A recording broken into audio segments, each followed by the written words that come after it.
What do you all think? You ready? Okay. Let's do it.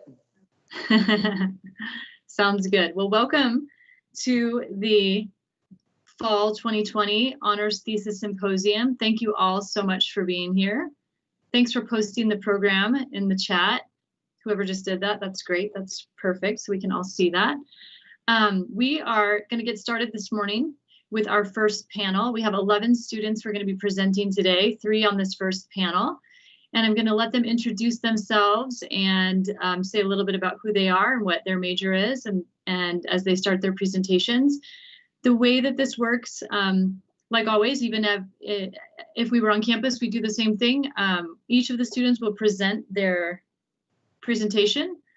And after all 3 of them have presented, we will open it up for Q&A. And what we do is we always invite the advisors to get in on the first round of questions so they can ask their students to explain something or dig a little deeper on any concepts that they want to talk more about. And then we'll have the general audience also be invited in to ask questions of the panelists. And we should have plenty of time today. They've all been practicing hard and are ready to go and present their presentations with plenty of time for you to all ask questions at the end. So without further ado, let's get started. The first panel is titled Alternative Approaches to Education, Focused Curriculum, Balanced Schooling, and Monsters. Hi, everyone. My name's Kelsey Percival. Should I just show my screen now, Megan? Yes, and I just did want to mention, Kelsey, so that everybody knows, we'll just all mute our mics and let you be the only one who is unmuted for now, and then during the Q&A is when we can come back in. I know everyone knows the etiquette, but just to remind everyone. So Go for it. Yep. Perfect. Okay, so anyway, I'm Kelsey. My major is English, minor in philosophy, and my project is the monster portion of the panel. And I will just let it speak for itself here.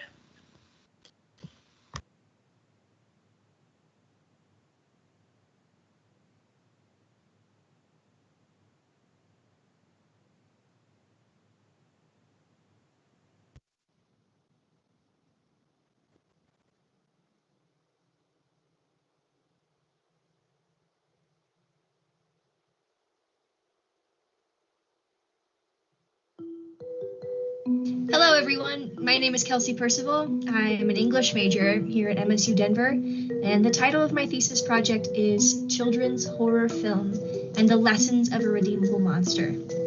Enjoy.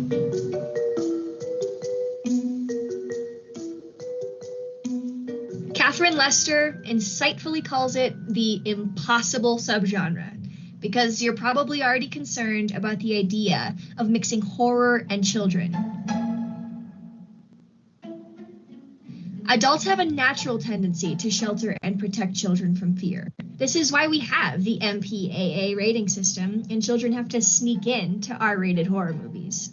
But despite this natural tendency to shelter children from fear, the children's horror genre continues to prevail, with films like Coraline, Frankenweenie, Monster House, Paranorman, The Watcher in the Woods, Something Wicked This Way Comes, Beetlejuice, The Addams Family Remake, The Nightmare Before Christmas, Bride, Goosebumps 2, Hotel Transylvania 3. However, because of the urge to shelter children from horror, adults and scholars alike insist misleadingly that these films aren't horror films at all, but are instead fantasy, sci-fi, adventure, or animation, which, by the way, isn't a genre at all. But by seeking the help of horror genre scholars, I have identified the essential and exclusive properties of horror to show how children's filmmakers manipulate these properties to not only produce horror films that belong in the genre, but also produce horror films that are appropriate for children. Here's a clip from Gil Kennon's 2009 film, Monster House.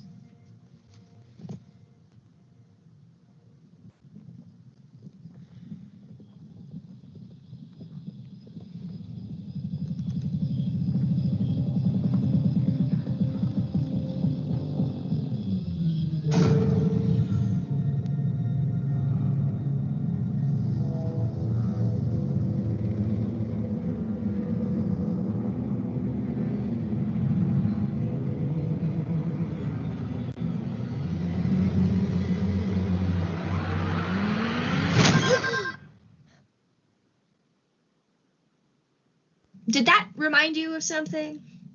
One technique seen throughout the collection of the children's horror genre is the paying homage to the adult genre's classics.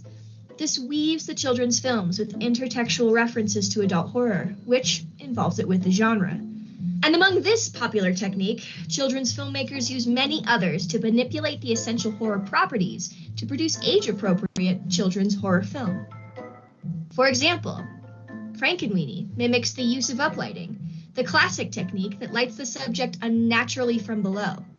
In James Wales's 1931 Frankenstein, the monster is almost always lit from below. Uplighting is horrifying, one, because it's disorienting. We are used to light coming from above. And two, more symbolically, because it suggests the existence of hellfire and eternal pain. Another film, Monster House, reenacts the classic spotlight scenes from adult horror, where the only visibility on screen is created by the flashlights. Gilkennan tempers the horror of this lighting technique by providing a green night sight shade around the surrounding frame so that the child viewer can see around the spotlights and fear less what might be lurking in the corners of the shot.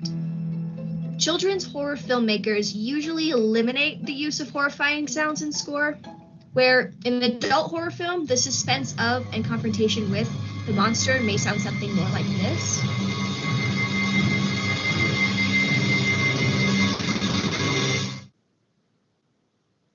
The children's horror film usually features more dynamic music that is still suspenseful, but it also invokes mystery, adventure, or bravery in the characters and child viewer.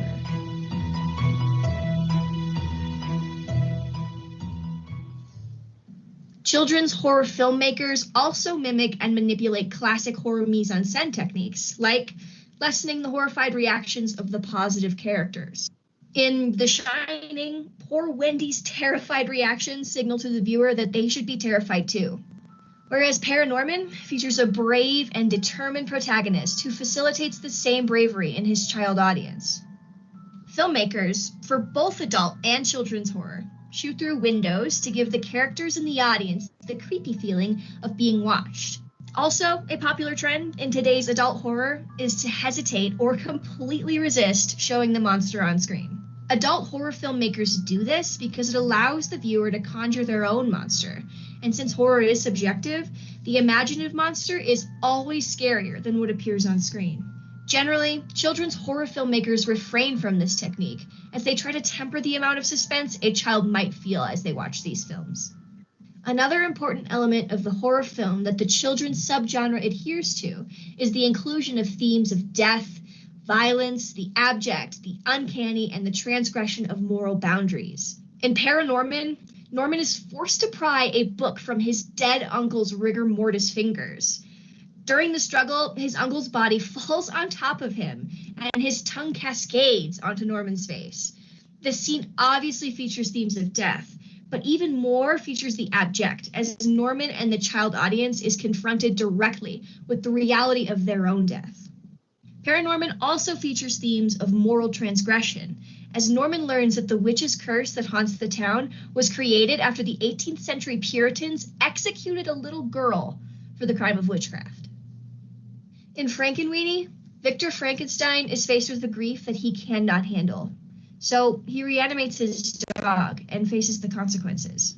In Monster House, child viewers are confronted with themes of abjection and moral transgression, as the monster is revealed to have origins in freak shows, as an attraction, as entertainment, as an object of ridicule and disgust. And in Coraline, the other mother wishes to sew buttons in Coraline's eyes. In Freud's The Uncanny, he identifies that the removal of the eyes is one of the most horrifying castrations a person can suffer. Finally, and probably most importantly, for setting children's horror apart from children's fantasy, is the existence of the threatening and/or disgusting monster. Genre scholar Noel Carroll notes that what makes horror monsters different is their abject condition as threatening, both physically and to the social order. In fantasy, monsters exist as part of the normative social fabric. In horror, they threaten it. Monster House, Frankenweenie, Paranorman, and Coraline all feature horror monsters that are violent and threatening to the sacred normative. which undoubtedly, especially with the context of all the other horror genre techniques used in these films, puts them in the horror genre. So, now that we've established that the children's horror film exists, we must pause for a lesson on the cultural significance of the textual monster. Monsters embody the collective anxieties of the culture or moment from which they are created. What does this mean exactly? Well, we can turn to some classic examples to find out. Mary Shelley's Frankenstein was written on the precipice of the European Enlightenment and Industrial Revolution. Frankenstein's monster embodies this culture and its anxieties about the dangers of technology and science, the loss of faith, and the reality of mortality. Vampires are often foreign to the country from which they are written and target sexually deviant or just beautiful women like Lucy and Mina. Vampires embody anxieties about immigration, sexual difference, racial difference, and the imposition of these differences onto the norms of Western society. Medusa, who casts to stone any man who looks into her eyes, embodies the male anxiety about a woman's hysteria, power, and sexuality, especially those sexually independent or promiscuous women. Often, what textual monsters embody is the real-life fear of the other, or of that body of difference, of that which is abject and exists outside the boundaries of the sacred. While classic horror film is notorious for its monstrous embodiments of the fear of the real-life other, postmodernism complicates the self-other binary.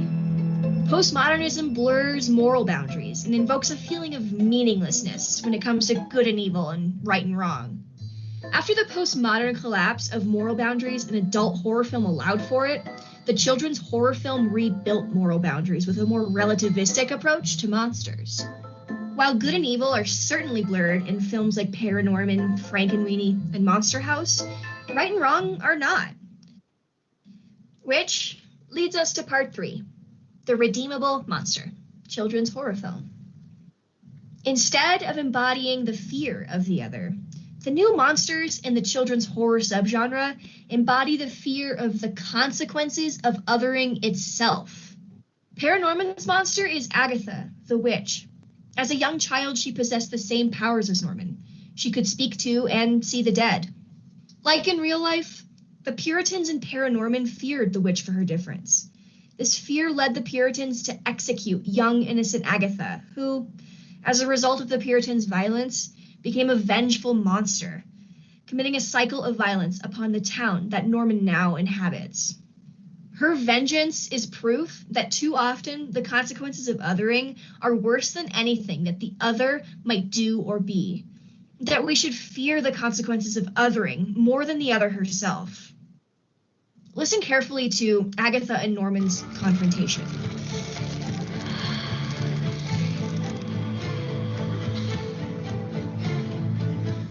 The more she turned away from people, the more scared they were of her. And they did something terrible. They became so scared that they took her away and they killed her. No! But even though she was dead, something in her came back. Stop! And this part of her wouldn't go away after 300 years. Shut up! The longer it stayed, the less there was of the little girl.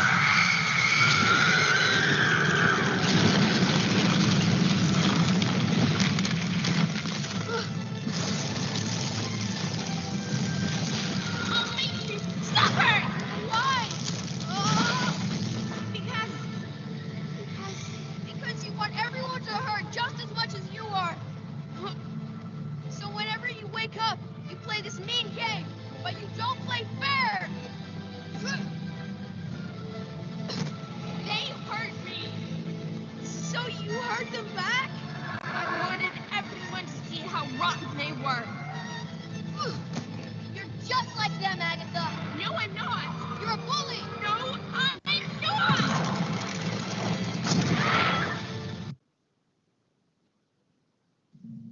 As depicted in Agatha's story, monstrous actions and fear of that other create violent monsters within that other. Once Norman learns how and why the witch's curse was made, Agatha is given the opportunity to be forgiven and therefore redeemed. The misunderstood and redeemable monster is presented throughout the children's horror film genre. This trend is a product of a growingly progressive society that values diversity and acceptance, and the monsters are great tools for teaching children those values. In fact, I argue that children's horror is the best method for teaching these values, which leads us to our final section. Why horror? Children need scary stories to help give form to their abstract anxieties, which they do not yet have the vocabulary to articulate on their own. Because of a child's inability to verbalize these existential fears, Bettelheim argues that stories are better and less intrusive than parental meddling. Children's horror can be emotionally cathartic for children. They are confronted with fear directly, but are provided with a brave protagonist with whom they can identify independently. The real-life confrontation with the other, or those bodies of difference, is uncomfortable. The children's horror film mimics those uncomfortable feelings in the child better than comedy or fantasy can, with the confrontation and redemption of the monster. When children feel this discomfort in real life, they will have prior experience with the feeling and a reference point for solution from that horror movie they watched. And so I argue it is worth it to get over that urge to shelter children from horror and recognize this emergent subgenre for what it is. Because the children's horror film should be embraced and developed, adding more to the catalog, so we can reap the benefits of the genre's morally instructive capabilities and produce more young adults who understand the values of diversity and acceptance.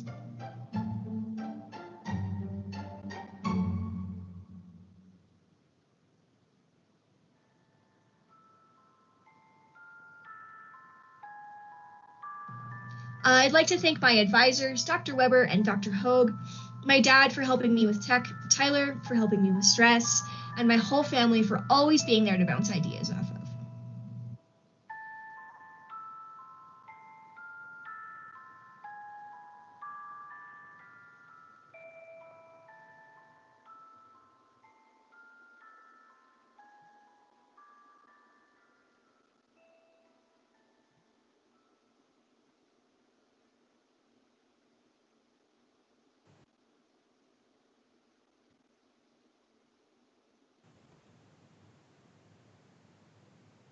And really quickly, I criminally forgot to thank Megan at the end of that. So I wanted to do it really quickly. Thank you, Megan, for all of the support and help that you have done to get us to this achievement. You are most welcome. And thanks for introducing me. I forgot to say my name at the beginning. Hi, everyone. I'm Megan. I always do that. I know, Lucas. You have to make fun of me again. It's your turn. You're up. Thank you, Kelsey, for starting us off. Just out of the park, knocking that out. Good job. Everybody, my name is Lucas Snuffin. I'm a student in the History and Education Department, and my portion of this panel is on the focused curriculum. So we're going to go ahead and get started here. I opted to record this in the Cavia, which is a very special room for to record presentations in, and that's why I decided to choose this room. So let me go ahead and share the content with you.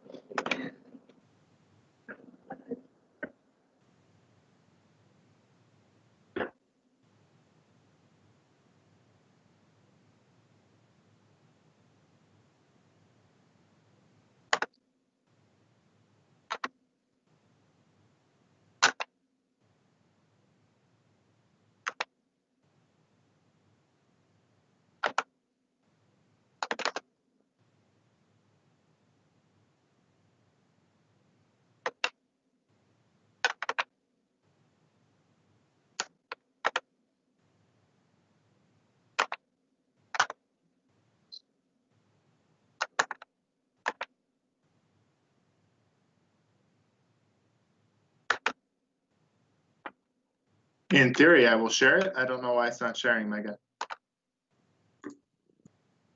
Okay. What's going on so far? I hit the share and I'm going for the tab and it won't show for some reason. Okay. You keep trying and I'll pull it up on my end. See if I can pull it up too, okay? Okay.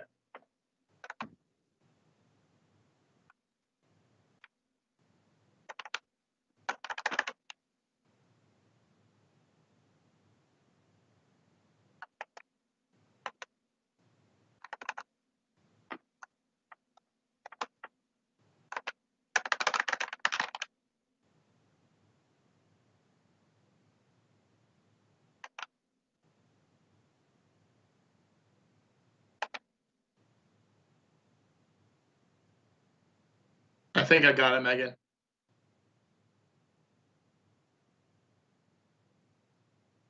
Sounds good. All right. Sorry about that. Technical difficulties. Gotta love it. Here we go. Thanks for the patience.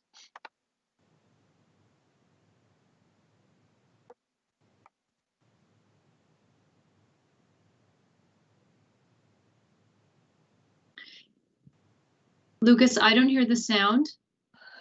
Am I the only one? I don't hear it either. No, Okay, I so- don't hear it either. No, I don't either. When you share, there's a button, there should be a button at the bottom that says to share with system audio. All right, give me 30 seconds.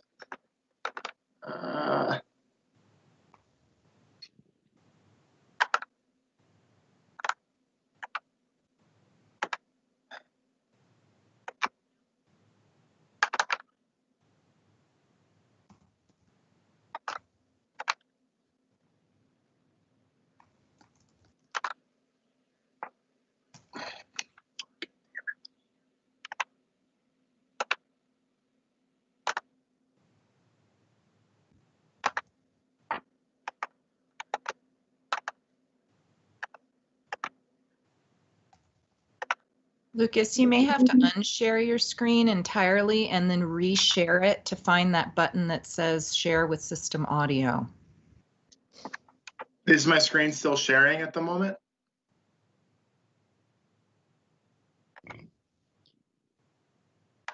Now it's not, I don't believe. Okay. Okay, I had to relog in, so it should be working. So sorry about the wait, everybody. Give me It's 30 okay. seconds.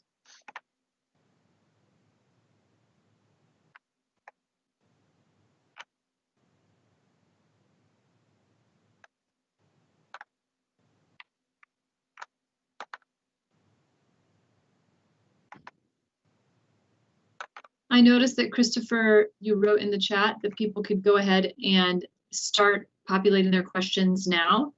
That's absolutely fine. If you have questions that you come up with along the way, we'll keep track of them.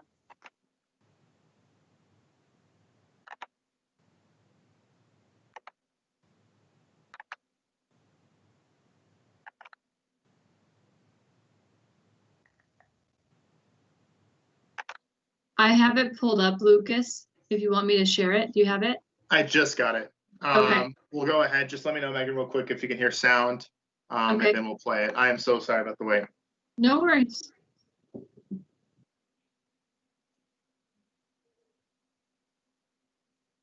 Hello, everybody. My name is Lucas Snuffin. I'm a student in the history You can hear it. education departments here at Metro. And today I'll be giving a presentation on district-created curriculum and its problems, using culturally responsive teaching as a vehicle to have curriculum created at the school level as opposed to at the district level.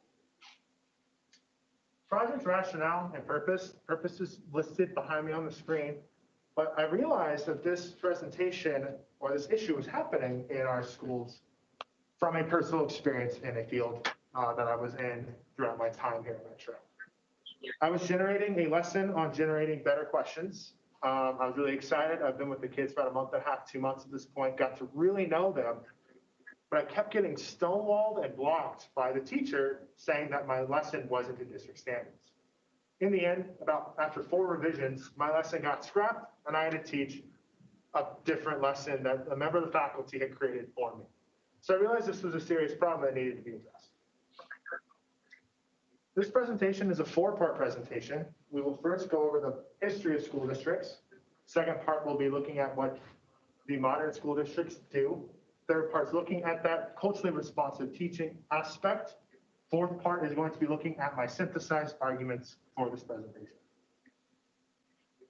Part number 1, history of school districts. Before we talk about the first school districts, we first have to talk about how school was administered through society at the very beginning of this country's founding. In the early days of American thought, or American life, I shall say, education wasn't something that was administered, or was not something that needed a separate entity to administer. As the quote states, education was rudimentary delivered, and it was delivered through one of 3 locations. The locations being the workplace, the home, and the church. All three of these places, because of the way society was developed, you didn't need an institution to create schools or to generate education. This all changed when new challenges emerged through a changing country that we lived in, or that the people lived in, I shall say.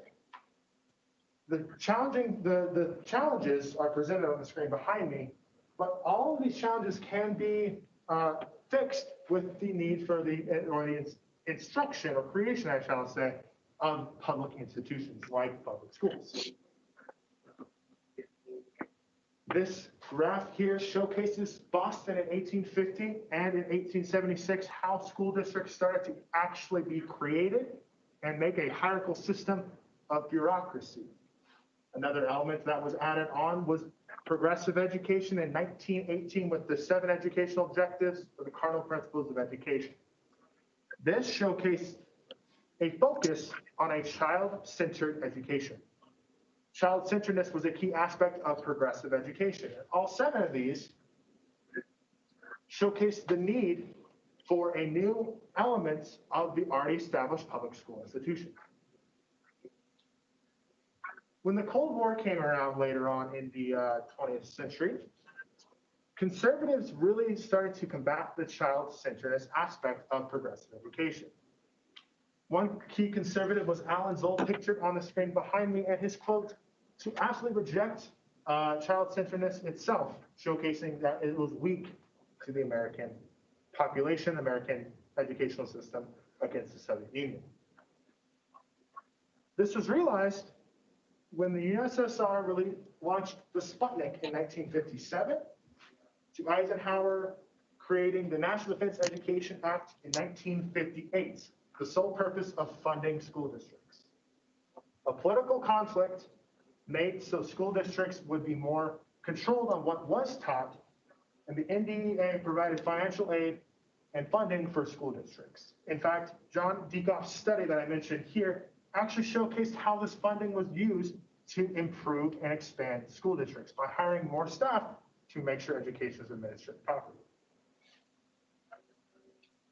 Now that we know the history of school districts, we're going to go ahead and move along to part number 2, what modern school districts do. This slide is a demonstration of the Department of Education at the federal level. This Department of Education organizational structure gives a lot of power to individual states to create their own standards. One of those such states is our own home state of Colorado. In November of this year, this is the most recent organizational structure for the state of Colorado.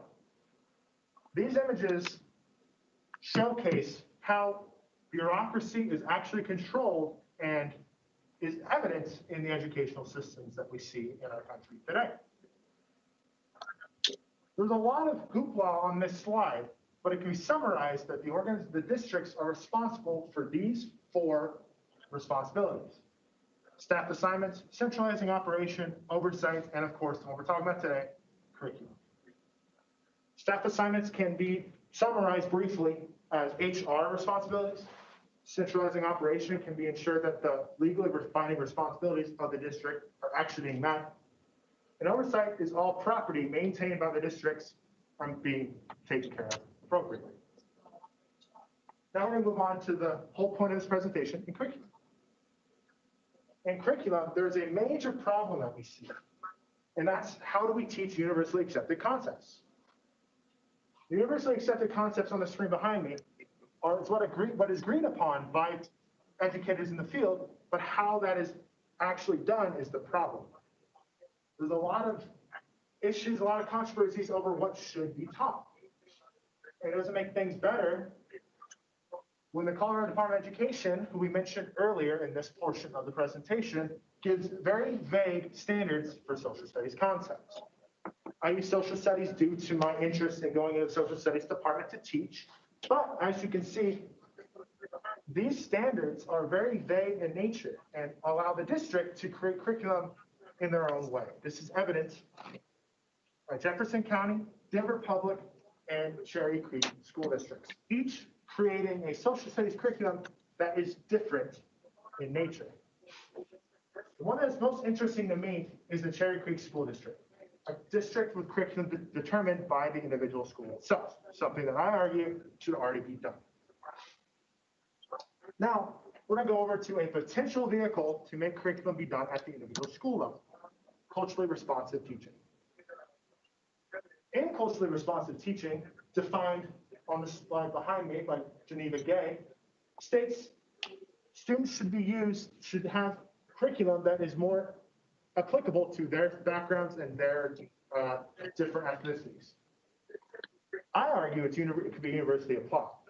You might be saying, Lucas, that's really hard. How do you do that? Well, first off, you have to teach it. Teacher training procedures at Metro, and I'm sure in other school districts or other universities across the country, showcase the need for pedagogical mastery as well as content skills. You need to have mastered both. If culturally responsive teaching were one of those pedagogical skills in which teachers and educators are taught, this would be done for the next generation of teachers. You might be saying it's really hard to implement culturally responsive teaching. Actually, right now, culturally responsive teaching can be implemented in the 3 types of curriculum that you see in society today, or I guess in the world today. The first being formal, the definition being behind me right there, of course, but CRT can function by looking at those standards and looking at different backgrounds from the students and fusing them together to meet those educational standards. Symbolic curriculum is very similar. Symbolic curriculum, the definition provided behind me right there, of course, but CRT can be used in this curriculum as well by using symbols of the students' backgrounds in which you teach. Lastly, societal. Societal is more of a big picture thing, but if the other 2 curriculums are engaged, you can then teach your students how the media portrays their backgrounds and how you can train them to combat and push back against predetermined cultural biases. You might be saying, Lucas, this sounds so specific. What are you talking about? Well, it's not specific. In fact, it's an entire pedagogy of people who are thinking just like me and making sure culturally responsive teaching is met for the students. Culturally responsive pedagogy, as you can see right there, is viable at the school level. In a study done by Gloria Lansing Billings, 11 African-American students were taught the importance of maintaining their cultural identity while obtaining academic skills. Academic skills being critical thinking to challenge and participate in the society around them. And so now, we got done talking about culturally responsive teaching. We're now going to look into my synthesized argument section. In my synthesized argument against a district-created curriculum, I have come up with 3 main arguments. Those 3 arguments being the anti-bureaucracy argument, the too much responsibility argument, and the curriculum of today argument. In the anti-bureaucracy argument, part 1 of my presentation, we saw that the school districts became very rigid, strong, and efficient based on historical needs that were going on in the country at the time. As a result, students, individual students, not the student bodies, slip through the cracks. CRT provides a way to change the system without completely overhauling it. By looking at each individual student and creating a curriculum for them in the individual schools, you make sure that every student in the entire country makes sure that they get the education that they deserve. The too much responsibility argument was highlighted by part number 2 of the presentation, in which we looked at the 4 main responsibilities of the modern day school district. There's a multitude of legally binding responsibilities that school districts have to meet in order to ensure that they can run efficiently.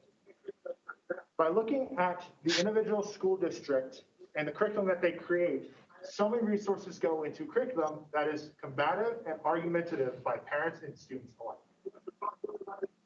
CRT allows students to engage in the curriculum through what their teachers tell them to do. What this means is, if teachers create curriculum at the individual school level and submit it for approval at the district level, the district does not have to worry about legally binding responsibility of curriculum creation getting in the way of the schools themselves, providing arguments, providing overall ease for both parties without systematically changing school districts today.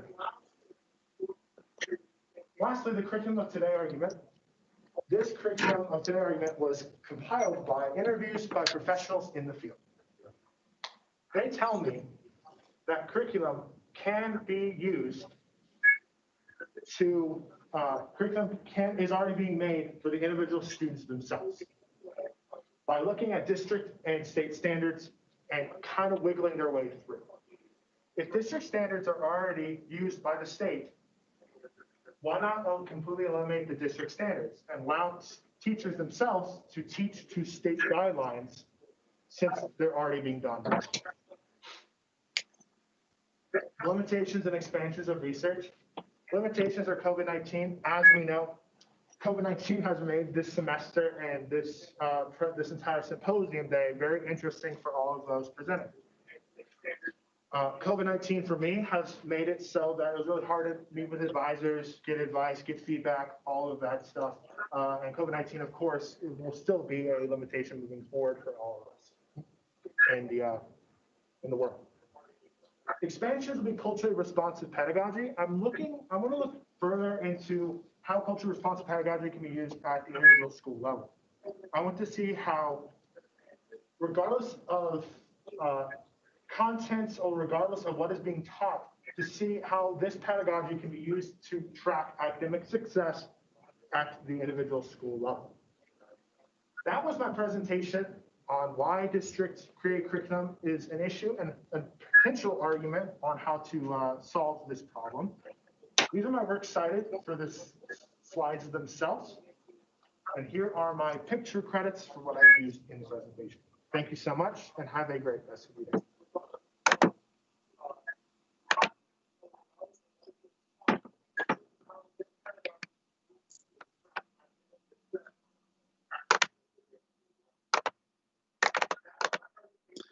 All right, so that was my thesis presentation. I want to thank Megan, Jen, and everybody in my family for being a great role model and great support system during this entire process. So thank you so much, and I'm going to go ahead and pass it over to Allie. Thank you so much for listening. Thanks, Lucas. Oh, I'm so excited I get to follow that because mine is such a good one to follow because you're in secondary education, I'm in elementary education, so it'll be a fun thing to compare for sure. All right, so let me share my screen for you. All right, can you see it? Yeah, Yep. we've got you. Perfect, thank you. Okay, so I'm Alexandra Berkowitz, and I'm going to talk to you today about my thesis, which is called Historical Transitions in U.S. Public Education, Current Imbalances and Ideas for a More Holistic Approach. So as I said, I am in the elementary education field, and I wanted to explain to you a little bit about what that looks like. So for me, like Lucas, I go into field classes, which means I basically get to go into local elementary schools and interact with the students and the teachers and get some practice doing lesson plans. Here are the first two schools that I went to for my field classes. And something that I noticed right out of the gate when I started teaching there was that a lot of the time that I was there was spent teaching math and literacy. Literacy is comprised of reading and writing. So a lot of the time that I was there, we were teaching kids reading, writing, and math. These are both in Denver Public Schools District. And so I was hoping that maybe when I got into my final field study, which is my student teaching class, which is what I'm in right now, it was going to look a little bit different, maybe a little bit more balanced because I am in the Jefferson County School District. So to give you a little bit of a reference, this is a typical school day for us.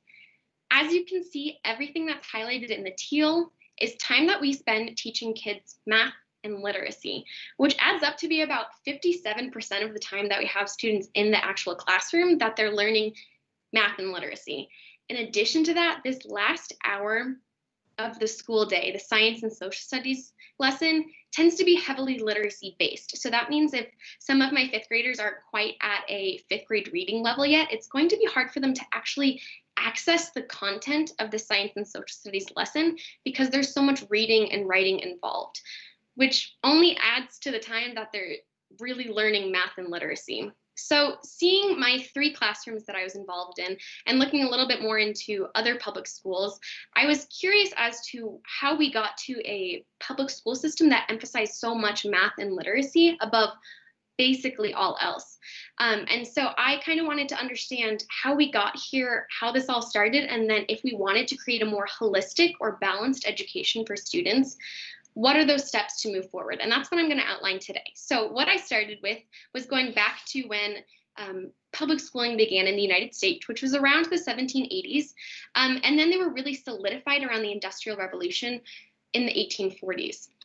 A very important person at the time was Horace Mann, who is often known as the father of public education because of the impact that he had. He was the first state secretary of education in the United States, and he worked tirelessly to try to get a general standard curriculum that every school could implement. Very general, not at all lesson by lesson, but general subjects that should be taught in school. And this is what he argued. He said that in schools, they should be teaching math, literacy, and moral and civics education. And this last part, the moral and civics education, is what I want to highlight for you. Because as he said, moral education is a primal necessity of social existence. Mann believed that not only should schools be teaching to this traditionally academic side of a human being, of a student, but it should teach to this social, emotional, moral, and civic side of being a human being. So that way, when students come out of whatever education they get, they're not only academically ready, but they're ready to contribute to this democratic society that was becoming more and more established at the time. He really wanted a holistic and well-rounded education for students so that they could be real, ready people once they got out of school. But as Luke has kind of highlighted in his presentations, things shift through politics and world changes and everything. So jumping forward to World War I and World War II, we saw a huge shift towards teaching this idea of patriotism. You can see this picture on the top left has some Jewish immigrants holding American flags because a huge thing that the schools were teaching was you're American. What does that mean? How can you be an American? Because of all of the politics that was happening around the world and obviously the world wars as well. Then jumping forward to the space race in the 1950s, science, technology, engineering, and math, or STEM, was something that was really pushed to be taught in schools so that the United States could compete more aggressively in the space race. And then if we look forward to these things, we can see how we've shaped the modern public school system. So a huge shift that happened in 1983 was a report was published called A Nation at Risk, which essentially said that for the first time, students and children were less educated than the generation before. In addition to that, it also said that these students were competing less aggressively with other countries academically. So the authors of A Nation at Risk proposed that to compete more and for students to get more educated, they would elongate the school day, which is why we see a 7-hour school day, and they would also elongate the school year, which is why we see about 180 to 200 days in the school year. They also said that schools should have higher standards so that students can get a more rigorous education and can compete more aggressively with these other countries. That was quickly followed by school choice, which started around the 1980s and 1990s, which we can still see today actively happening in the school system. School choice was this idea that parents and students could pick which school they went to, which sounds like a great idea, but what really happened with it is that it made schools have to compete with each other for that enrollment. So we saw that the way that schools tried to convince parents and students to come to their school was through test scores. And there was a huge emphasis for schools to increase their test scores so that they could get more students enrolled and then more funding.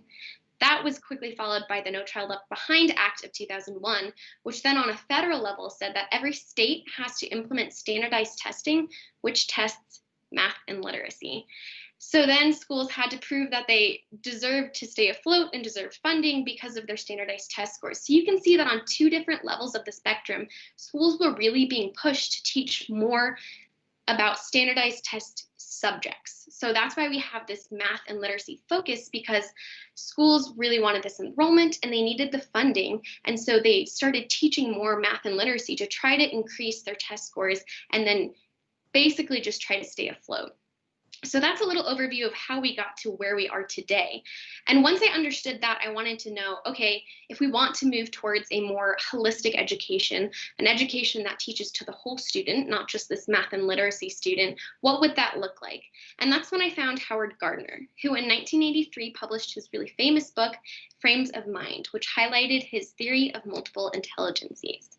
This theory essentially went against this idea that people have a general intelligence, which was the traditional idea back then and still kind of is the traditional idea of intelligence today. So the idea of general intelligence is that people are either smart or they're not smart. But Gardner argued that there are actually 8 distinct kinds of intelligence that every human being has, and they have various levels of this. I kind of like to think of it like a video game character. So you can see on the left, this Mario Kart has a specific speed and acceleration and drift. And if you picked a different Mario Kart, it would have a different speed and acceleration and drift. And in the same way, a student can have various levels of intelligences. So this student tends to do really well in logical mathematical intelligence and maybe struggles a little bit more with interpersonal intelligence. But something that Gardner argues for is that these are not set in stone. If the student wants to improve his interpersonal intelligence, he can do that with practice and with explicit lessons. Another thing that he could do, though, is recognize that he tends to be strong in logical mathematical intelligence and then use that to his benefit to find avenues to incorporate that into his learning. Another thing that Gardner argued is that different societies tend to value intelligences at different levels. So as you can see on the left, we have the traditionally non-literate society. And Gardner said that this society generally tends to value interpersonal intelligence the most, whereas a modern secular society, which is the one that closely resembles the United States society, tends to value logical, mathematical, and linguistic intelligence the most, which can obviously be reflected within the school day and the school system, because those are the 2 that we teach to the most. I wanted to say really quickly, these are not statistically accurate graphs. However, they do give you a general visual for how these different intelligences are valued. So then being able to see this visual, I wanted to know, okay, so what should we maybe start to value a little bit more in the United States society so it can be a more balanced education? And that's when I found Daniel Goleman. He published his book in 1995 called Emotional Intelligence, and he essentially argued that there is the rational brain and the emotional brain. And in order for someone to be successful, they need to really speak to their emotional brain. He even argues that emotional intelligence, or speaking to this emotional brain, is actually a lot more indicative of future success than the IQ test. So these 3 men all had very similar ideas, even though they went by very different names. Mann argued that moral and civics education is something that we need in order to have a well-rounded child, well-rounded student. Gardner believed that interpersonal and intrapersonal intelligence is something that deserves value and it deserves its own distinct intelligences. And Goleman believed that the emotional brain is something that should be taught to and should be helped so that students can have more success. So then, understanding these theories, I wanted to know, how does this theory actually connect to practice in a public education? And that's when I found social and emotional learning curriculum, which is this amazing thing that basically has explicit lessons that teachers can teach to their students so they can develop their social intelligence, their emotional intelligence, or if we want to use Gardner's term, interpersonal and intrapersonal intelligences. And when I found this, I thought it was so amazing that they could actually explicitly teach these things and really speak to students about this, because usually they're implicit lessons that are taught throughout the school day. There are even some examples of schools that do a really good job of teaching these lessons explicitly.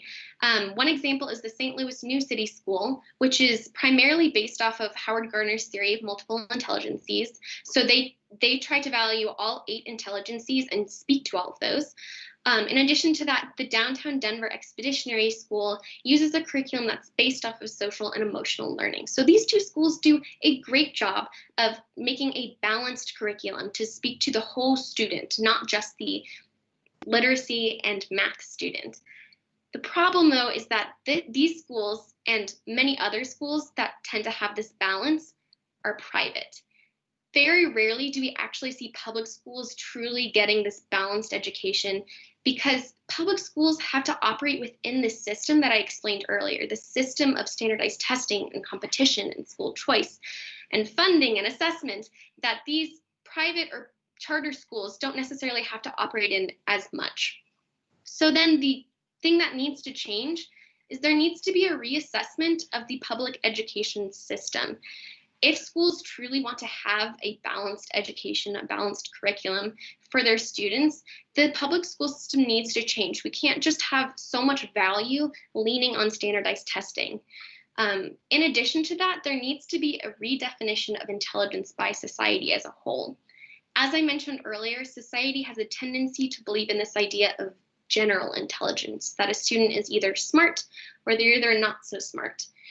But if they start to believe in this idea that there are 8 intelligences and every student has something to offer, every student is proficient in some intelligences and can learn through some of those intelligences, we will start to see that being incorporated from the bottom up into schools. However, I know this is very big picture stuff, and as much as I would love to make this all happen overnight, or have you make it all happen overnight, it doesn't seem very realistic. So I do want to leave you with something that's a little more individualized for an impact.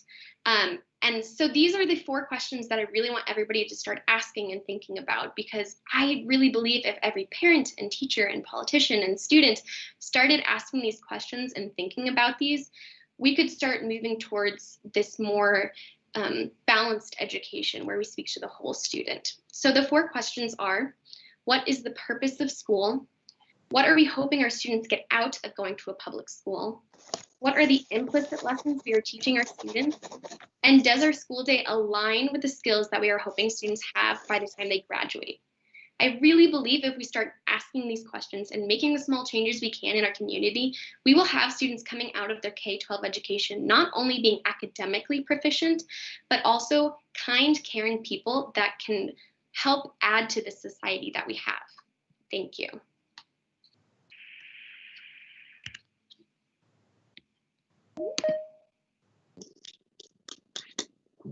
Thank you, Allie. Thank you, Lucas, Kelsey. These are wonderful presentations, and I'm really excited to get started here with the Q&A.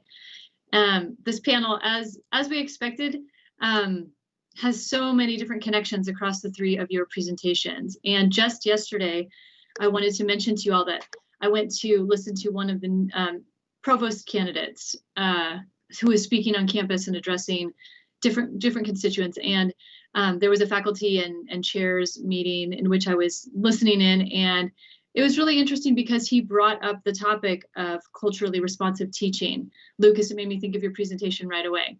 And just about the relevance of all of these presentations with respect to conversations about education, not only from kindergarten all the way through to higher ed, right? So these are really important concepts. So let's go ahead and get into the Q&A. I'm going to pull up this document and we can get started. Does anybody have a first question that you would like to ask out loud? We can do that as I'm pulling up the document as well. And remember, advisors, I'm going to invite you to jump in with the first round of questions if you'd like. Good morning, this is Julie Eber. I'm one of the advisors for Allie. Fabulous job, the 3 of you. I'm extremely, extremely impressed. Thank you for all of your knowledge and your hard work. I'm just totally impressed with the 3 of you.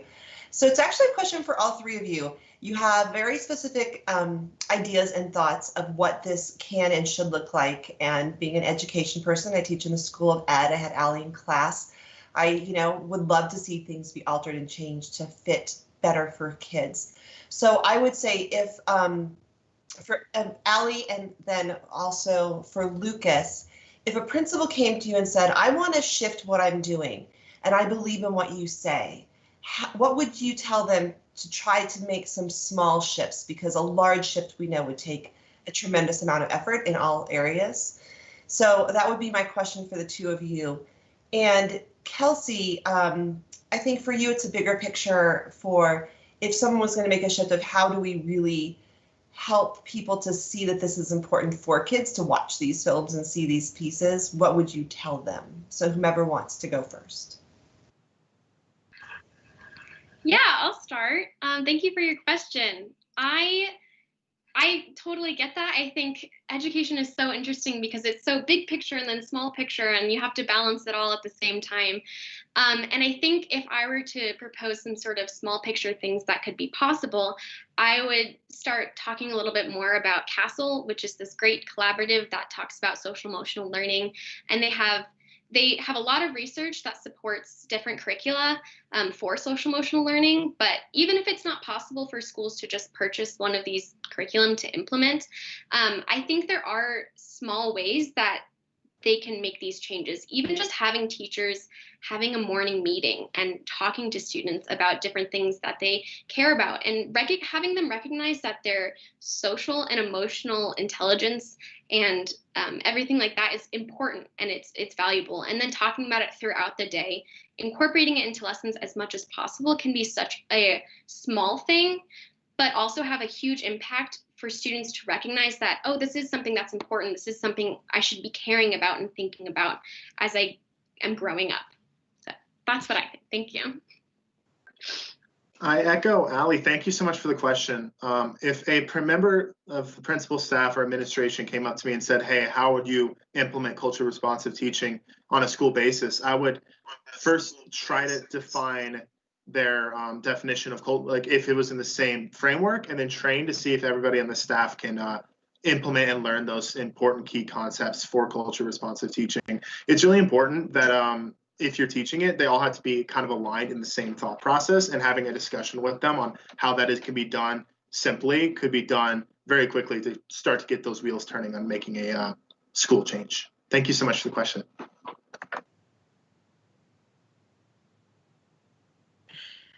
So I think the first thing that would have to happen is to assure adults that horror doesn't have to be scarring for children, and that the censorship of the genre only kind of leads to more repression of all of those feelings. And that's obviously a pretty, broad scale agenda. I think this is way out of the realm of my project, but the way that these films are advertised, maybe, and kind of how they're targeted, what audience and that kind of thing, I think really just sort of a whole rethinking of what kind of content we're doing for children. How can we make it interesting? How can we make it morally instructive?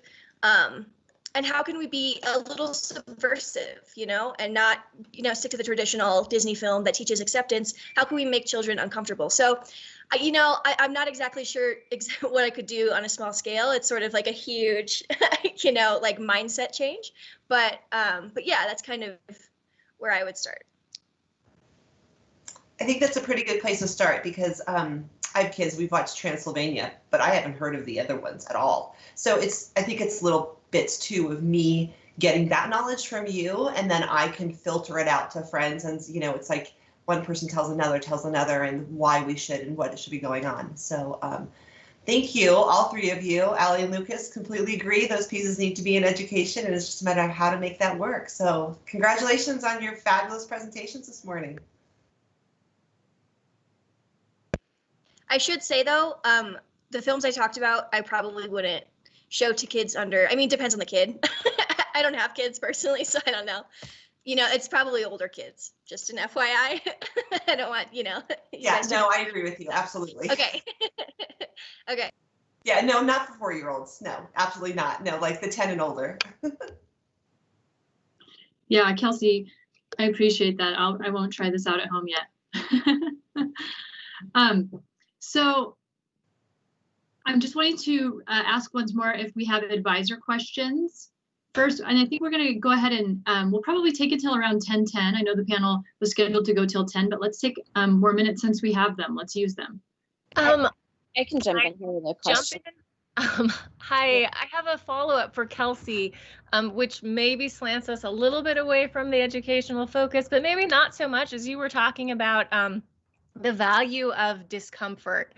And obviously this is something that you know, the popularity of horror in general, like we see that we have this craving for it. And so I wanted to ask if you could talk a little bit more about that specific concept of abjection and like how that works too for kids.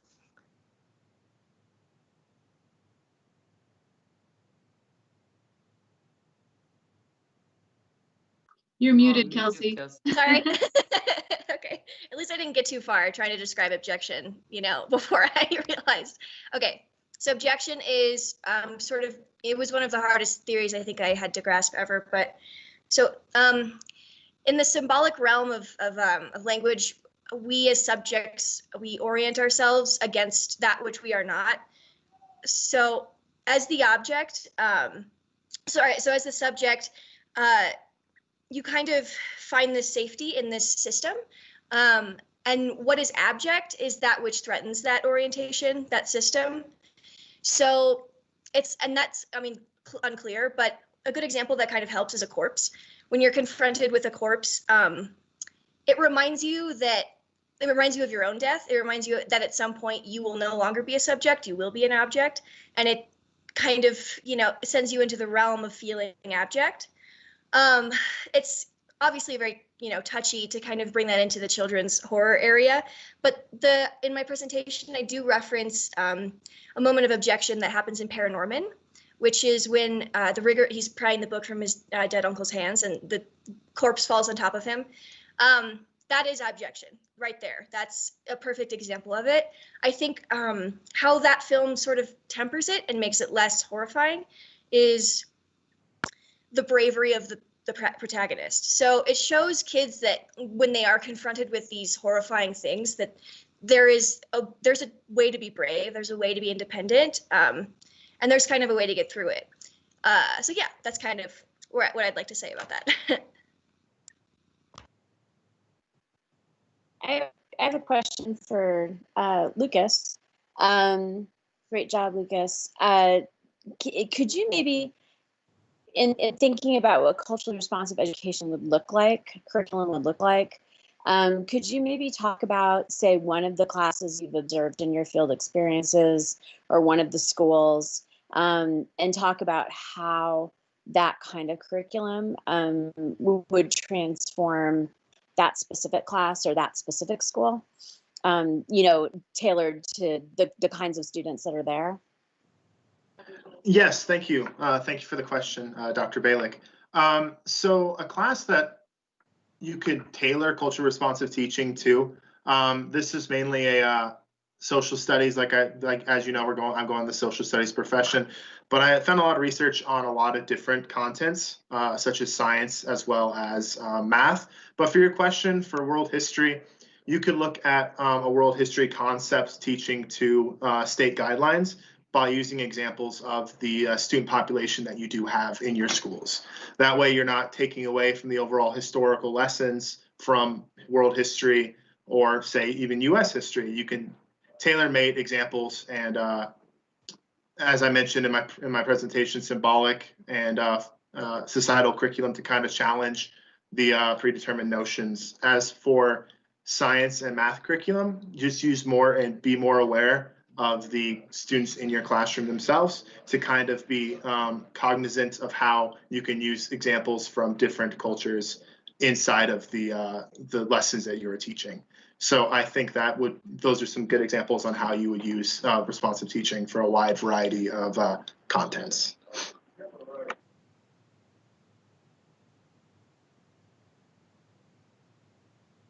Thank you, Lucas.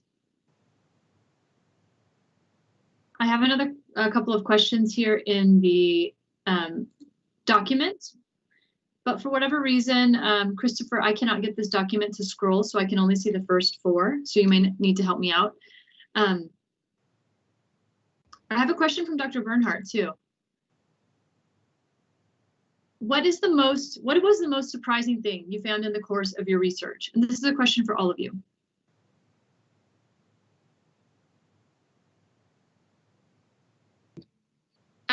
I think for me, just learning about how the public school system operates.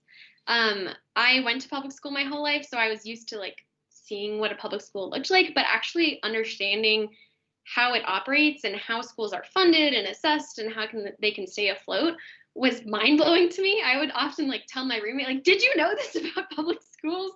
Because it's crazy. It's kind of crazy, this hole that we've put the whole system into. So that's what was so surprising to me.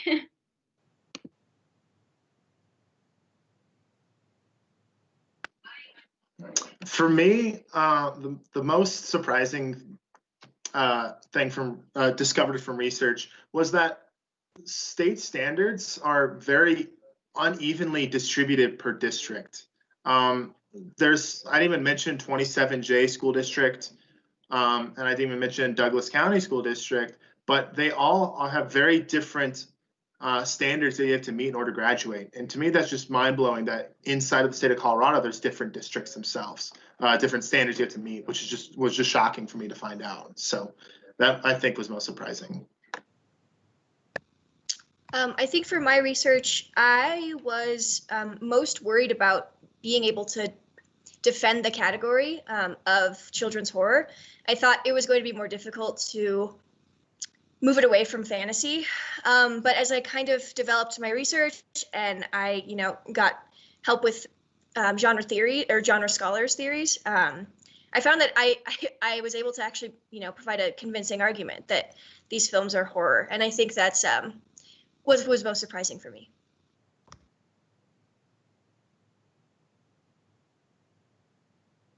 I love those answers. I'm learning more stuff about your projects right now. That's very cool. We have another question for Lucas and Allie, and then I have another question for you, Kelsey. Kelsey, I'm going to give you a heads up. There's lots of questions about the concept of othering. I'm going to try to roll them into one.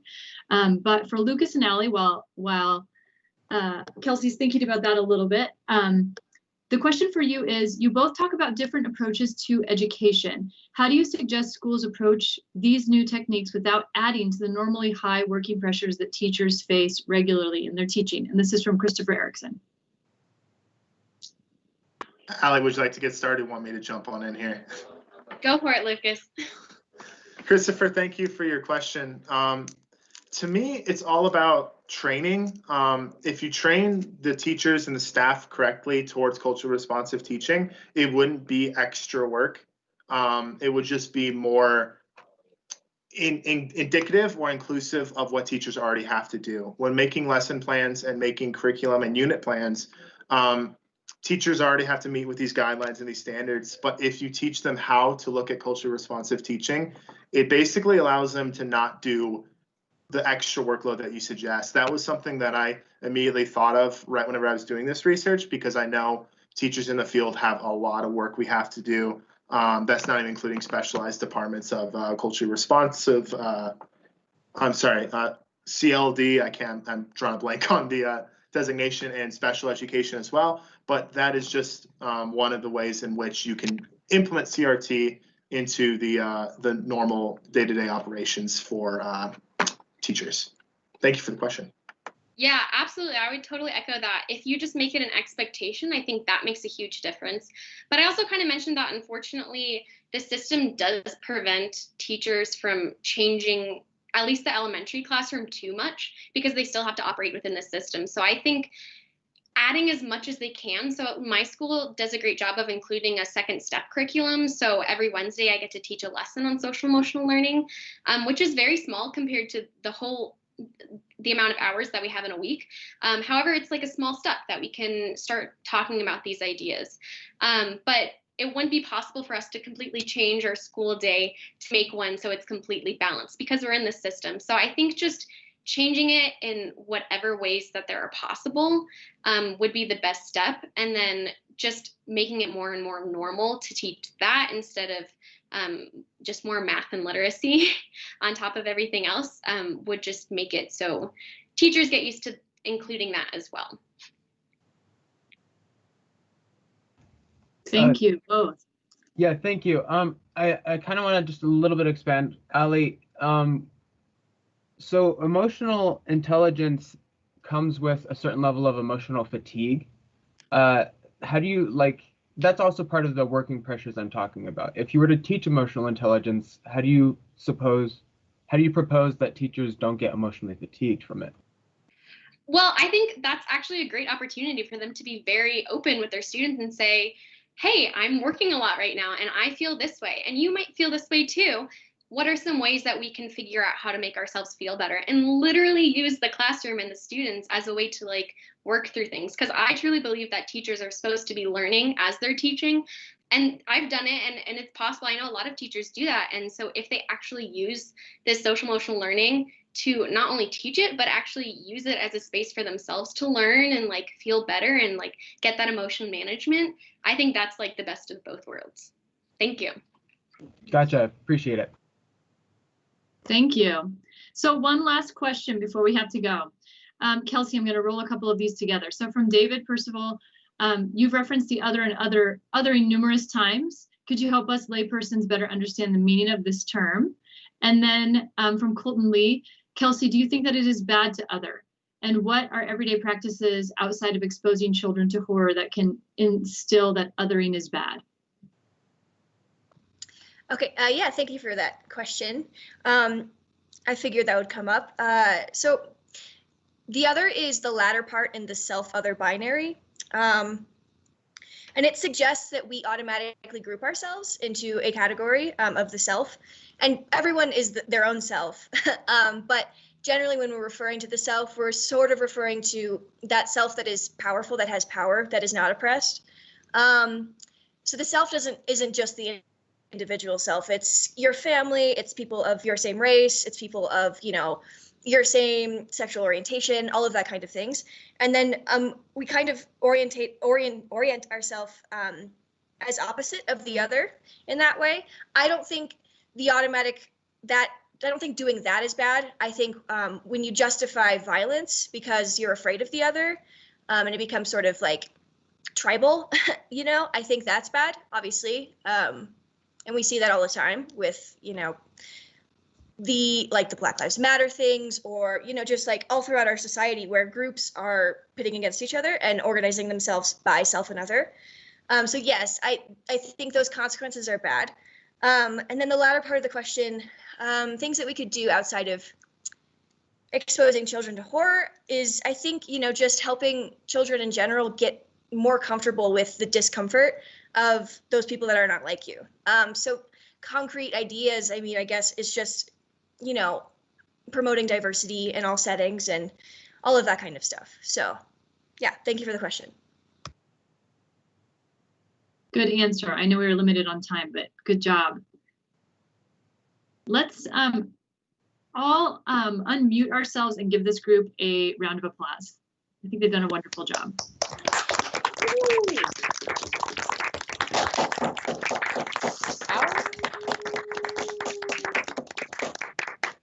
Thank you all for your presentations and for all the hard work that you put in to bring this to us today. I have more questions that are populating on this question sheet right now, and I will be sure to share those with you. It's great that we have more questions and that we can answer in the Q&A. That's wonderful. So we'll take just a couple of minutes. We'll get started. We'll go ahead and start on time here with our next panel at 10:15. And if anyone obviously needs to take a break, you can just do that and jump back in with us, but we will get started here in just about a minute or two. Sounds good. Thanks all. Appreciate your questions. I can't wait to see what the next panel does. I second that, Lucas. Thanks, everyone. And I third it.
Cody Klinkhammer. Is now joining.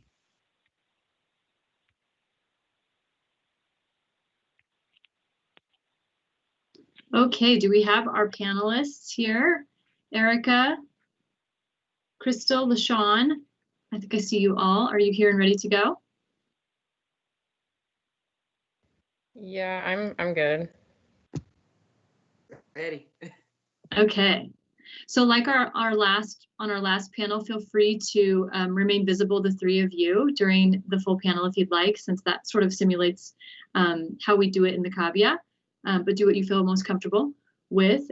And for the rest of us, I would like to just say welcome again to our Fall 2020 Honors Thesis Symposium. My name is Dr. Megan Hughes-Zarzo. I'm the director of the Honors Program, and I'm so excited to have you all here today. We've had a wonderful turnout already this morning, attending here both on Teams and live stream on YouTube.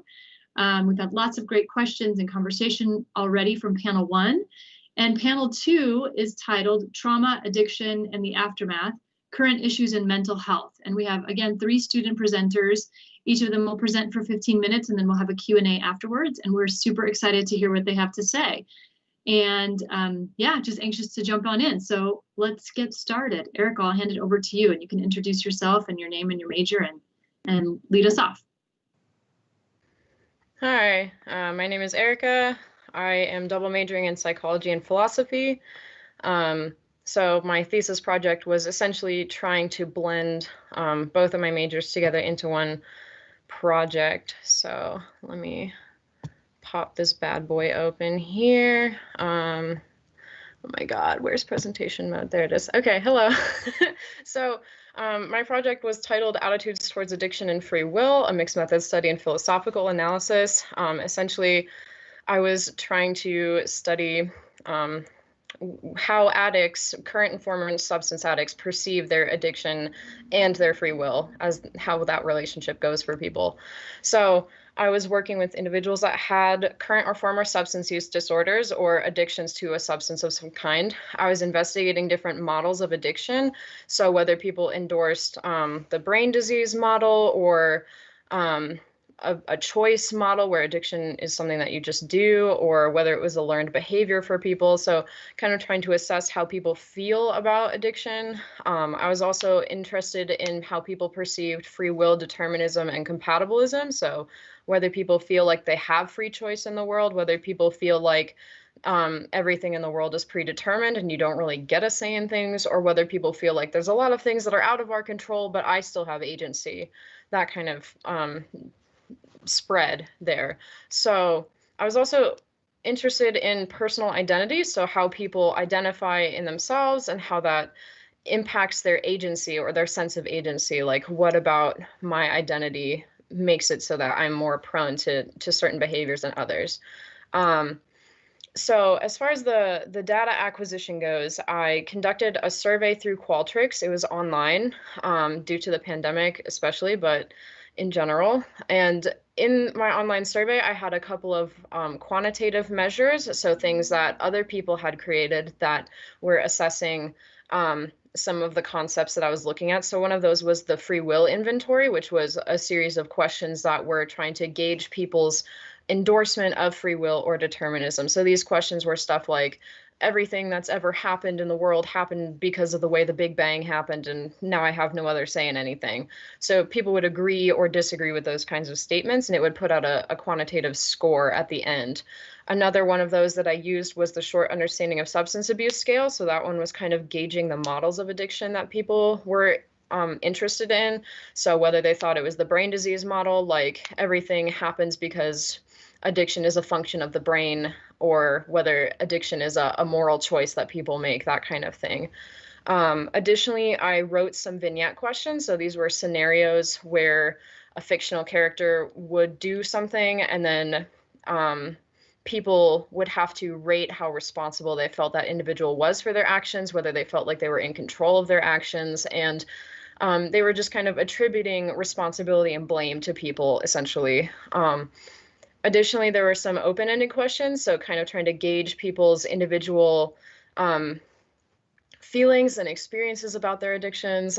This was the most interesting part of the survey for me, for sure. Like, I was very interested in the open-ended questions, so we'll get into that a little bit later. So as far as my quantitative results go, I ran some statistical stuff. I had some correlations, and one of the correlations that came out significant was endorsement of the brain disease model of addiction and endorsement of determinism. So that shouldn't be shocking to anyone, really. Essentially, the brain disease model of addiction is a type of biological determinism, right? Like, I am an addict because my brain is really super into doing cocaine, right? So that tracks, right? That's a correlation that I expected to find and that I was glad that I did find in my sample. There was another interesting set of correlations between the eclectic model on the short understanding of substance abuse scale, which was essentially like a blend of environmental factors, mental health factors, genetic factors, that kind of stuff. So eclectic meaning like it kind of just happens because there's a lot of stuff in the world that could make people addicts. So for me, there was a correlation there between the free will inventory scores on endorsement of free will and determinism, right? So people that endorsed both free will and determinism also endorsed the eclectic model. Generally, there was a correlation there that was positive. So that one's a much weaker correlation, but it is still interesting and it kind of tracks. And we can get into that a little bit more later, possibly, but I'm going to leave that one where it is for now.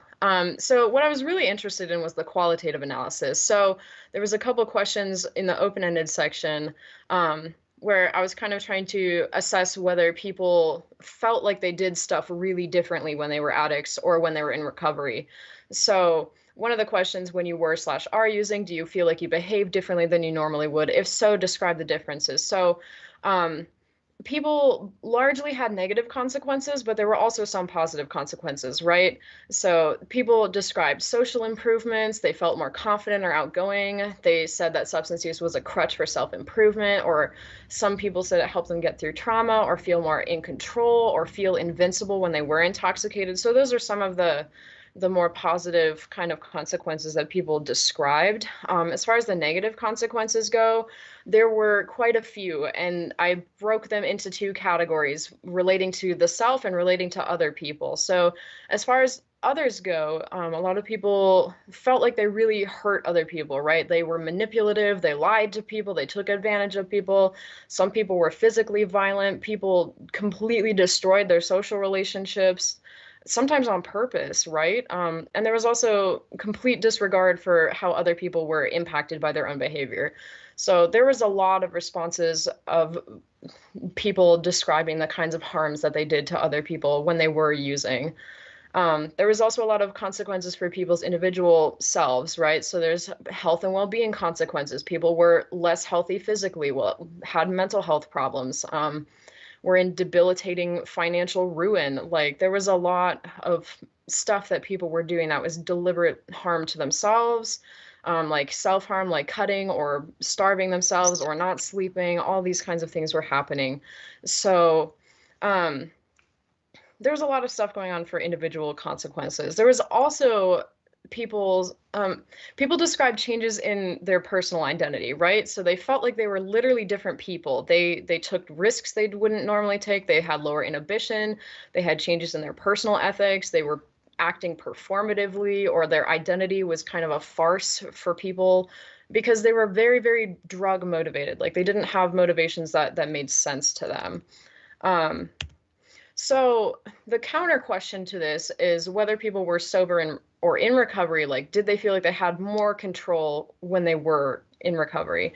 So a lot of these things were improvements, right? There was improvements in their physical health. They felt more functional. Their cognition was better. They had jobs. They had families, all that kind of stuff. Like, there was a lot of basic improvements that just happened because they took the substance out of the equation. There was also an increase in healthy relationships. People made amends with each other. They repaired relationships. They did good things for other people. They didn't hurt people anymore on purpose. And there's similar consequences for themselves, right? They were happier. They had better emotional regulation, better coping. Their mental health and their trauma got worked through. They improved themselves. And they had changes in their personal identity and motivation for the better. They were motivated to be kind to people. They were motivated by other commitments, like spiritual commitments or being responsible or having a family or whatever else. And, you know, they had improved self-image. They felt more like themselves. They took responsibility, and they felt more authentic after having done that. So I found those responses to be very interesting. And there was a lot of other stuff in the open-ended questions about people's experiences in treatment. So one of the big things that came up in the discussion essentially was that addiction is something that can happen to everyone, right?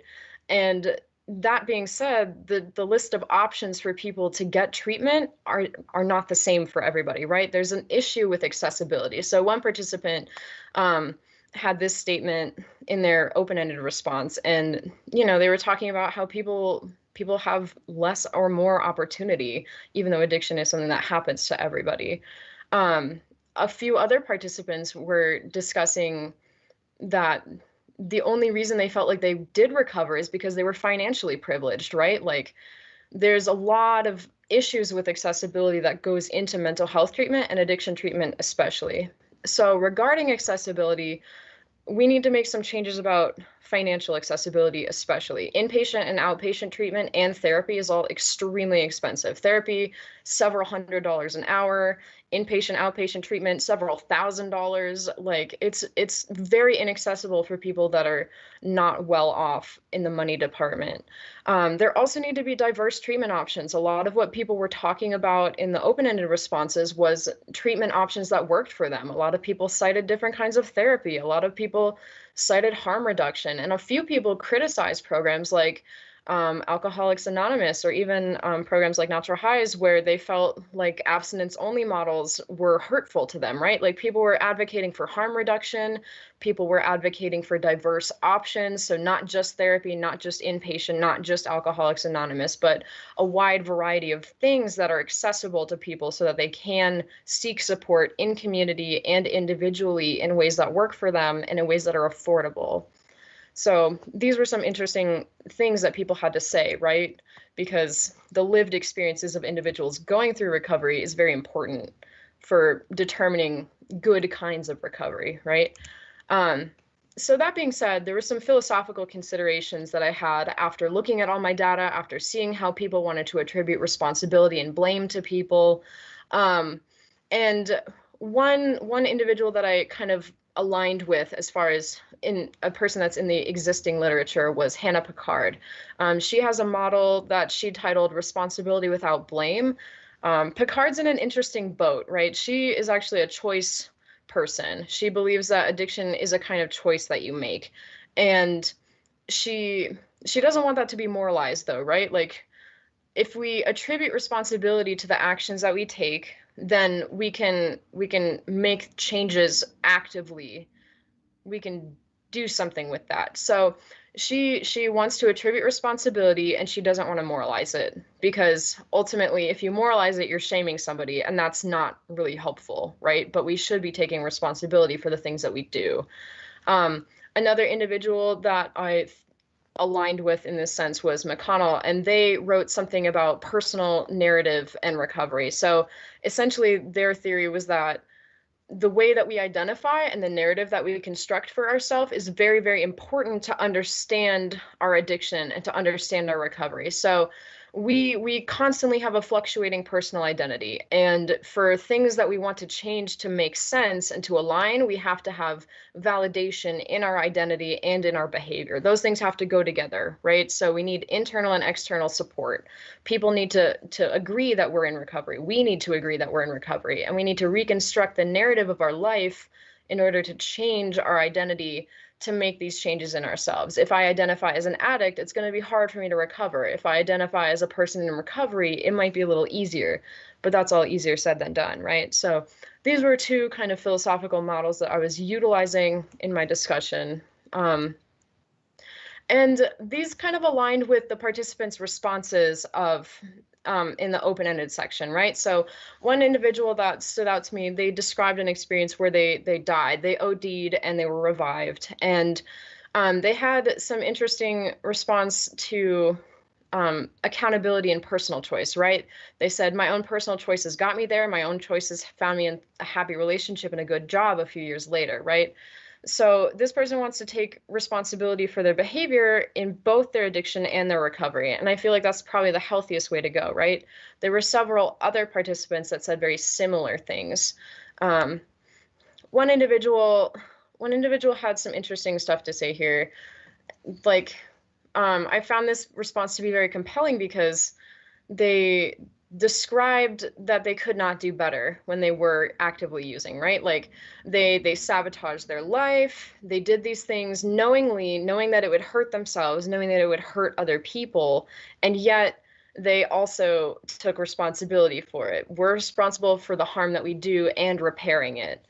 We don't necessarily always have control of our actions, but we're still responsible for them, even if we were out of control at the time. So that's a very interesting position that I found, because I was hesitant to endorse Picard, right? I was hesitant to endorse a choice model of addiction because, you know, my gut reaction is like, ooh, that's very stigmatizing. But at the same time, if I can choose recovery, I'm also choosing to use, and I need to be responsible ultimately for my own behavior, for what I do, right?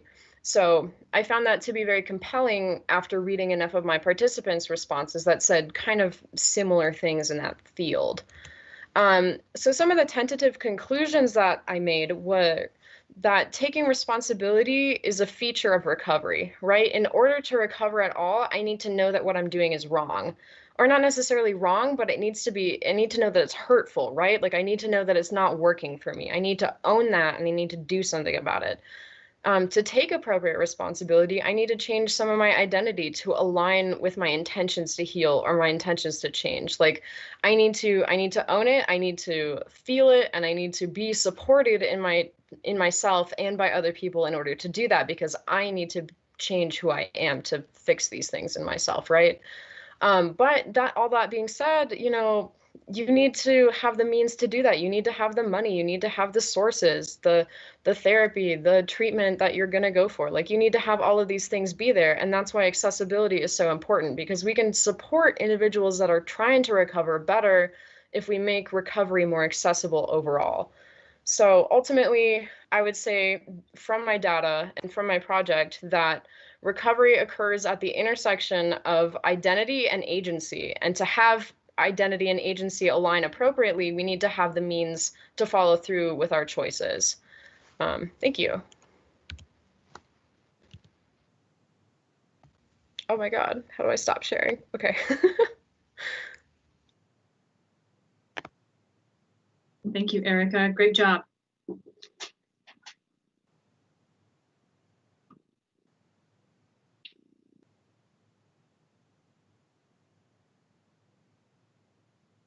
Krystal, are you ready? I am ready. Hi, everyone. I will share my screen.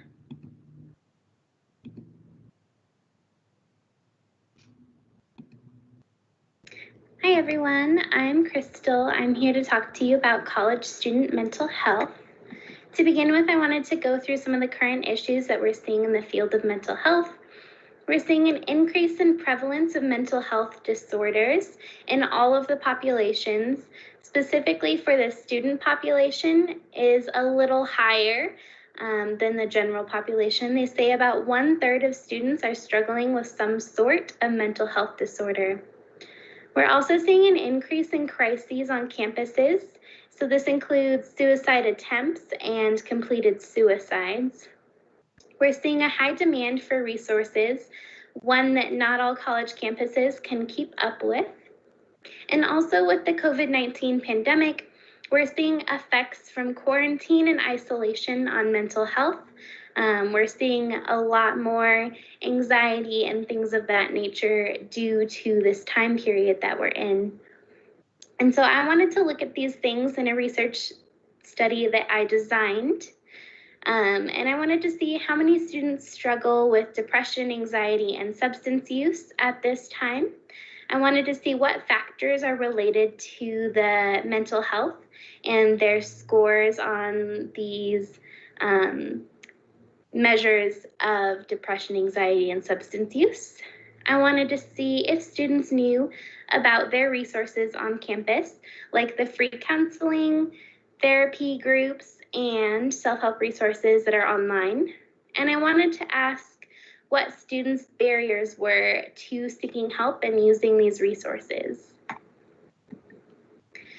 So what I did was I designed and created a survey of mental health that was approved by the IRB. I asked questions about resource awareness and what students' barriers were to using those resources.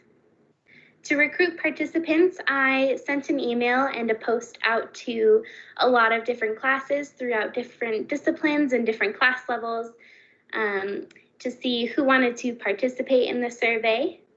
And that's how I got my participants. I used 3 psychological assessments in the survey. I looked at the big 3, depression, anxiety, and substance use. And then I analyzed my data looking at the assessment scores, factors that were affecting those scores, the percentages of students that knew about their resources, and how students ranked their barriers to using their resources. These are the assessments that I used. I wanted to show you all. The first one is the depression, the second one is the anxiety, and the third one is the one for substance use. I wanted to mention that assessments measure symptoms and they don't give clinical diagnoses for these issues. We just get to see who is struggling and how much they're struggling and what they're struggling with specifically. So to give you a little bit of a closer look, this is the patient health questionnaire. This is for depression. It has 9 questions and there is scoring instructions on the bottom.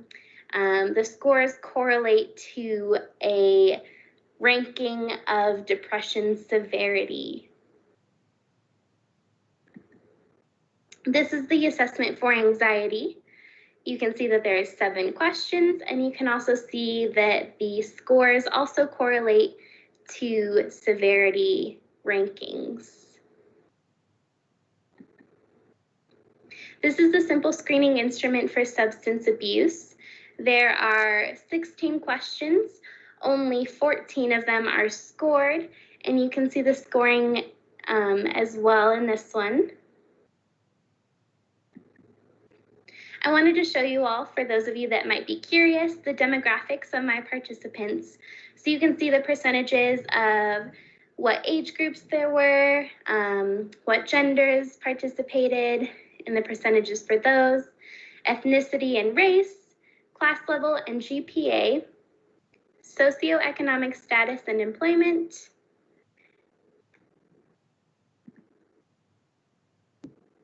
so I wanted to start out by showing you the percentages of people that fell into these different categories that I showed you earlier for all of the assessments. The assessments usually ask you, in the last 2 weeks, have you seen or struggled with this? And so those are the format of the questions, and you saw the scoring earlier. You can see that over half of students fell between moderate and severe for depression. You can see that 44% of students fell between moderate and severe for anxiety, and only 16% of students had moderate to high risk for substance use. And this one is a little bit different than other research on other college campuses. So other college campuses see a lot more percentages of students that struggle with substance use issues. And so I tried to look at this to see why ours was lower. So I looked to see if maybe commuting to campus was related to this, or if the fact that most people don't live on campus or in a dorm was also related to this. And I didn't find anything that was related, but I thought it was important to mention that it was a little bit different. So when we compared depression and anxiety to the 1/3 of students that struggle when I mentioned earlier, these numbers are a lot higher than what other studies have found. And so I wanted to see if this was possibly related to the COVID pandemic or quarantine or isolation.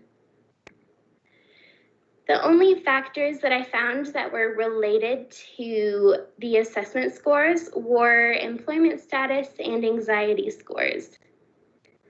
On the picture on the right, you can see that the unemployed students had a higher average score than students who reported having a full-time job.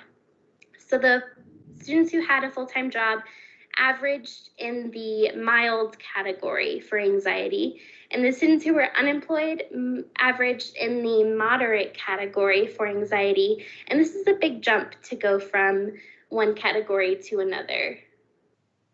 I didn't find any other factors that were related to the assessment scores, which was interesting. For the resource awareness, 72% of students knew about the free counseling, which is a lot, which was good. And then only half of students knew about the therapy groups and the self-help resources that the counseling center offers. I asked students, what would prevent you from using these mental health resources the most? And the highest chosen answer was a lack of knowledge about the resources themselves. So this could go from people not knowing how to get in touch, not knowing how to start, and all of those other things that you can think of related to that. And the second highest answer choice was other, and I asked people to explain their answer choice for this. And a lot of the times they said that they were already receiving services either on campus, off campus, or that they did not think that they needed services. I wanted to throw this in here to show you guys the data analysis process a little bit and how it's very messy. There's a lot of information, and I definitely commend people who do this and my other presenters today who have also done this. Just give them a little bit of a round of applause for that, because it definitely is very difficult and definitely a long process. So the implications of my study is that obviously we know that our students struggle with mental health. They struggle in depression and anxiety specifically, and so there are some things that maybe we can do about this that I'll tell you about later on. And then I also wanted to show you that we need more knowledge and awareness on our campus, because there were only half of students knowing about the alternate resources to counseling, and that could be important in helping people get resources that they need. And also, since people chose lack of knowledge about resources as their largest barrier, that it's very important to kind of like spread that knowledge about the resources that we have. So what can we do about this? Like on an individual level and at an organizational level, there are a lot of different things that we could do. For me and you, it could be talking to someone. We can ask them how their day is going, and we can share with them about our mental health, and maybe that will influence them to share with us about theirs. And if we know about a resource that they don't know about, or that someone else knows about a resource that you don't know about, it can help foster that conversation and foster that help-seeking behavior. So I also think it's important to think about this at an organizational level. There's definitely campaigns surrounding stigma and sending messages about mental health, but in the end, it's all just about supporting one another. The future research that would be good to look at would be studies after this COVID period and comparisons to the studies that were done during the COVID period. So looking at if the mental health was worse during the pandemic than it is after, seeing if those scores drop back down to around that 1/3 that we saw in the beginning. And then another question is, do the factors that we think are related to mental health, are they really related to mental health? So a lot of other studies point to gender and age having a big impact on people's scores on these mental health assessments. And since I didn't find any of this, I thought it was very important to further examine maybe why this is happening, or if maybe these are biases that we have. Just a lot of questions surrounding that could be looked into later.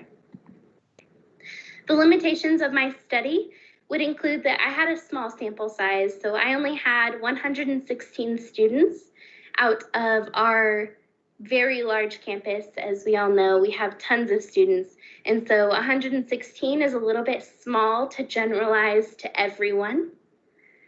And then another limitation is that this study was entirely online. So I think that maybe I would have gotten more in-depth answers if I was able to ask some of these questions in person. I wanted to share this with all of you. These are the mental health hotlines that are for all of the general public and MSU Denver's resources for everyone that is a student. So you can take a screenshot of this slide, you can take a picture of this slide, you can write some of the information down if you want to. But I think it's very important to have these on hand, especially during the time that we're in. There's a lot of people that are struggling and a lot of people that might need these hotlines and resources. So I wanted to share this with you guys. And this was in my survey as well, so that all of the students that took my survey could have access to these hotlines and resources.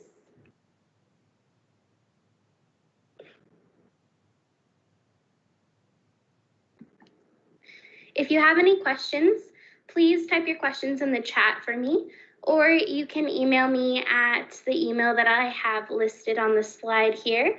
I would love to answer your questions in the Q&A session that we'll have later, or through the email as well. Thank you all for listening to me and thinking about mental health with me. And I hope that I told you something today that might change maybe how you talk to someone later in your day or anything like that. And I hope that you gained something from this.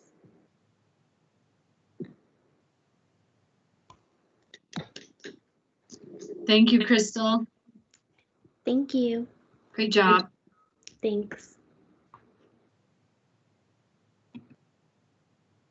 Hi, LaShawn, we're ready for you to give your presentation. Outstanding. All right, let's get right into it. Let me go ahead and share my screen.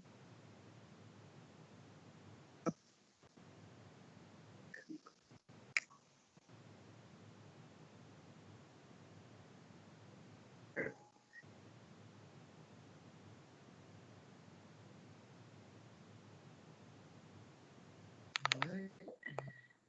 Here.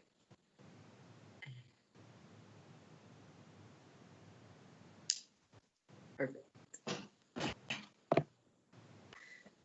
All right. Good morning, my fellow MSU Denver scholars, instructors, and all who elected to attend today's symposium. My name is LaShawn Mosley, and I am very honored and excited to have this opportunity to share my work with you.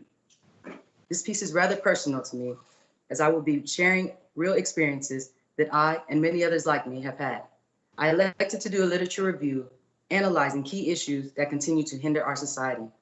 So without further ado, let's jump right in. The title of my thesis is Unresolved Trauma, a review of how it accumulates and the combined effects of it and military-related PTSD on subgroup veterans.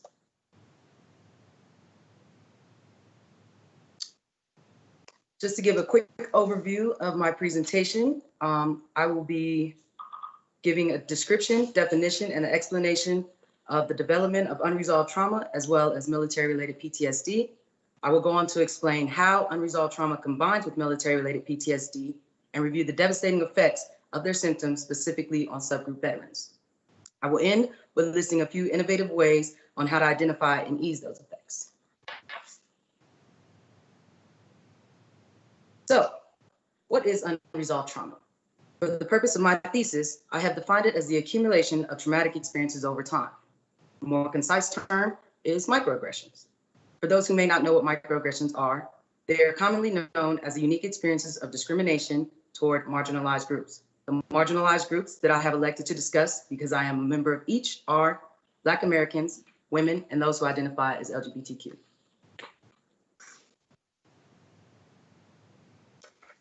So, what does that look like? For me, a third of unresolved trauma is potentially due to being Black in America. It is no secret that America has a dark history concerning how Black Americans have been treated, rather neglected, by the same nation that thrives on our very existence. I have included some lyrics from my favorite musician, J. Cole. The lyrics come from his song titled Immortal.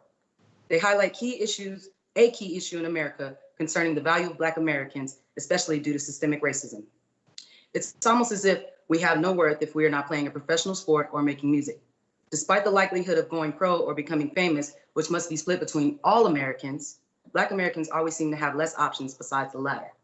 We are stuck with the choice of living and dying in the ghettos of America, working dead-end jobs, and just being flat out criminalized, all of which derives directly from slavery and its crippling aftermath.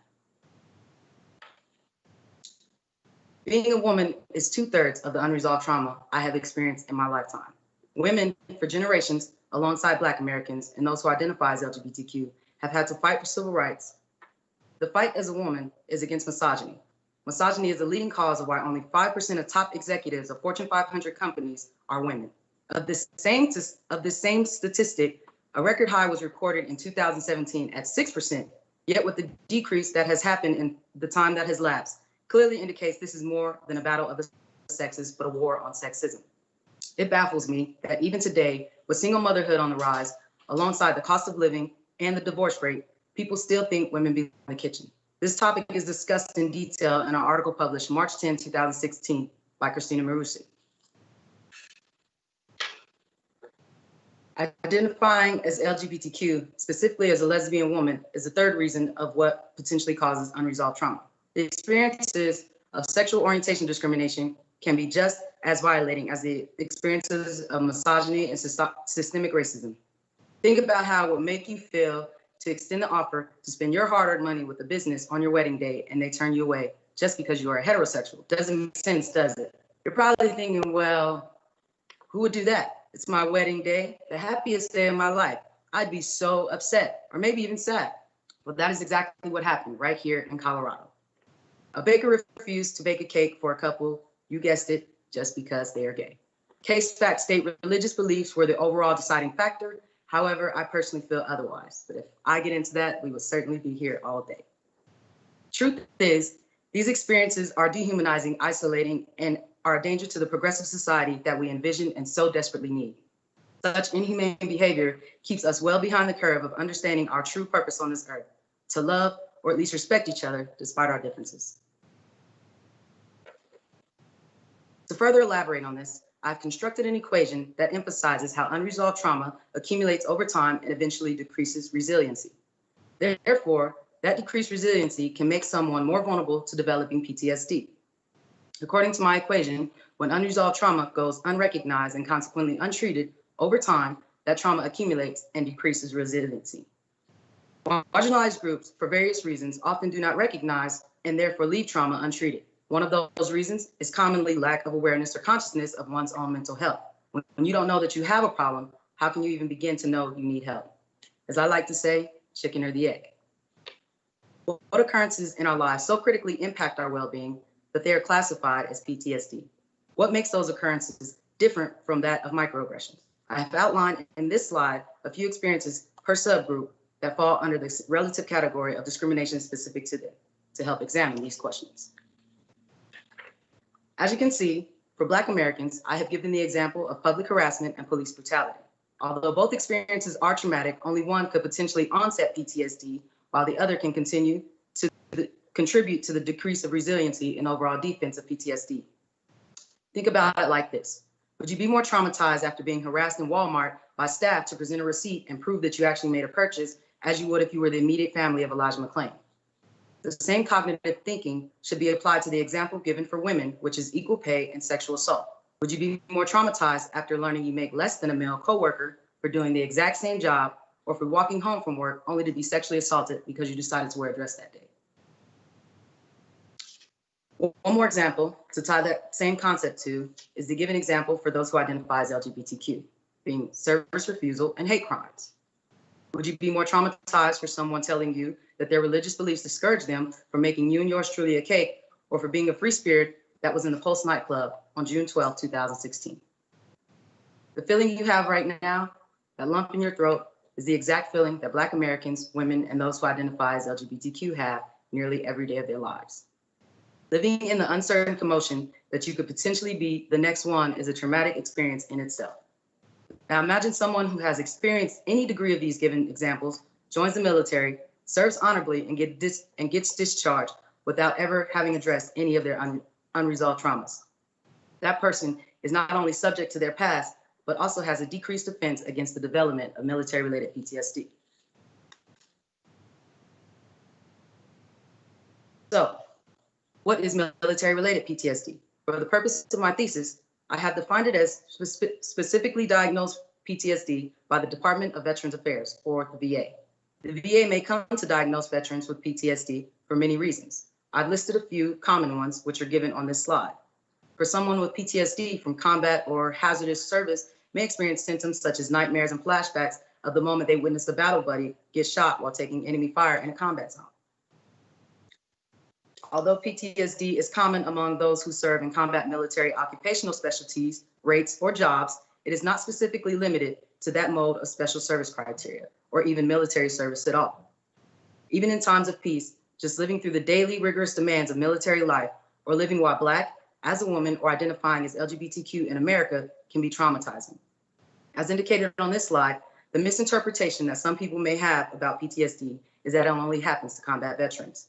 In fact, PTSD development can happen to anyone for a number of reasons.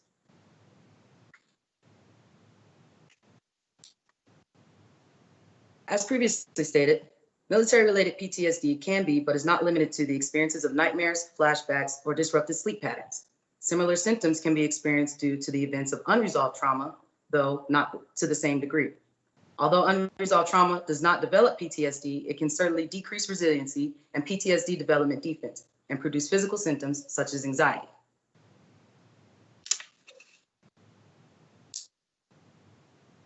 When a subgroup veteran has unresolved trauma and is diagnosed by the VA with military-related PTSD, they may find themselves simultaneously experiencing symptoms of both. Having that increased symptom exposure is likely to be an unpleasant and challenging experience. The VA has in recent years innovated its healthcare for veterans. Because of the changes in the military, such as women having more active duty roles, the VA adjusted by incorporating specialty care for women veterans.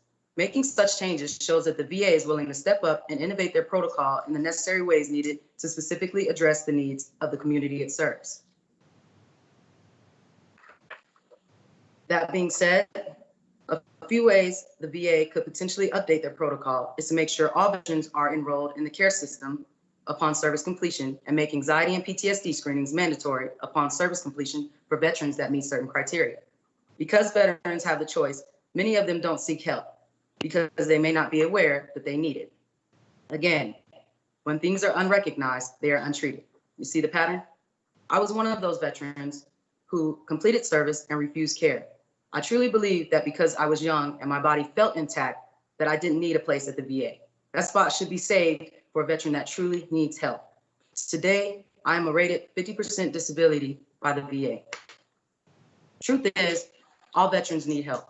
We sacrifice holidays, birthdays, or just days with family to protect a country that could give a, well, you know. All veterans come home mentally exhausted, physically broken, or both. In closing, I would like to leave you with my thesis note. We owe our veterans more than just once-a-year parades, speeches, and local business discounts. They deserve an apology for having to come home to discrimination after they volunteered to do what those same people who actively discriminate against them cannot or will not do themselves. They deserve the best physical and mental health care because when they come home, they are mentally exhausted, physically disabled, or both. Our veterans really deserve better. Thank you.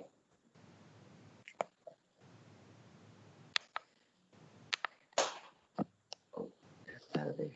Sorry. Thank you, LaShawn. Absolutely. Thank you for these wonderful presentations to the entire panel. We are going to go ahead and open it up to the Q&A session. And again, I'm going to open it up first to advisors. I see that I've already got a lot of questions populating here in our spreadsheet, and I'm happy to ask those. Although if the advisors are online and you want to unmute yourself and go ahead and ask your question, you can absolutely do that as well.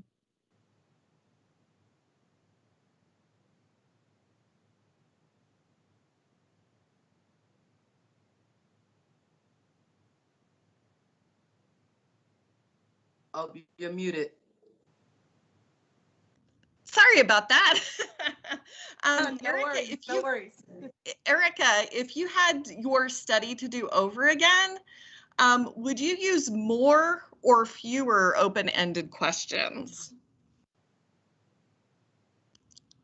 You're muted too. Yeah. Yeah, no, I got it. I feel like I feel like I'd probably use more open-ended questions. I feel like I wanted something with a little bit of statistical power because I was flexing for grad school, but then I like didn't actually do enough with my statistics to like have it be a real flex. So I'm like, oh no.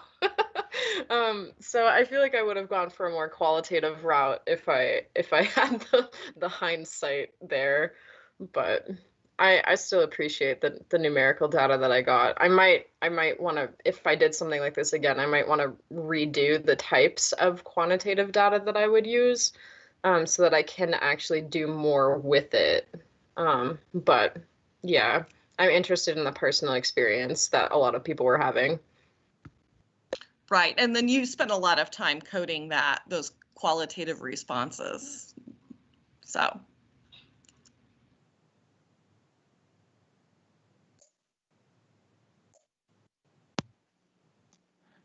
I can just follow up with another question for Erica from advisor. Mine is about what your takeaways are from the qualitative analysis and comments, specifically about what you see as being the motivational force of different elements. So there's getting rid of the negative consequences of using. There's this seeking to become a better person or changing your personal narrative.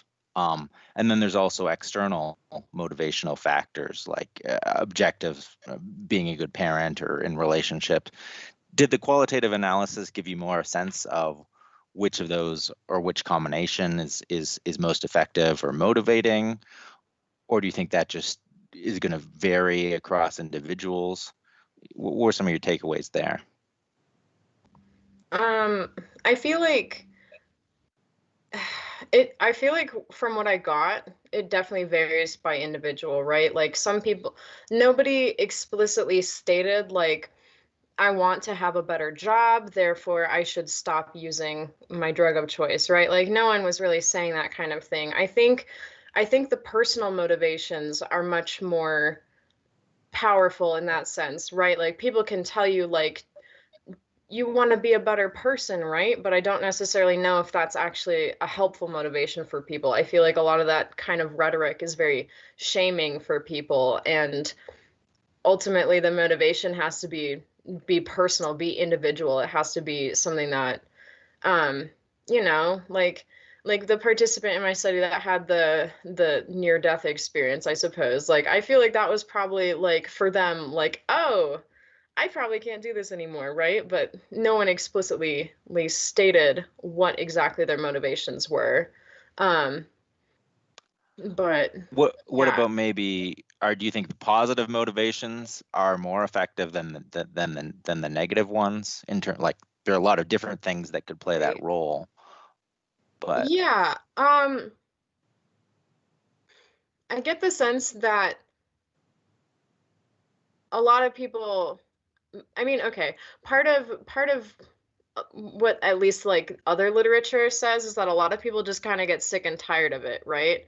Like a lot of people, for a lot of people, the negative consequences have a cumulative effect that's strong enough for them to be like, all right, this blows, like I don't want to do this anymore. But at the same time, I feel like to have a more successful motivation that's not as shameful for people, it has to come from the place of like, I want to improve, right? Like there's a motivation for improvement that also occurs in people that's not just being like fed up with what's going on with them. So I would think that what gets it to stick is the positive motivation. What might motivate people to act in the first place is likely the negative consequence. But I don't necessarily have anybody explicitly stating those things as far as my data set goes. Right. Thanks.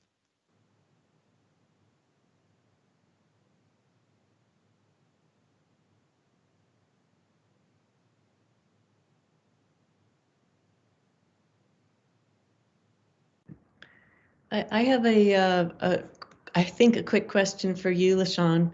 And I hope it's not too personal. You made your presentation personal, so I feel like it's okay to ask a personal question. I'm interested in how the research may have helped you as an individual. Did it confirm or normalize for you some of the experiences you have had as a Black, female, LGBTQ veteran? I would certainly say that the research, it was actually, some of it was appalling to me. The research that I did for my actual thesis paper, there was one set of research that I came across that was specifically concerning LGBTQ youth and how they've been treated in the school systems. And it's just, it amazes me that negative reinforcement of simply letting a child be who they are and the negative reinforcement that came behind that. And then the way that it continued to unravel into adulthood for some of those people, it was surprising to me rather than confirming. Thank you. Thank you, Dr. Randy.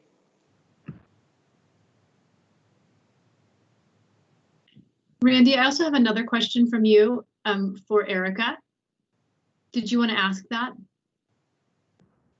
Oh, you can ask it. I don't know if I can go back and find it now. Okay, I've got it here all typed out, so I'll go ahead and ask it. Erica, from you, or for you from Dr. Smith, how do you think the pandemic affects people's sense of free will versus determinism? Are our narratives regarding agency fixed, or are they impacted by regional/global challenges to personal freedom?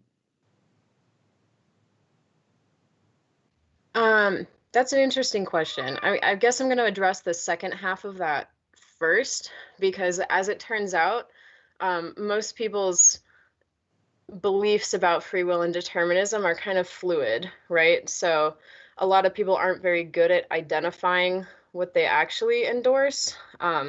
Like even in my sample, I had people that were scoring, like maxing out the score on endorsing free will and almost maxing out the score on determinism at the same time. Like people have conflicting ideas about free will and determinism all the time, especially if they're not like classically trained in some sort of philosophical discipline where they would know how to distinguish those two things easily.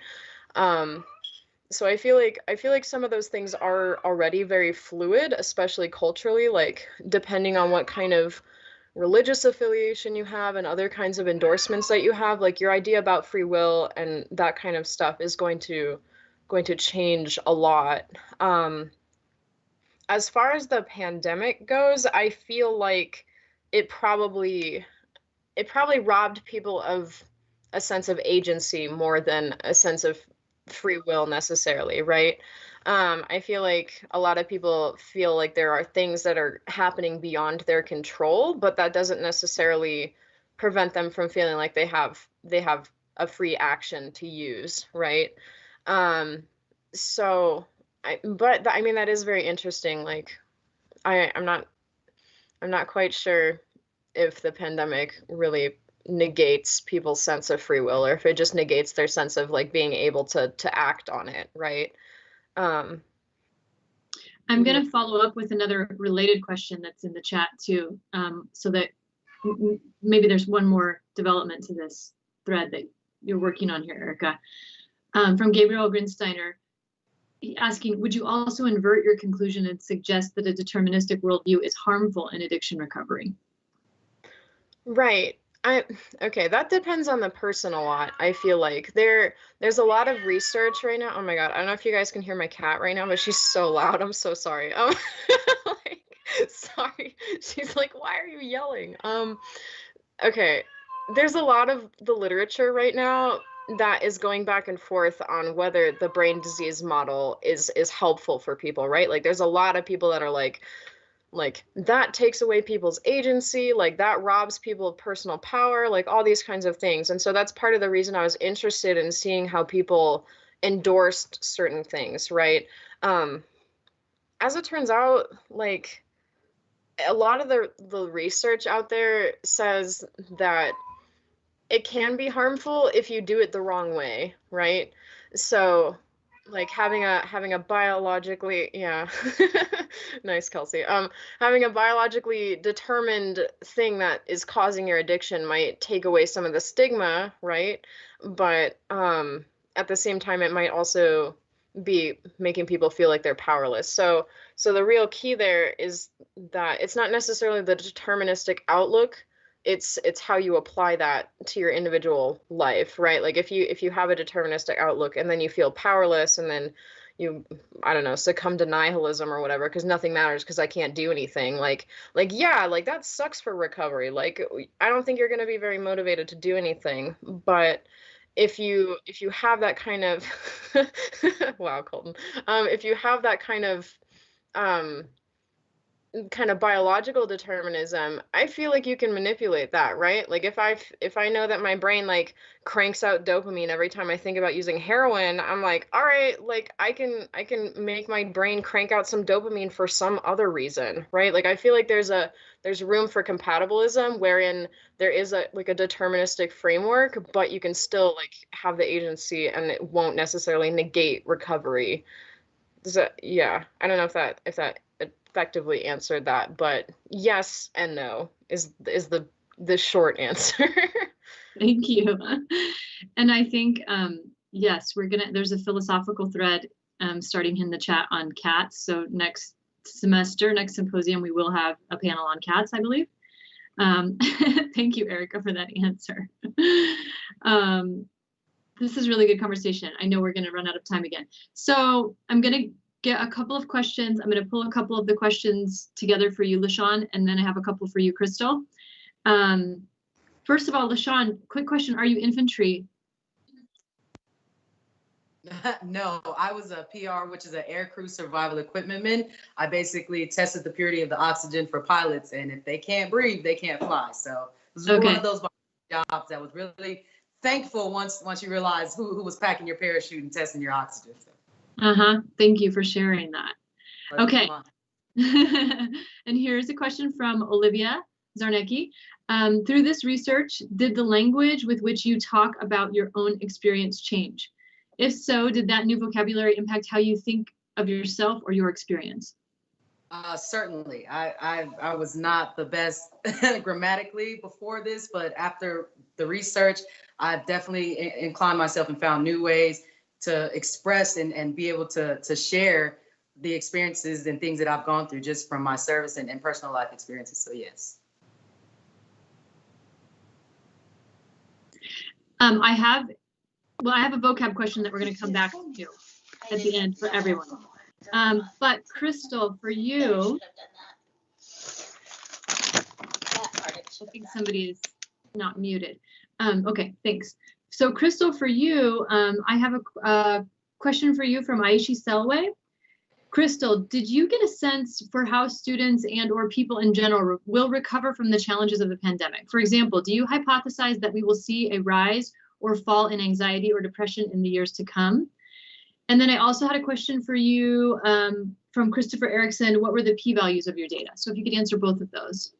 Okay, so for the first one, I think that we will see a decline after the COVID pandemic because most of the data from before on college campuses, it was around 1/3 of students. For my presentation, the depression was over half of students. And so I think those numbers are probably inflated due to COVID because I did not find a lot of other things to explain why that would be happening. And my p-values were significant less than 0.05. The only thing that I found that was significant was that employment scores were related to, or employment status was related to anxiety scores. And that p level was 0.001. 0.01, so less than 1% chance that those results were due to chance. The other thing that was significant was that the depression scores and anxiety scores were related to each other.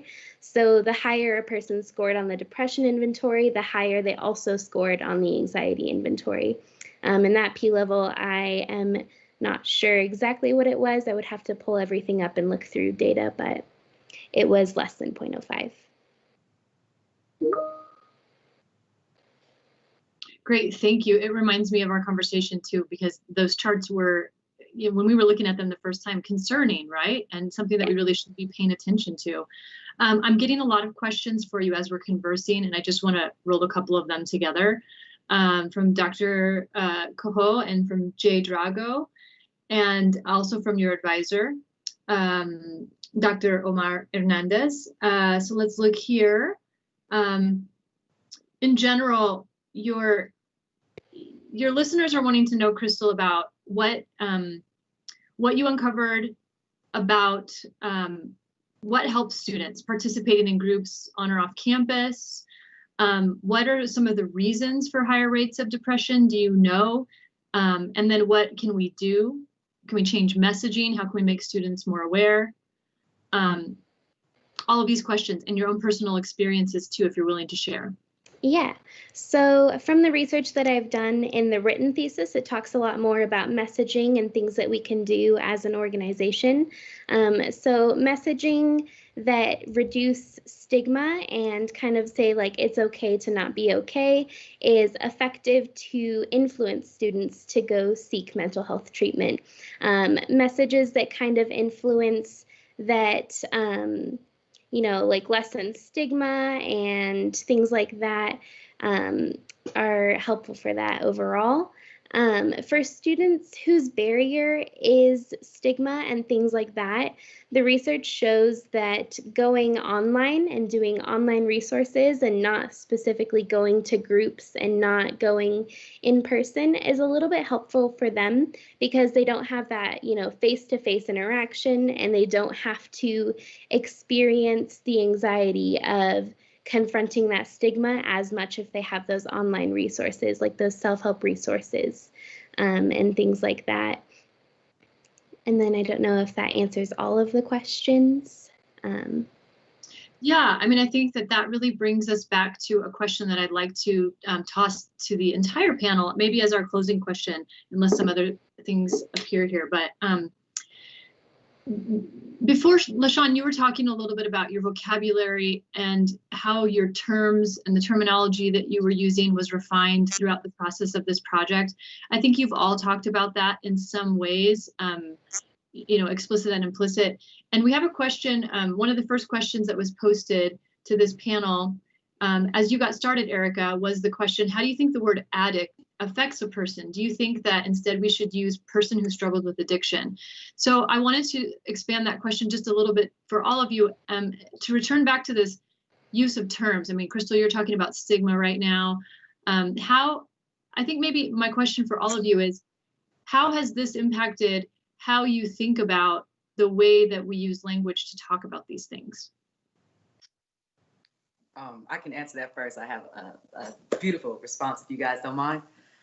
So one thing we do at my job, it's called trauma-informed care. And what that is basically removing certain terms to make it stigmatized toward people and give them this feeling of, we're not blaming you for your condition. It's, it's something that you're going to have to deal with through recovery. So I think language and the way that we use it, and again, our different perspectives about things, it plays a huge role in the recovery process and how we treat each other. So.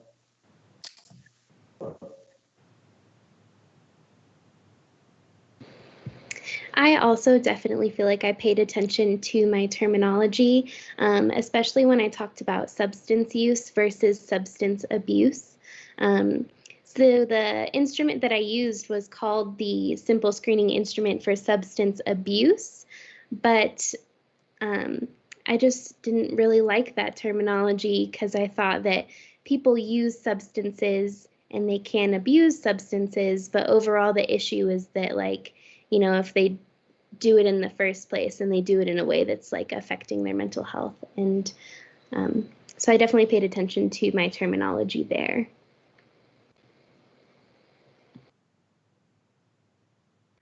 Yeah, I definitely agree that the terminology matters. And regarding the question that was specifically directed toward me, I feel like especially in my paper, I was very mindful to use the term individuals with substance addictions, as opposed to calling people addicts. I feel like that term specifically is very stigmatized, and that in turn kind of feeds into a lot of things, like especially with addiction. Like it's so intersectional, right? Like there's a lot of racism in addiction, there's a lot of racism in the so-called war on drugs and in policy about addiction, and so the terms that we use are already stigmatized. Like the term addict is extremely stigmatized, both in terms of the substance user and in terms of the racial and other kind of things that get tied into that terminology. So yeah, we do need to be really careful about how we discuss these things a lot of the time.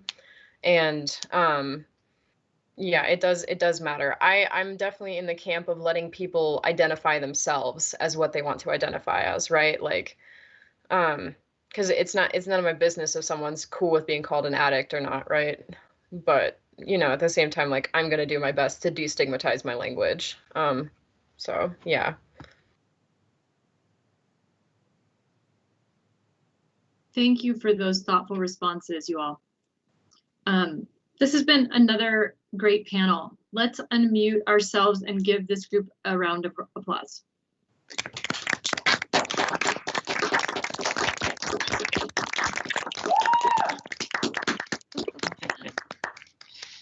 Great job. Okay, so we have about 8 minutes. We're going to take a break, and then we're going to come back to celebrate our grads during the celebration ceremony. And that's going to get started at 11:30. We'll take about 45 minutes to do the celebration ceremony, and then we'll have a lunch break where everyone can just take a break and go eat your lunch and then come back for the first panel in the afternoon at 1:15. We hope that many of you will stick around to celebrate the grads. We're going to talk a little bit about them and their accomplishments, their achievements, and who they are, where they're going next. Celebrate them and their advisors for the wonderful work that they've done. And yeah, just thank everybody who's been involved. So that's what's coming up next. We'll be back here in about 8 minutes. Thanks everybody for being here.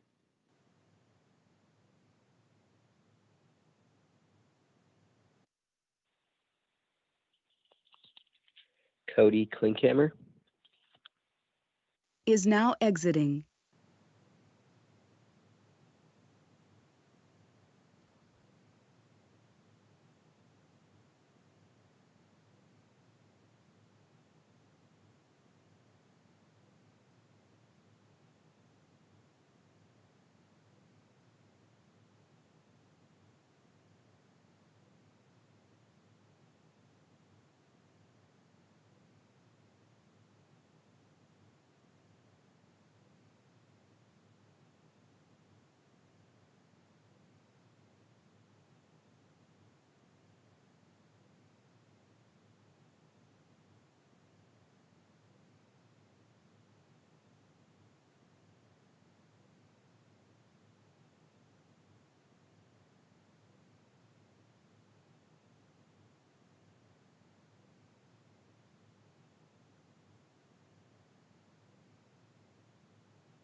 Hi, everyone. Hello, Dr. Megan. Are you feeling good, LaShawn? Ooh, my nerves were so bad, and I don't understand why. I'm just like, I stand up and I will talk to somebody all day, but just for this, I was so nervous, and I don't know why. I don't know why. Well, you did a beautiful job, so congratulations. Everybody's good. It's been a great morning so far, hasn't it? So I think we're going to go ahead and get started with this moment of celebration for these graduates. I thank you all for being here. I'm super grateful for this day, for these students, for all of us getting to be here together in this format. I think that we are able to come together and really experience a sense of community even in this online space. And I'm just grateful for that. So thank you all for being here. I'm going to go ahead and share a slideshow that I have. Hopefully this will work.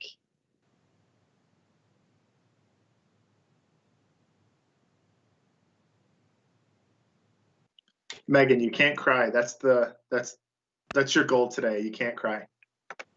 Lucas, I told you not to bring that up again. I'm sorry, I had to. It's our dream. It's like our constant reminder. You just can't. No tears. Just don't do it. If you say that, it's going to make it worse. I'm just telling you. Okay, so, and I'm going to tell you about a friend of mine who I consulted with on this. She is now a provost. She just got to a provost position. She has the same problem I do. And she told me that she has told all of her students, colleagues, friends, everyone that she has terrible allergies. So let's go with that, okay? Okay, so here we go. Can you all see this? Yes, we can. Okay. So let's get started. Let's celebrate. My name is Dr. Megan Hughes-Zarzo. I always have to write it down or I never say it. I'm the director of the Honors Program, and I'm very happy to be here today sharing this event with all of you. First of all, I would like to say a few thank yous to all who have helped make this event possible. I would like to recognize first and foremost our program coordinator, Jennifer Lutz. Her daily assistance has been steadfast and insightful, and as always, she has helped with every detail. Thank you so much, Jen, for your commitment to this program and to the students. This year in particular has brought so many new challenges, but we've continued to work together to maintain the honors program and with a few more children and dogs and cats in the mix. I wrote that before Erica's cat appeared. So normally this event looks a little bit more like this. We're on campus, maybe students are getting their robes, getting prepared for next week for the graduation ceremony. We meet on campus at the Cavia, and we then have a luncheon to celebrate, usually somewhere in the Tivoli. That isn't possible this year, but we're gonna make our very best effort to include as many elements of that day as possible. This year it looks a little bit more like this, just like it did in the spring. The good news is we got through this beautifully in the spring semester, and I think that we're managing to make it happen again this fall. So you've done a lot of this meeting with Jen and I online in preparation for today. We have done some amazing coordination. You see images here from the poster for the symposium designed by Ali Berkowitz. And once again, I took a photo the other day of all the envelopes after they were ready to go, and getting ready to mail those out to all of you. Your envelope should appear in your mailbox, hopefully today or tomorrow, is what they told me at the post office. So you'll be getting your cords and your certificates, and a gift certificate to someplace nice to eat lunch, since we didn't get to do it together. I would also like to recognize our 4 honors program associate directors, Dr. Jennifer Bolton, Professor in Nutrition, Dr. Philip Bernhardt, Professor in Secondary Education, Dr. Rebecca Forgash, Professor in Anthropology, and Dr. Sam Jay, Professor in Communication Studies. Thank you for the many, many ways you support the MSU Denver Honors Program. Your commitment to the continuous improvement of this program is invaluable. This year, the associate directors have worked to continue to build the honors curriculum, advocate for better support for honors faculty, including and especially for thesis mentoring, and they have been active in creating online co-curricular programming during the pandemic. They've done an awesome job of supporting you all somewhat behind the scenes this year, and I just want to say thank you to them. You are an amazing team, and it is a pleasure to work with you. I also want to acknowledge the fact that Sam J, who's been working with us for the past year, is going on to an exciting new position, a new role at the university, still at MSU, thank goodness, and he will be serving as MSU Denver's inaugural presidential faculty fellow and working directly with the president and a group of fellows that are going to do a lot of advising on university outreach and all things related to improving our programming. So we're super grateful for the work you've done this year, Sam, and I'm super excited for the next step.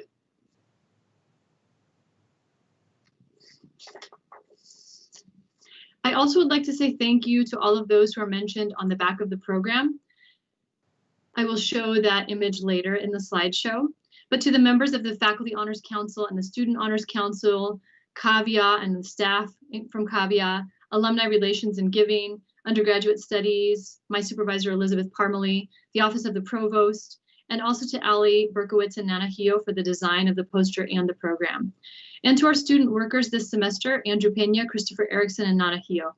All of them have been really active getting all of this up and running, posting things online, and helping with the facilitation of this day, helping me, as you've seen, gather in all the questions for the Q&A, all the tech support, and many of the graphics and the beautiful things that have been created in conjunction with this programming have been a direct result of that amazing group of student employees.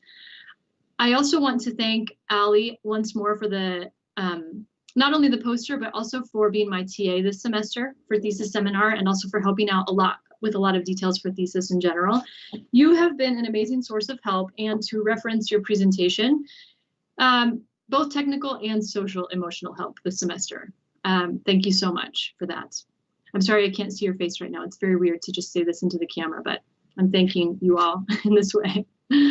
I also would like to acknowledge that Christopher Erickson is one of our student employees, but who is also leaving next semester and is going to, I think, take one semester off, if that's right, Christopher, but then is going to enroll at CSU in the engineering program.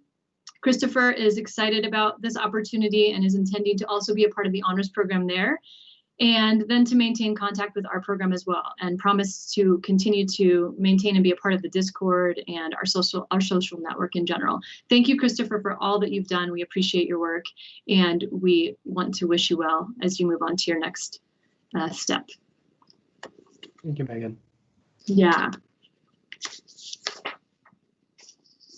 And I would also like to say a special thank you to the Auraria Library and Eric Baker, the IRB and Michael Heathcote, the Undergraduate Research Program and Shun Meek, and the Department of Communication Design. All of these areas on our campus provided presentations or workshops to the thesis or thesis seminar students on their way to completing the thesis project. And I think that one of the biggest shout outs that we need to make today and always as part of this project is to the thesis advisors. Normally, when we are gathered together at this point, I like to have all of the thesis advisors that can be with us during the luncheon stand so that we can recognize you. Since we can't do that today, I would like for everyone once again just to unmute and give a round of applause to the thesis advisors who do an incredible amount of work to guide thesis students.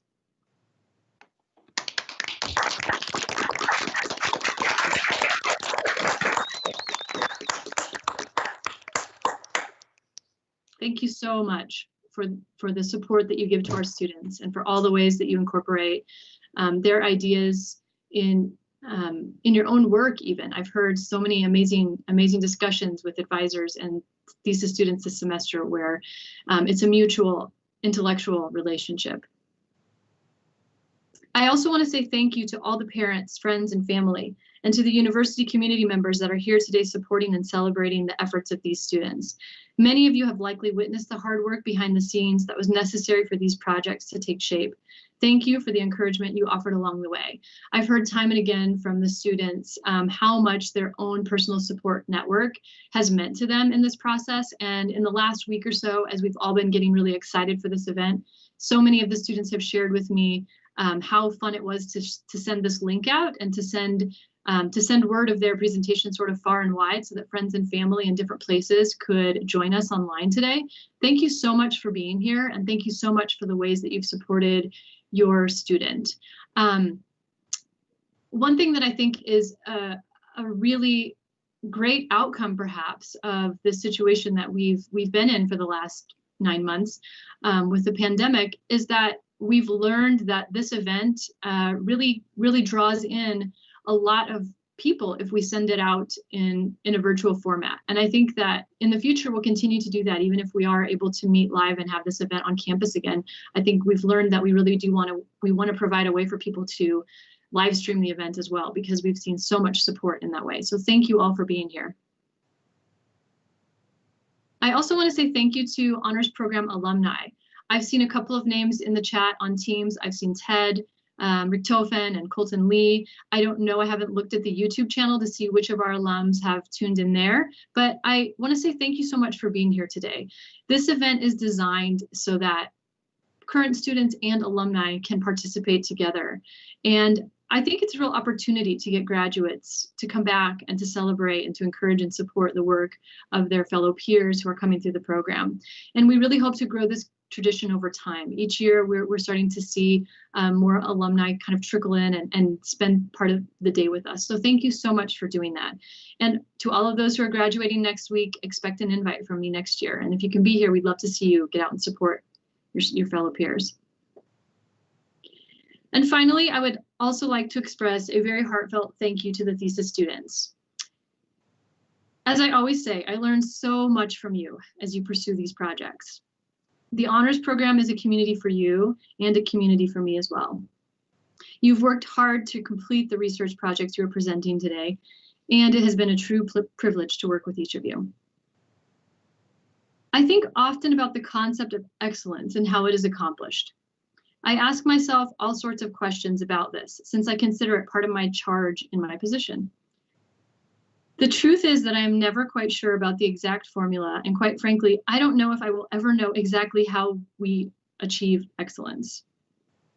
I read a headline yesterday about the largely unknown nature of Prince's creative process, and I thought again about how each of us has our own way of creating, and that this is even sometimes a mystery to our own selves. I thought about how ultimately we have to trust in that process, even when we don't know exactly how the thesis project is going to come together. And even if I send you a million files for creating outlines and timelines and things that I think might help you along the way. I thought about how Erica last semester told me one day that the very best thing I could do for her was to totally ignore her for about 2 weeks. And how I honored that, and it worked. While it is true that formulas are often useful, we must also break rules at times. One thing that I am totally convinced about is that we are more able to achieve when we are supported, encouraged, and engaged in conversations with others. I know this may seem overly simplistic, but I don't think it is. And I think that 2020 has underscored this for us in so many ways. So I want to thank you all for doing this, for each other, for me, for supporting one another in such amazing ways, and especially during all that 2020 has brought. I was talking to Brianna yesterday as we did one final practice presentation, and I was amazed at how you were sharing, Brianna, how much your group, your panel had met behind the scenes. I didn't even know about it, to practice together your presentations. I know that there's been so much support and encouragement from and between you all in this group all along the way, and moments that I was able to observe and moments that I haven't been able to observe. And I just find it so amazing, so inspiring. And I thank you all for bringing that to my life as well. And I also think a lot about what we just heard from panel 2, and about how each of your presentations was all about supporting other human beings and how essential that is if we want anyone to be successful, right? At all. We really need one another.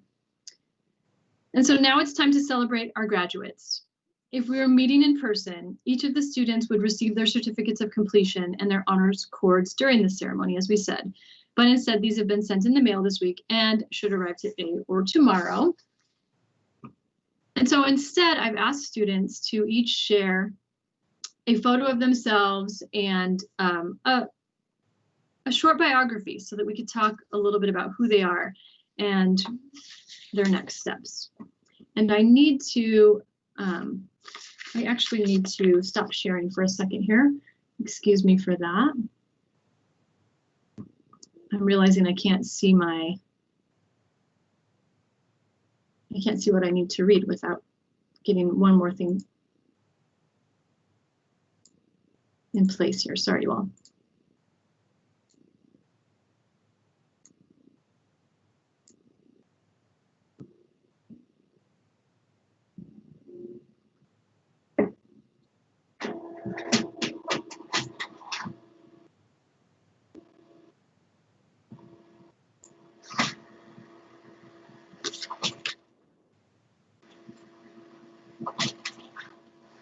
Thank you for bearing with me for a second.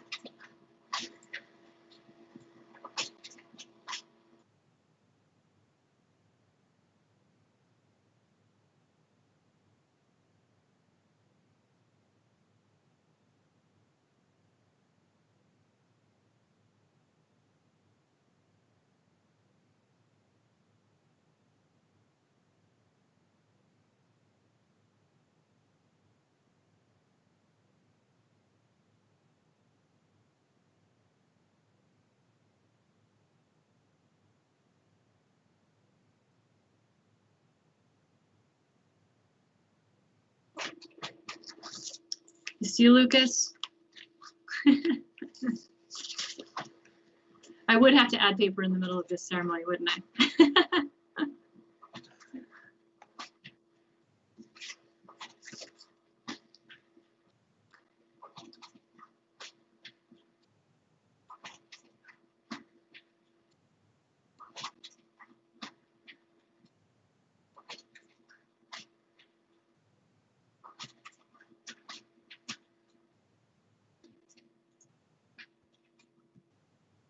Okay, can everybody see that again? Yes, ma'am. Yep, we can see it. Okay. It's not showing up the same way it was for me. So let me see. Is it advancing? No.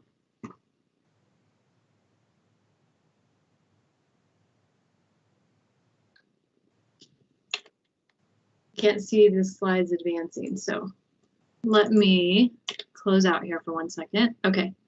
Let me try one more time.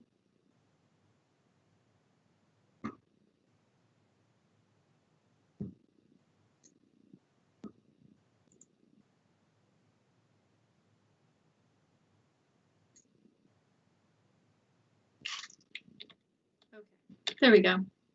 Can you all see that? Yes, we can. I can at least. That's what counts, Lucas. If you can see it, we're gonna go. Thank you. Okay, so we're gonna start with Brianna Simmons. Brianna is a major in biology with chemistry and criminal justice and criminology minors. When I asked what stands out about the honors program, about Brianna's experience in the honors program, Brianna said that being a part of the honors program was very helpful with gaining undergraduate research experience with my thesis, as not as many undergraduate students are given the opportunity.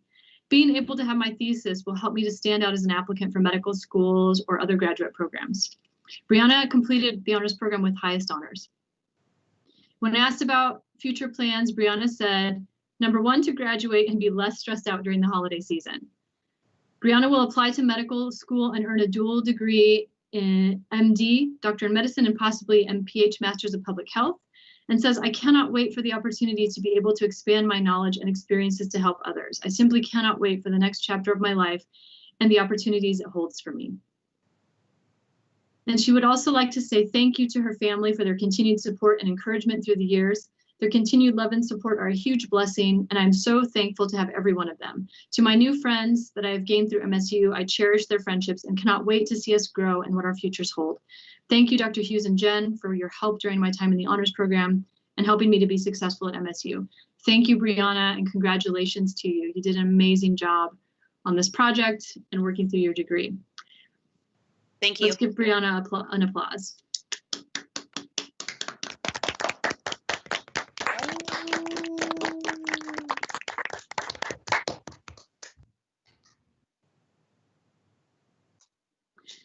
Next up Alexandra Berkowitz. Major in art, in elementary and art education. And I probably said art first because Allie and I have a continuous conversation about art. Thanks for that, Allie. Allie says that the honors program allowed her to explore the field she was going into in a more complex and interdisciplinary way. The colloquium classes, the thesis project, and sitting in the honors house and talking with other honors students opened my mind to so many different views. It has been such an incredible experience. Allie has been active in the honors program in many ways. She's completing honors with the highest honors. She's also has been working on student teaching this semester and has traveled with us to the Western Regional Honors Conference and has been really active in publishing her work in Scribendi, the Palouse Review, and Nerd Herd newsletter, which the Nerd Herd newsletter is our own internal newsletter that comes out at least once a semester, sometimes twice. And the new edition is going to be coming out next week. It is amazing. I cannot wait to share it with you all. Thanks, Allie, for submitting to all of those publications and sharing your work with us. In the future, Allie says she's hoping to teach abroad and is currently applying to teach English in Israel for a year. She also says she's so appreciative of all the honors program has given her. Thank you to Megan, Jen, and all the honors students for making my college experience much richer and more rewarding. Congratulations, Allie. Let's give her an applause. Yeah.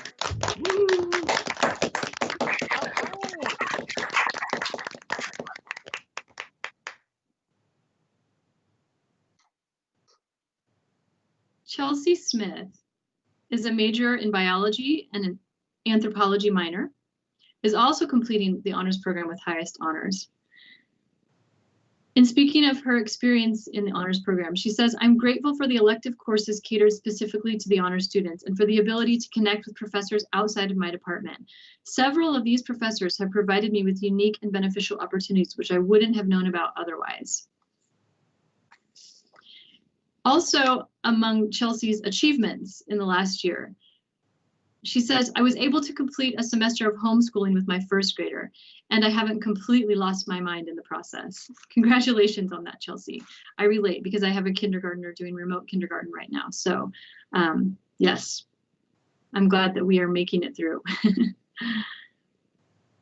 Your future plans, Chelsea says, like everyone else in the world, my short-term plans have changed drastically since the onset of the pandemic. Instead of immediately enrolling in wildlife biology as a graduate program, I will be spending the next year preparing for my wedding, homeschooling my daughter, and I hope to finally put my pen to paper with a book idea that I've been mulling over for the past 3 years. This is amazing, Chelsea. I'm super excited for you, and I'm super curious about this book idea. I hope you'll tell us more. Let's give Chelsea a round of applause.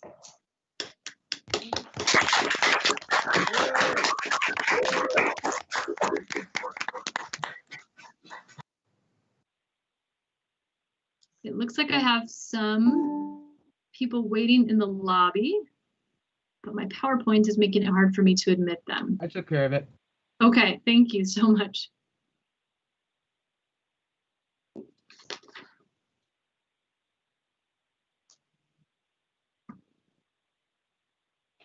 Next up, Erica Payne.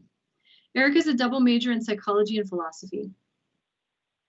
Erica says, when I joined the honors program, I found a community of like-minded peers with diverse interests and skills. In all my prior years at MSU, I hadn't made any lasting connections. As soon as I joined the honors program, I found real friends on campus. I'm grateful for the social and academic progress that the program allowed me to make in my years at MSU. Erica is also completing the honors program with highest honors. As far as future plans go, Erica says, I applied for CU Boulder's clinical psychology PhD program this semester. If all goes well, I will be pursuing my graduate schooling there, hopefully specializing in neuroscience and clinical psychology. I intend to stay on the university track in addition to having a private therapeutic practice. Congratulations, Erica. Let's give her a round of applause.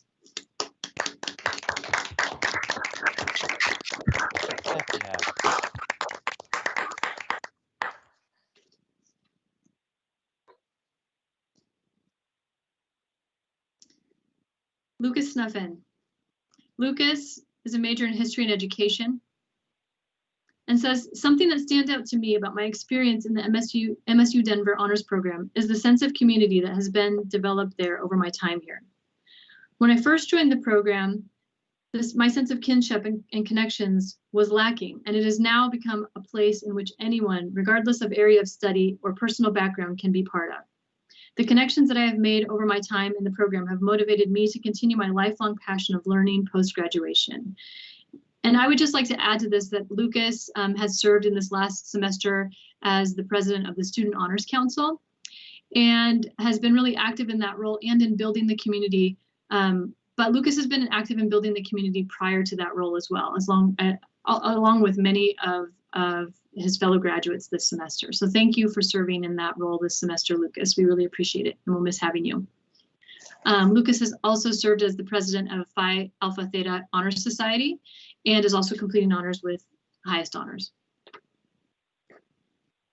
Lucas has also served as a tutor and mentions being a full-time student and working full-time. And I know that that is the case for so many of our students at MSU Denver. And I thank you, Lucas, for recognizing that as one of the things that many of you are doing and achieving lots of success in the meanwhile.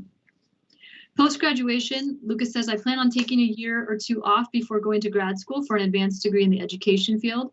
After student teaching in the spring, I will begin my teaching career outside of Denver. My passion for learning will never dissipate, as I will be focusing on learning Spanish as well as coding to diversify my skill set.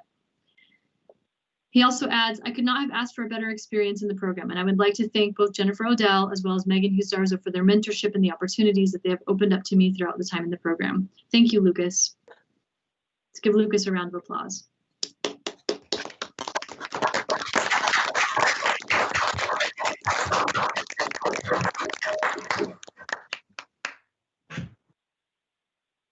LaShawn C. Mosley. LaShawn is a major in psychology and human services. LaShawn says, I feel my experience is unique because I am an honors student as well as a first-generation college student graduate in my family. Being elected to join the honors program was an experience within another experience. I have set a high standard for my family's future generations. I love that line, LaShawn, the idea of an experience within another experience. Thank you for sharing that, and thank you for expressing it in that way.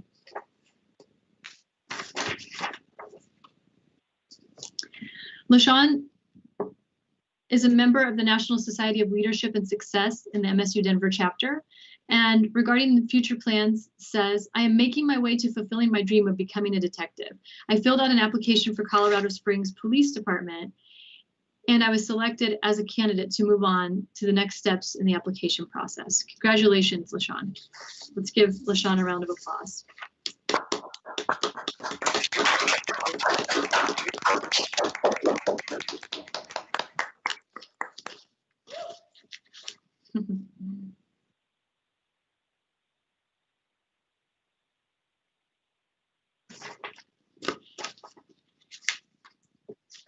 Kelsey Percival is an English major and says the honors program gave me the opportunity to get more involved at MSU. It significantly enriched my college experience and fostered amazing friendships and academic networks. Kelsey is graduating magna cum laude, but more importantly, has established many mentors and references through her studies and employment with DeFi, the Denver Project for Humanistic Inquiry. I just wanted to expand on that a little bit and underscore how active Kelsey has been with DeFi and how much that collaboration has meant to a lot of students in the honors program. The honors program collaborates really closely with DeFi to have students participate in that program and its events as part of the co-curricular credits that they can earn. And Kelsey has been an invaluable sort of connection between honors and DeFi. And we hope, Kelsey, that you will sort of pass that legacy off to the next person and continue to be in touch with us and keeping that connection alive with honors and DeFi. Thank you so much for facilitating that for the past couple of years. We're going to miss you in that role.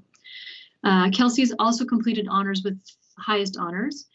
And in the future, she says after the new year, she's moving to Kailua, Hawaii to spend time in paradise with her partner, Tyler.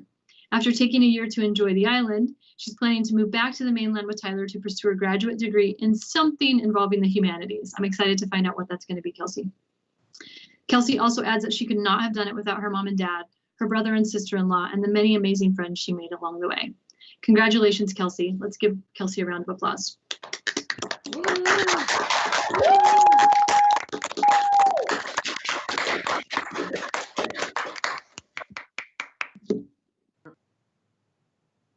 Elizabeth Platt has a major in nursing. Elizabeth says, I have always been active in the honors program, from the morning bus, hanging out with people in the honors house, and participating in classes. The program has allowed me to grow personally and be connected to individuals who share a similar passion. The most memorable experience was the colloquium classes. These classes provided unique takes on real life issues, and we were able to discuss topics professionally. I was glad to hear that, Elizabeth. As far as recent awards and scholarships that Elizabeth would like to share, Elizabeth is the recipient of the S.C. Holman Scholarship for the past 3 years. She took 3rd place internationally in post-secondary EMT skills in 2018 and 4th place internationally in post-secondary epidemiology in 2019. The Provost Honor Roll in spring 2020, the Roadways Honor Roll in 2019, and has completed the honors program with highest honors. Congrats on all of those achievements, Elizabeth. Elizabeth says that she plans on graduating with her Bachelor's of Science in Nursing in December of 2021. And after graduating, we'll take, and I wasn't sure if this is NCLEX, if that's how you all say it, the NCLEX RN exam, excuse me if that's not correct, and go on to start a new grad program working in an ICU. From the ICU, I want to eventually end up as an RN in a level 1 trauma center for a few years before working on my nurse practitioner's license and my DNP. She also adds that the honors program has helped her to grow as a person more than she could ever ask for. I am proud to have been in such an amazing program, and we're absolutely proud to have had you, Elizabeth. Congrats. Let's give her a round of applause.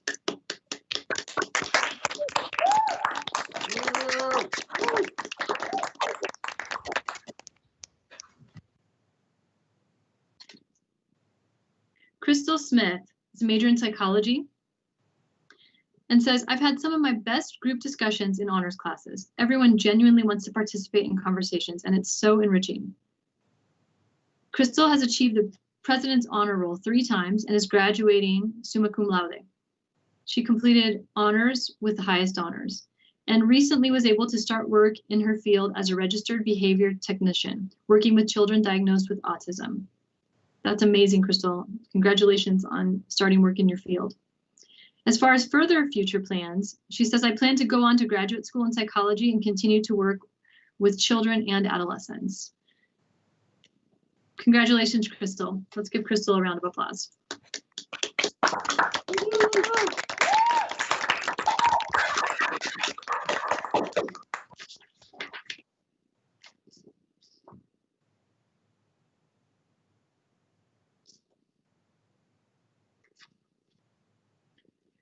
Olivia Czarnecki is a major in interdisciplinary studies of justice and society.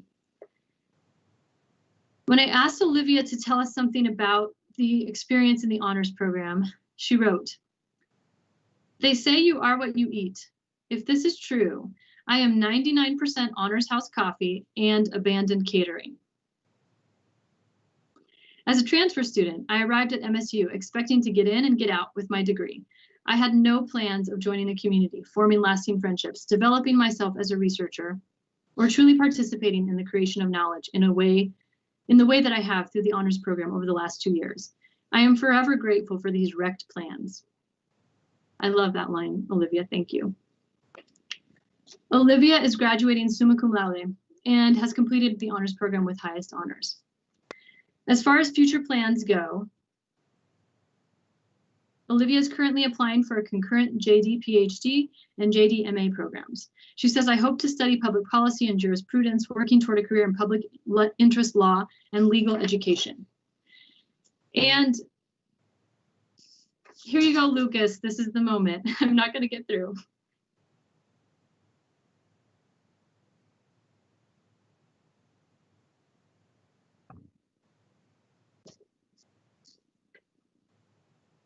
So I'm going to share with you Olivia's instructions on the anything else you would like to add section, because it's sort of a challenge. Olivia said to me, please read this about yourself out loud. If you do not, I will. And it will be longer, full of metaphors, and designed to make you cry.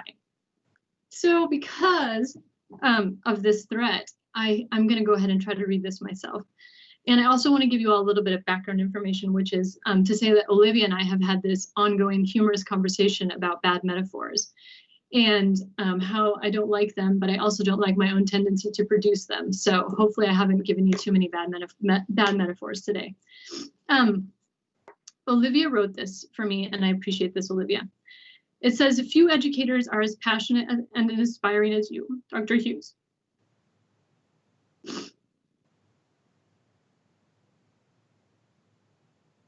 It is truly your guidance that makes the thesis experience, and furthermore the entire program, what it is.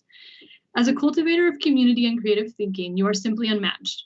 All of us in this class who will go on to be educators will forever be emulating your enthusiasm, compassion, and cutthroat Socratic approach to developing the minds of young people. Your support and friendship has been nothing short of invaluable. Thank you so much for that, Olivia. I'll tell you later how upset I am with you for making me cry on camera today. But I appreciate this. And I think our class could probably agree that only Olivia could find a way to make the word cutthroat a compliment. So thank you so much, Olivia. And last but not least, Mikaela Mudge. And Mikaela, thank you for sending your photo to me last night. I had forgotten to get everyone's photo, and I got all of them into the presentation. And I love this photo of you because I know how much you love to be outside and hike. Mikaela is a lifestyle medicine major and pre-healthcare minor. And she says, the aspect that stands out the most about honors is the wonderful community, whether fellow students or professors, and their desire and willingness to engage in meaningful, honest, and even sometimes difficult conversation. As a result of this, I feel like I've grown in my own ability to analyze and express my perspectives, as well as gain so much from the perspectives of others. Mikaela has also completed the honors program with highest honors. And after graduation, Kayla will begin studying for her medical admissions test before, she says, hopefully continuing on into medical school. And I crossed out the hopefully because I think those of us who know you have no doubt, Mikaela, that you are going to continue on into medical school. Kayla looks forward to eventually working as a family medicine practitioner, implementing whole person lifestyle medicine techniques in underserved communities, either in the States or abroad. And she anticipates copious and potentially unhealthy quantities of chocolate and tea in her near future. Thank you for that, Kayla. We are going to miss you, and I'm going to miss all of you around the table. There have been so many days when I've gone downstairs and seen Mikaela in the kitchen having some tea and possibly chocolate as well. And I just thank you for that, Mikaela, because it just reminded me of so many nice mornings that we spent in the honors house together. And I can hardly believe that you've already graduated. So good luck to all of you. I'm so excited for all of you as you take the next steps and move toward your next goals. We are celebrating with you, and we're really looking forward to being able to celebrate together in person again, hopefully sometime in the near future.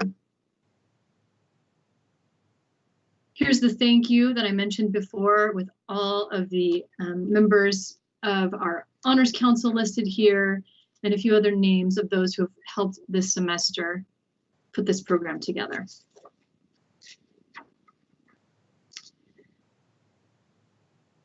So let's congratulate Mikaela and all of the group one more time with a round of applause. F yeah, Mudge. F yeah.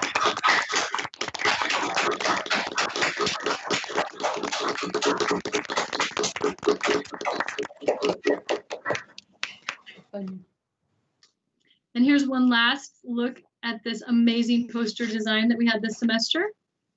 Thank you again for that, Ali and Nana.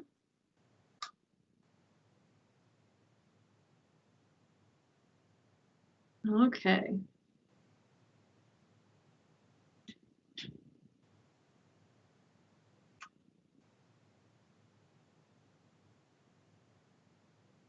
I saw a call in the chat for a round of applause for Megan and Jen. Could we produce one of those, please?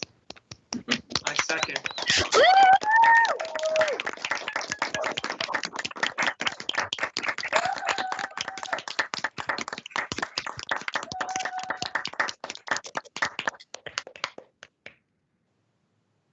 Thank you all.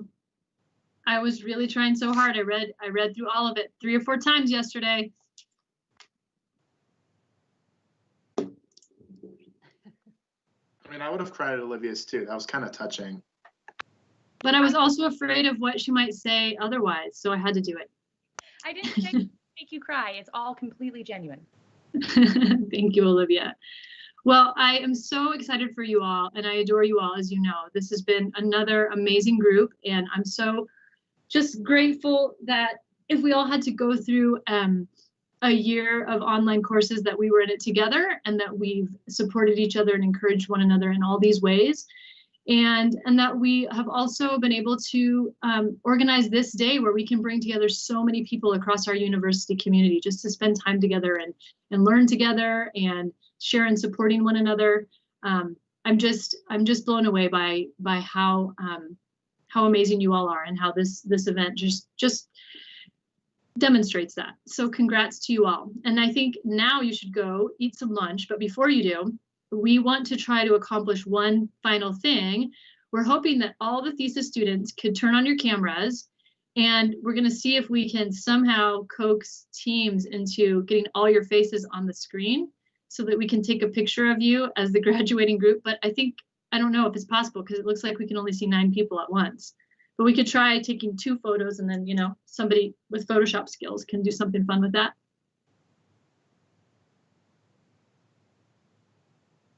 So is this possible? Yeah, if you click on the little 3 dots at the top and click on large gallery, and it'll open it all up so we can see everybody. Everybody. Wow. Oh, cool. New features. I'm learning more about Teams today. Okay, so is this, let's see, who are we missing? So I'm going to, how many do we have? So that's 11. So I'm going to shut my camera off so we can get all the grads in, because I think is that correct? 11? Let me see if I shut mine off. Who are we missing? Is everybody there now?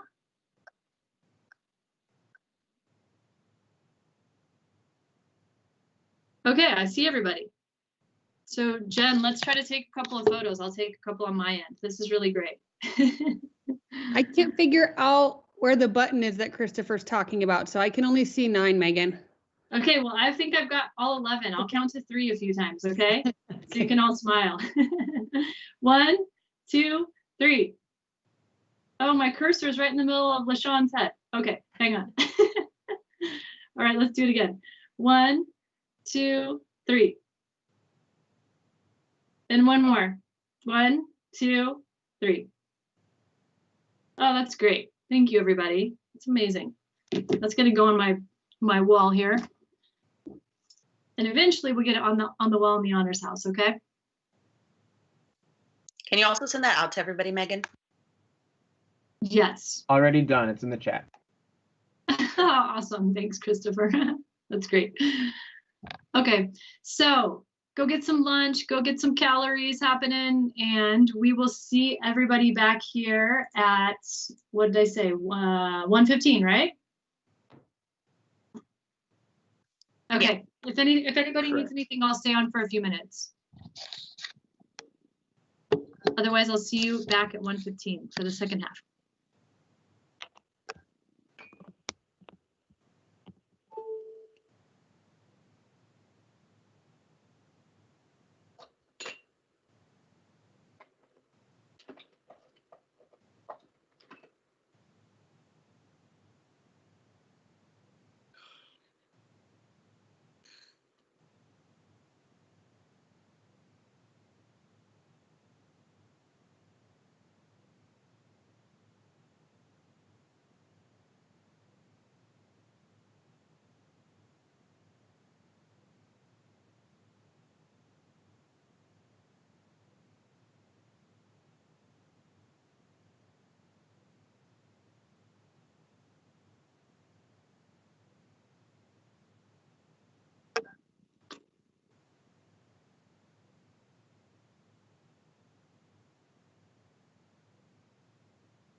Okay, Colton.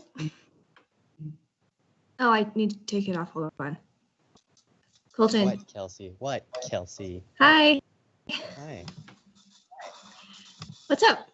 You know, just hanging out. Are you eating? Yeah. Yeah. I can barely hear you. Oh, sorry. Should I speak up for you? Yeah, you should.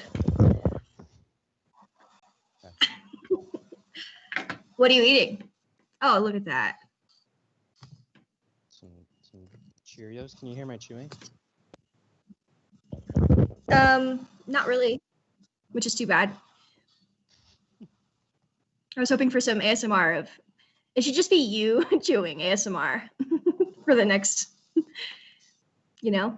You could do like a mukbang. You could cry about your feelings. I don't think anyone wants that. No? No. Did you see the video I put in the chat? I did. It's certainly long. Yeah, it's a good one. You don't think it's annoying? We got to keep the cat theme going. I didn't find I know it. we did. Did you? I know it said annoying in the title. Did you find it annoying? I think it would be annoying if it happened like every time I opened my fridge, but you know. Yeah. I had a cat that kind of sounded like that once. My roommate had a cat that was like that. It would like scream meow at you. Kelsey, do you remember when I told you that I actually believe in determinism, and we talked about how we were like kind of in the minority of people who didn't believe in free will? Yeah. And did I agree at that time? Did you what? Did I agree with you at that time? I don't think you necessarily did. I think you did say, "Oh, that's cool." Like not a lot of people do that or believe that. Yeah. Do you not think that anymore? I'm not sure. I haven't thought about it in a while. And of course, it makes me uncomfortable to think about it. You know, it's like really uncomfortable to think that you don't like have free will. Sure. But it makes, I think all the evidence points to determinism. Yes. Yeah, it's so easy to make the argument for right. determinism over free will. Yeah, I agree. Yeah. I mean, it's not even like a philosophical argument. It's like it like gets all the way down to like science and like physics and you know what I mean? Effects, yeah. Right. Yeah.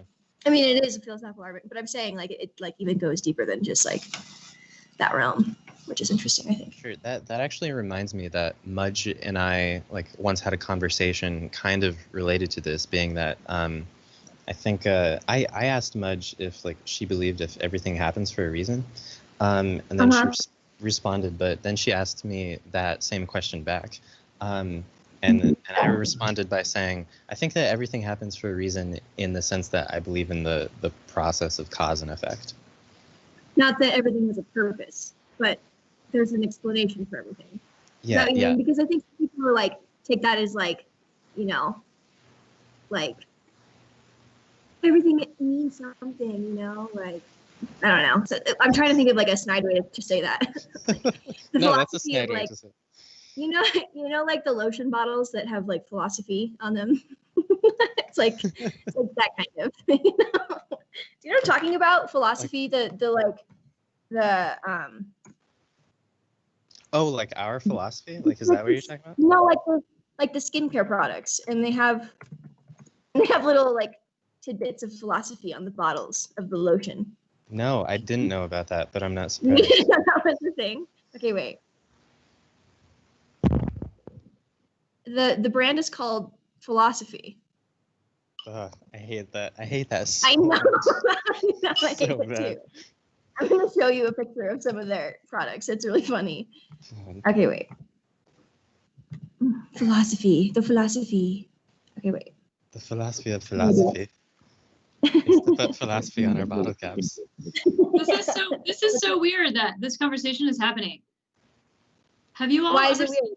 Because I was just talking about this the other day. Not exactly what you're saying, but this bottle. Have you ever seen this one? No. No, I have never seen that before. No. It's Dr. Megan used ours, so it's not weird because this was destined to be. There was no other way that this could have been. I'm gonna take a picture of this of every single tiny, you know, sort of paragraph on this and send them to you, Kelsey, because it's so weird. Yeah. There's a lot of writing there. So super weird, and it's really ideological, it's ideologically contradictory unto itself all over the place. Oh, really? Like you don't know who this is for, or if the idea is that it's for everyone, and therefore it tries to make everyone like it. You know? What kind weird. of beverage is it? No, it's soap. It's soap. Oh, it's soap? Yeah. Which is why it's like I'm not going to take the time to read a bottle about when I'm washing myself. I don't know. It's kind of weird. I feel like something that you're like drinking, maybe you have the time to like sit and read it, but like I don't get it. It's only for people who either take baths with their glasses on or don't need glasses. Yeah. Wait, I'm trying to. Why can't I send a picture in the chat? Let's see. Where's the button for it? Hi, Dr. Borgash. I just heard something about taking a bath with your glasses on, and I was like, I have to get in on this, but I don't know the context. So we're talking about this bottle of soap with. Have you ever seen this brand, the Castile soap? No. It's super weird, and it's been around since forever ago. And they have the same language on their bottle from, I don't know how long ago. Somewhere on here it says like when it was invented. But it's really weird, and I was telling him about it because they were talking about this stuff. But you can't read it without your glasses on if you know. There's a lot of verbiage on that bottle. If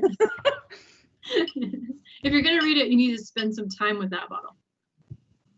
The type of person who would like read during that, because I mean, Kelsey, bathing myself is a sacred practice. It's called ablution, and yeah, okay.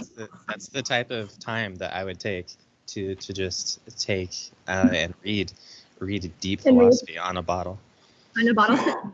Okay, the link I sent is the brand I was talking about. If you want to look at it, it's really. Oh, there it is. Philosophy skincare. Yep. It's soothing and invigorating. Oh, wow. I mean, it's just like funny for them to put little like, and therefore perceive things as they should be rather than how they are. I love marketing so much. It's soothing and invigorating. That's great. That's my favorite. This conversation came up in my world the other day was because I was objecting to Dove soap talking about the microbiome on the bottle, which I thought is just, ridiculous. Yeah. Why were you objecting to it? Because whatever the sentence is, it's not true. You know? Okay. It's just like there's a word in there that has to do with science. There's a word in there that has to do with comfort. There's a word in there that has to do with like family. Like you could just like categorize. I mean, Kelsey, you would do this perfectly with your major, just like go through and categorize what things were they trying to hit with this one phrase. And the word microbiome wasn't even, I don't even know if it was used grammatically correctly, but it wasn't true, whatever statement they were making. Yeah. And it was just like, they're just saying words, you know, that don't really make sense together. Yeah. I know, but I like it that there's a company that has hope in a jar. Like, that's it. No. Yeah, that's my favorite one. Renewed hope in a jar. Everybody needs that. Right? I wonder if it's anti-aging cream. It's so funny. Kelsey, who are you eating with? Show them on camera. This is a communal dinner. Oh, hi, Kelsey's dad. Hello. Dad. I was looking for who said that. What's that? I was looking for who was talking. I was looking at all the little circles to see which one. So thank you. That's so funny. My dad. No, it's Dad chiming in from the cheap seats. Yeah, he's playing a video game right now, believe it or not. That's awesome. Yeah. What are you eating, Megan? It's mac and cheese that I made, and I think it's good, but no one in my family likes it as much as I do. Well, yeah, that's how it is with food you make, though, you know. Oh well. I'm gonna get a snack.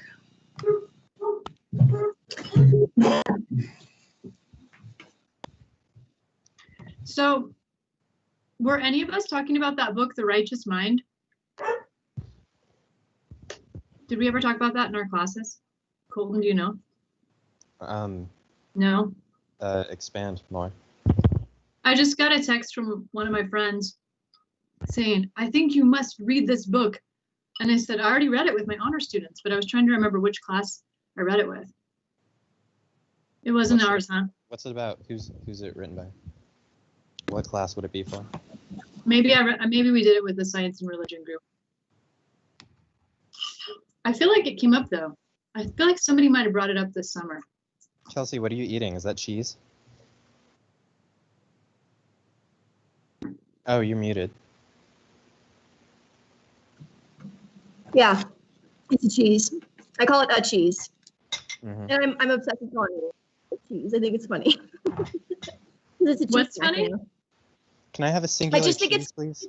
to call like this like cheese snacks a cheese. Like, can I have a cheese? I don't know. For some reason, it's just like stupid humor, I guess. I don't know. It's a line that photographers have used. Oh yeah. I mean, could be. Oh yeah, that's right. I was like, what? Could I have a cheese?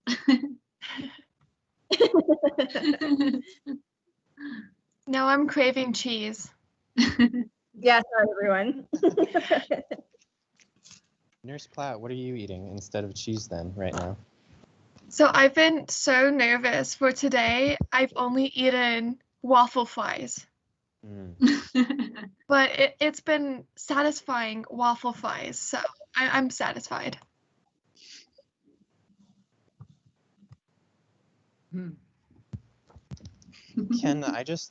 I imagine like that sandwich getting all like over your beard, and now I want to see you like eating that. Just so you know.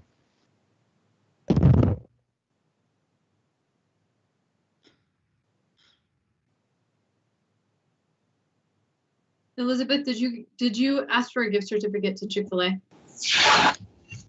I don't know how you could tell. Yeah, that was like the closest one to my house, but the line is always like ridiculously long.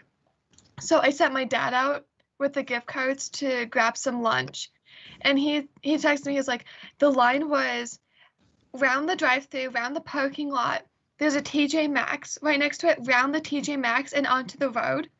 But he was in and out within like 15-20 minutes. They were just like, they knew where they needed to be, and it was fantastic how fast they got through the line. I want to see one of their training sessions. I feel like that would be really interesting to see. Mm-hmm. It's like a sport.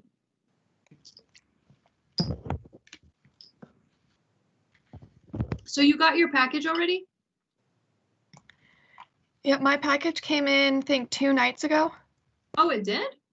Yeah, I was surprised how fast it came in. That's amazing, because I sent it just 2 days ago. That's weird. They must have. Did you get yours yet, Kelsey? Did you ask me if I got my package? Yeah. I don't know. We haven't gone to the post office yet. Okay. We kind of the mail delivery system up here is sort of complicated, I guess. So yeah. Kelsey's in the sticks now. Yeah, I'm up in the woods. So.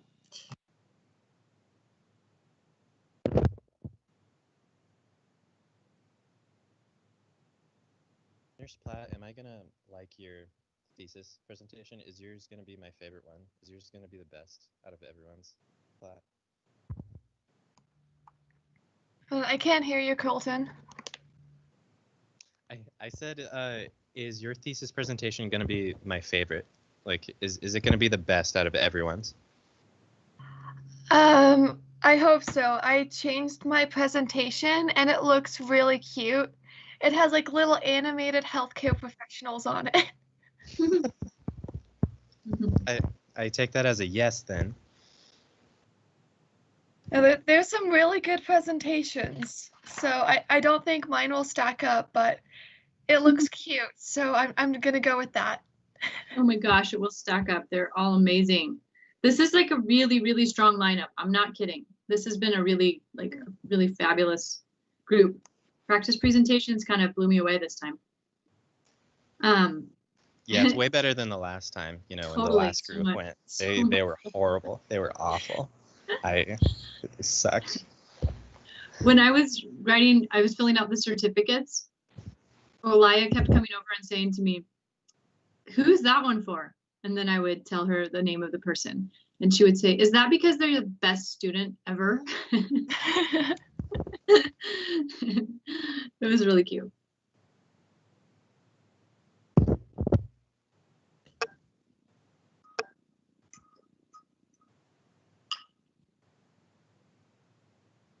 So your whole panel got together to practice, Elizabeth?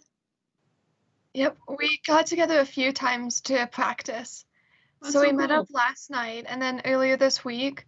And the first time we presented, we just said, "Hey, you have like a typo on this, or it's hard to read the font on this slide. Could you fix that?" And then last night we did it in the order we were gonna do today, and then practice asking each other questions. That's so cool. It was nice because it ended up going from the questions to like the conversations we used to have in the honors house in the living room. So it was nice just to sit down and like talk like we used to. Yeah, that's so cool. Well, today I felt like the panel should have been an hour and 15 because we just had so many questions, which was really good. But I just thought, man, people, I mean, I know everyone's getting like online fatigue, but I think people were willing to hang with it today because there were lots of great questions.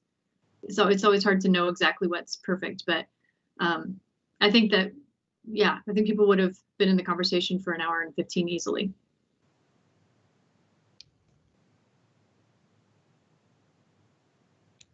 Lucas, what's in your bowl? I have peanut butter pretzels. I don't have a lot of groceries at the house, so I didn't have a lot to choose from. So grocery shopping will probably be tomorrow's task. So we'll see how that goes. Do you like to cook?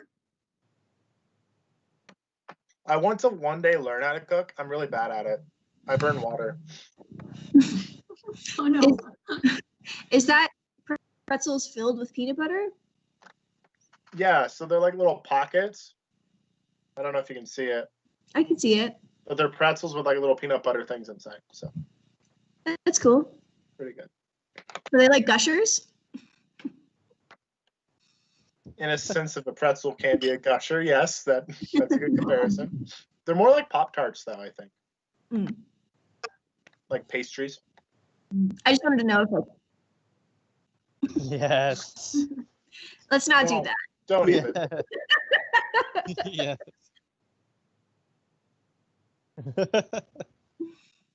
Neither. That's a calzone. It's a It's good full, answer. It's fully covered. Burrito would not matter. Sandwich, no. It's a calzone. I did not miss any of this.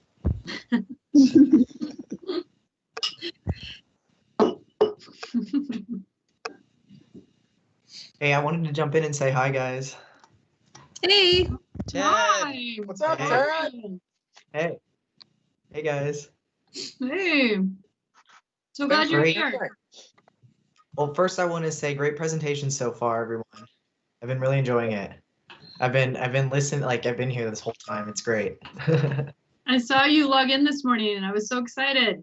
Yeah, thanks for including me. How are you? Good, good. I'm teaching 2 classes this semester, so that's a new experience. I love that. How's it going? Do you like it? I do. It's just, you know, before the pandemic, I was like, oh, I'll be a great online teacher. But now that there's a pandemic, I'm like, dang, I wish I could teach in person. Oh yeah. Oh my gosh. Yes. The blank staring at the screen type thing. It's like, okay, guys, come on, like. No. I know Wait, one day you get people when staring I was at talking to screens? Allie, I was saying I should just come to class with a paper bag over my head. Yeah, it's just like This is how it feels. The entire semester has been just no cameras at all. So it's remarkable that you're getting at least cameras turned on. So yeah. Mm-hmm. Yeah, all my students keep their cameras on and they're at least looking at the screen. So I'm grateful for that. And, you know, there are great conversations. So, I mean, no complaints, you know. What are you teaching? So I'm teaching 2 Intro to Cultural Studies classes, but it's Intro to American Culture Studies. Cool. So yeah, right now we're talking a lot about manifest destiny and landscape paintings. Oh my gosh, I love that. Yeah, That's so it's cool. fun. So good to see everyone. I just wanted to pop in and say, hey, alumni, love to you all. yeah, it's great to see you. Thank you so much for showing up. That's awesome. Absolutely. This semester, I got some weird photoshopped versions of that Manifest Destiny painting that we analyzed. Oh, yeah. Andrew might be able to supply us with them. Oh, please. I'd love to see them. I'll show memes from America about Manifest Destiny or something. That's awesome. Yeah. Great to see you guys. Take care. You too. Yeah. Tori, hi. Have a good one. Yeah, absolutely. Bye. Thanks for showing up.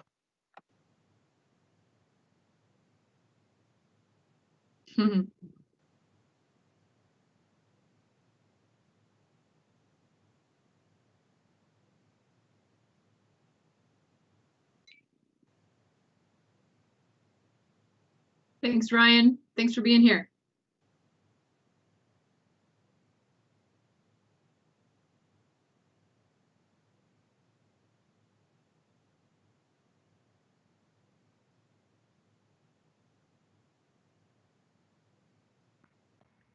Hey guys, I'll pop in too.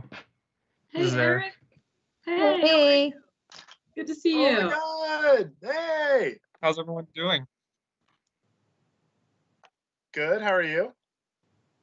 Doing all right. Here to provide some alum love as well. How's everything going? It's going all right. Just working from home. Yeah. What are you doing now? If you mind Don't me have to asking? leave this like 50 square foot radius most of the time. What is it that you're doing now? I forgot. I think you told me, but I forgot what it was.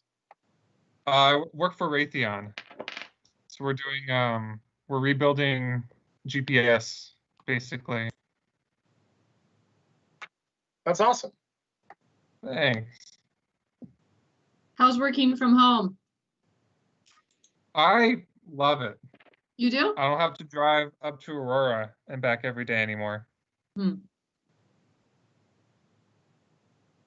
That's good. I get like an extra 3 hours back in my day every day. That's significant. So do you prefer working from home or would you rather do the commute? Oh, I much prefer working from home. Same. I don't know. It's kind of nice. I might eventually move closer, and in that case, I might be cool either way. But yeah, right now, when I'm so far away from it, I really prefer working at home. I actually moved like right next to my office, but I don't think that it'll open up anytime soon. Hey, Casey. Good to So see working you. from home. Hey, you too. Casey. Hey, guys. Nice beard, Casey. Oh, thanks.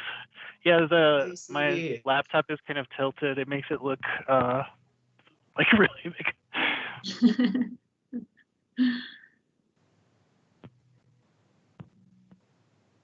So you moved close to your work, you said? Yeah, I moved to DTC because I was living like on the 16th Street Mall, and that was crazy. Like I would just get woken up every night by crazy people, and I decided to move to like the burbs, and I found a place like right next to my office at my job, and it's okay. I also have kind of weird neighbors here that make a lot of noise, but I was hoping that I'd be able to go into the office and interact with people. Like, I'm really lonely. I just, I don't like working from home. I mean, I would like to have the option. It would be great because sometimes I can just like not even get dressed and sit in bed on my laptop and like, that's awesome. But I just miss interacting with people, getting to know people. Okay. No, I agree. I agree with all that. I hope that after this pandemic, we'll have more options, but I want all of them. I want to be with people some days, and then I want to work at home some days. Yeah, that would be great. Maybe that's the good that can come from this. Mm-hmm.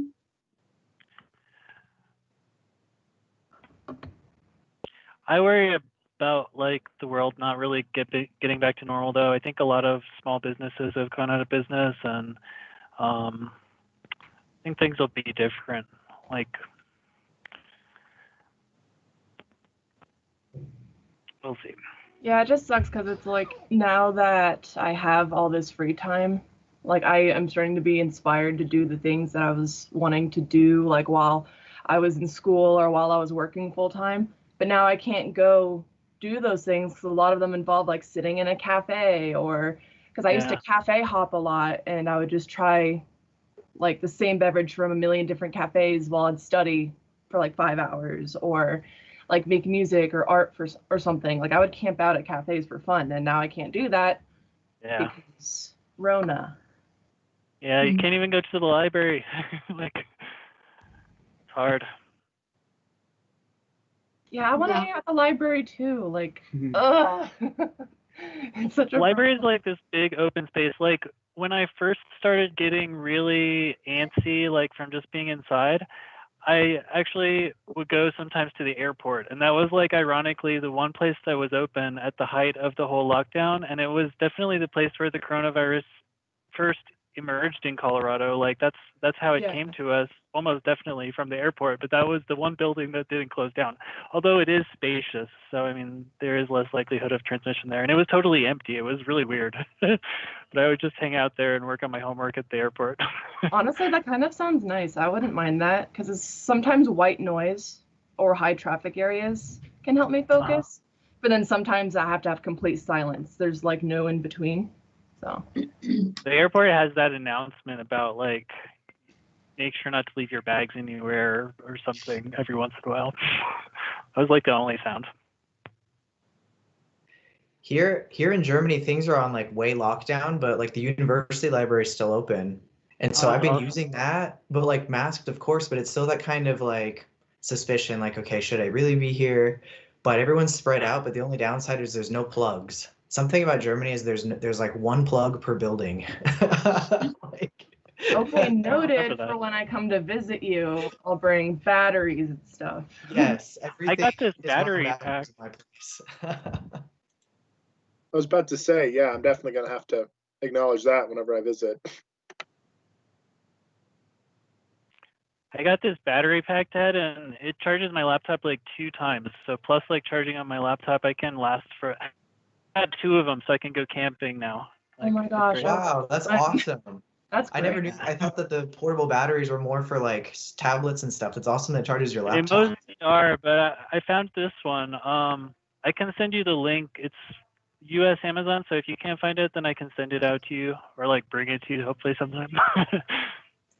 Sounds good. We'll chat later, man. It's good to see you. Yeah, me too. I'm applying to lots of master's programs in Germany, so maybe I'll be back there. I highly recommend it. Yeah, I'll see you out here. In that process too. Oh, Ted, I think we're gonna end up with like a satellite program in Germany. You know what? I really think the university here needs an honors program. Like, I'll start one here. We'll do like a we'll do like an exchange thing. Yeah. Well, you know, it's a theme that's growing at the national conference is honors in Europe, which is, it's weird. But interesting. Yeah, it's funny. I'm working right now with the dean of the humanities. We're making it's called the Central European University thing. Like it's a coalition, and it's basically honors, but they don't call it that. And it's just like it's a program between like Spain, Romania, France, and Sweden. And for some reason, Scotland wants to join, which I think they should be, but everyone's like, they're not Central European. But and they're doing an exchange thing, and I'm like, wow, this could be done between like the US or I don't know. It's just like I feel like there's a lot of push towards that in education as it seeing that it's like very beneficial to students. Yeah. Yeah. Yeah, there are more posts that we hear about every year that are for a lot of them that I see are jobs that are basically to work in a university or in a higher ed institution somewhere in Europe and kind of begin to establish that type of program, whether they call it honors outright or just like interdisciplinary studies or something like that. But it's like it has this international, flavor to it, and it's interesting. But I see that more and more. I'll have to go to a talk next time and listen in, and then I'll report back to you what I'm hearing on this side. I had a question, but I forgot what it was. I'm gonna remember. I mean, this is slightly unrelated, but I noticed in my process for looking for grad school programs and stuff, like Western Regional coalition thing, where we will get more financial aid if we attend graduate programs or universities that are within the Western Regional like group. So we'll get like additional like financial aid, but it doesn't work if it's like the same state that you're already in. So it's like I can't get that Western Regional discount with this state, but like in the participating states, just like Ted was talking about the participating like countries kind of, you can get like additional financial aid and stuff. And so like now I'm like kind of thinking about looking out of state because I like kind of wanted to stay in state for a little bit and then maybe go to Germany or I don't know. So. Yeah, I was reading a lot this last week about student loans and this ongoing crisis, and then how much of a push people are going to try to make with the new administration on this. And I'm really hoping that there's some major activity on this issue in the next months.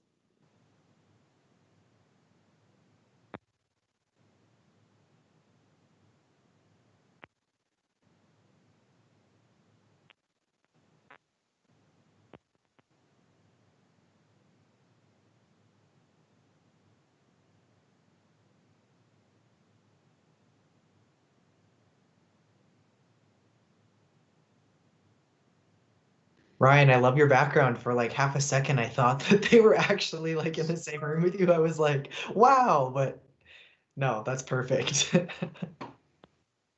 Oh, you're muted.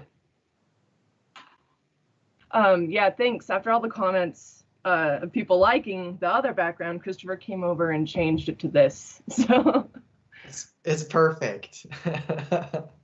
Good memories. More candid photos from the house, and then we'll just all make them our background at all times. Yes, yeah. Preferred background. What's funny is as iconic as the honors house like building is, I cannot find a good high quality photo of the front of it because I wanted to put that as my background originally. We have some. I'll send you one, Christopher.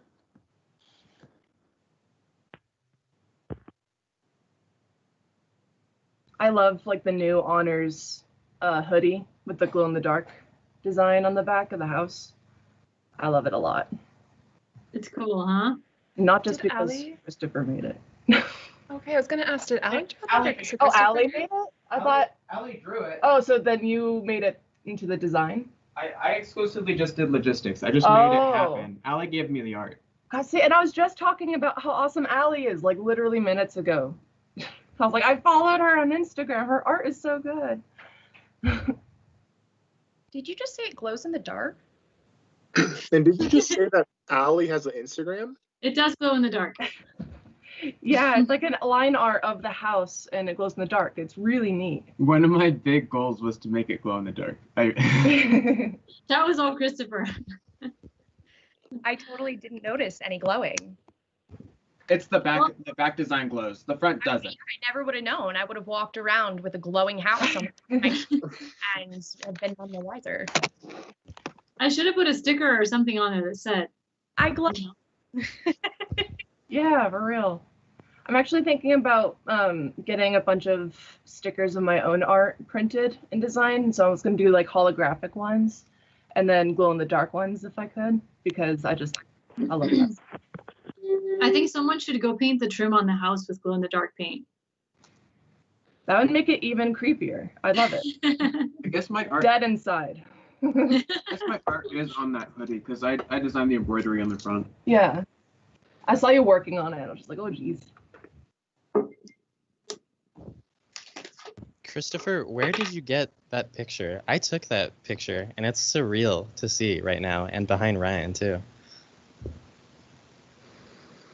I can't remember where I got it. Okay. It's in the honors file. It's in the honors files. Yeah, or Colton, you sent it to me, and I put it into an honors photo drive or something. We're all Because- and it went from there probably. Because we were trying to get, so I don't know what exactly, but It was for the website or something, I think. Right. Candid. And I think there are a few of those from that session where Eric is actually like ducking down or something. Yes, yeah, I think so. That's awesome. I mean, in my downtime, you know, because we all get bored in quarantine, I think. I was going through just old photos of my phone, and I just found so many from the honors house, mostly because there was a period where the honors house was kind of quiet, except for the student worker room. And I was taking photos of each room of the honors house because I wanted to show my pen pal like what my day-to-day life was like. And so I go into the study room and I asked, I think it was Adrian, Ted, Christopher, and someone else. I just said, okay, everybody, just act normal for this photo. And Ted strikes a pose and Christopher just starts studying and Adrian hides behind a lamp. And I'm like, how is that natural?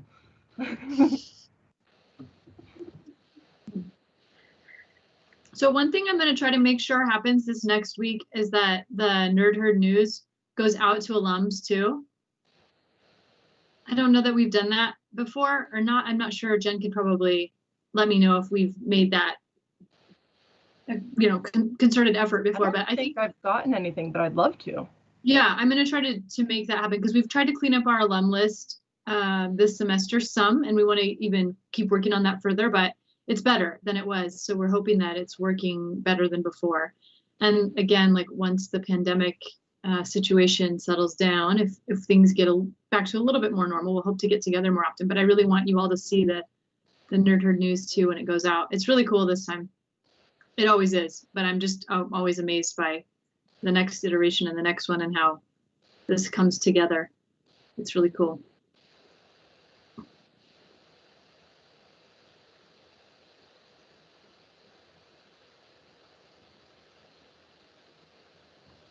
Megan, did you send the thesis students the exit survey? No, I did not. Okay, I'll send it to you. I'm just remembering that we might. I'll write that down. Not Thank doing you. that. Yeah, I did not. I've forgotten that. I need to put it in my. I probably need to add it to my assignment list so that I don't forget.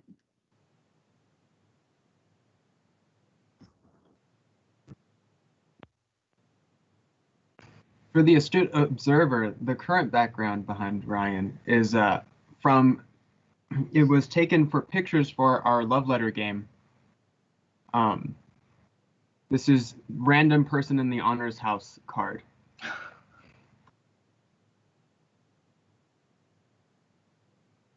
I work there, but there's so much that I don't know.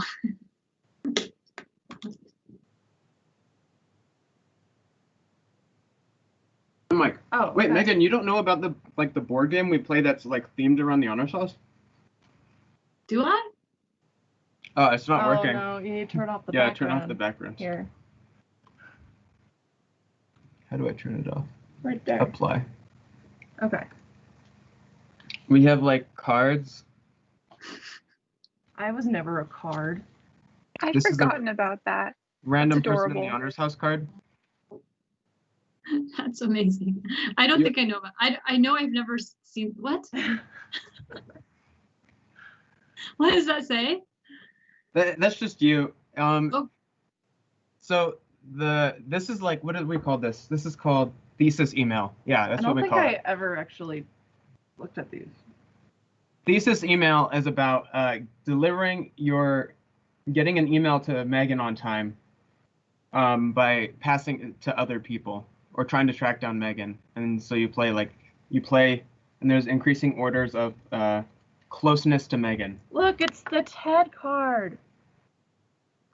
Oh my gosh, that's amazing. The real trick is getting an email back. I think I saw it. Eric does have a card, yes. Yeah. Yay. Oh my gosh. This is amazing. I mean, can I order this somewhere?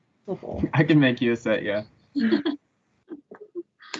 That's funny. This is great. Do I have a card? Can you show that? You do. Just a second. I'm spreading them all out so I can see them all. There you go. Oh, thank you so much. I just wanted the attention. It's interesting to me that it's about email. The original game is called Love Letter, and it's about getting a letter to the princess, and you're technically the princess. Whoa. That's super weird. I feel like the whole thing is kind of like a low-key comment on how often you check your email. Eric still has not done what I said Eric was supposed to do after graduating, which was basically, I asked Eric if he could delete all my emails from a remote location, like periodically, so that I could just be like, it happened again, everyone. Just call me on my phone and we'll talk.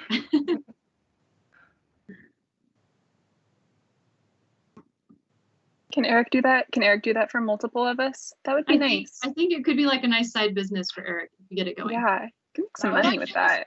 Over, so don't do that. Like lots of people would sign up to have some random, email deletion just happen regularly.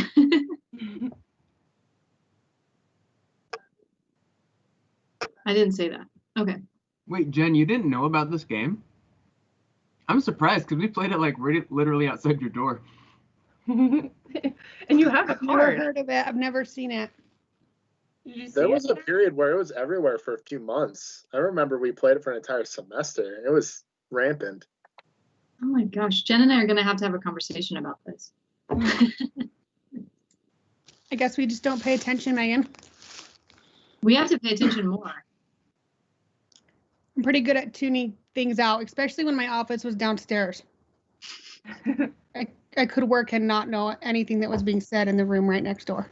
Plot twist, this entire honors program was just a shared hallucination. The only day that we could not work and we couldn't concentrate was the day of the Disney sing-along. I don't know if you were all there, but it was impossible to not pay attention to that. The best part was that Ken was the loudest singer and knew all the words. That's so true. Oh my gosh, this is super fun. I know it's 1:15, so we probably have to, start. But it's really fun to reminisce with you all. This is good.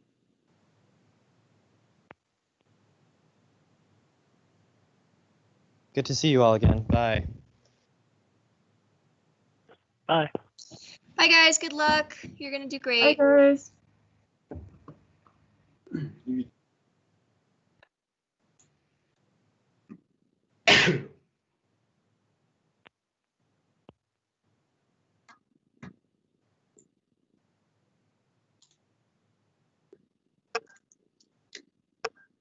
Okay, so welcome everyone to the third panel of our symposium, Fall 2020 Honors Thesis Symposium. We're so glad that you are here, and it looks like we've got a good crowd for this panel as well. And we're going to go ahead and get started. My name is Dr. Megan Hughes-Zarzo. I'm the director of the Honors Program, and we've been having a really great day with a couple of wonderful panels this morning and our thesis celebration over the lunch hour here. And now we're ready to get started with two more panels for the afternoon session. And the first one is titled Inflammation, hyperbaric chamber treatments, and medical aid in dying, reevaluating the norms in patient care. We have 3 presenters, and they will introduce themselves and tell a little bit about their majors and get started with the presentations. They will each present, and then we will go into a Q&A session after we've heard from all 3 of our panelists. And remember just to mute your mic if you are not presenting. And then afterwards, we will be happy to field questions. You can ask them live, or you can put questions in the chat. If you think of a question during the panel, go ahead and type it into the chat, and we'll collect all of those so that we don't miss any in the Q&A session.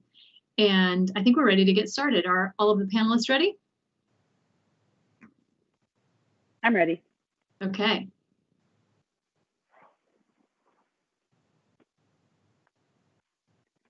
Do you want us to introduce ourselves, Megan, before we present? Sure. Yeah, just each of you can introduce yourself as you begin. Is Elizabeth leading us off, or are you, Brianna? I am. Okay.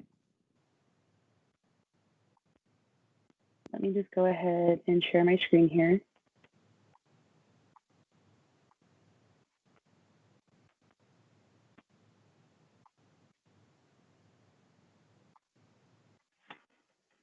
Is everyone able to see my presentation wall? Yes, it looks Yes. Yes. Awesome. Well, hello, everybody. My name is Brianna Simmons, and I am an undergraduate at the Metropolitan State University of Denver. And today I will be presenting my thesis, Hyperbaric Oxygen Therapy and Overlooked Treatment for Traumatic Brain Injuries.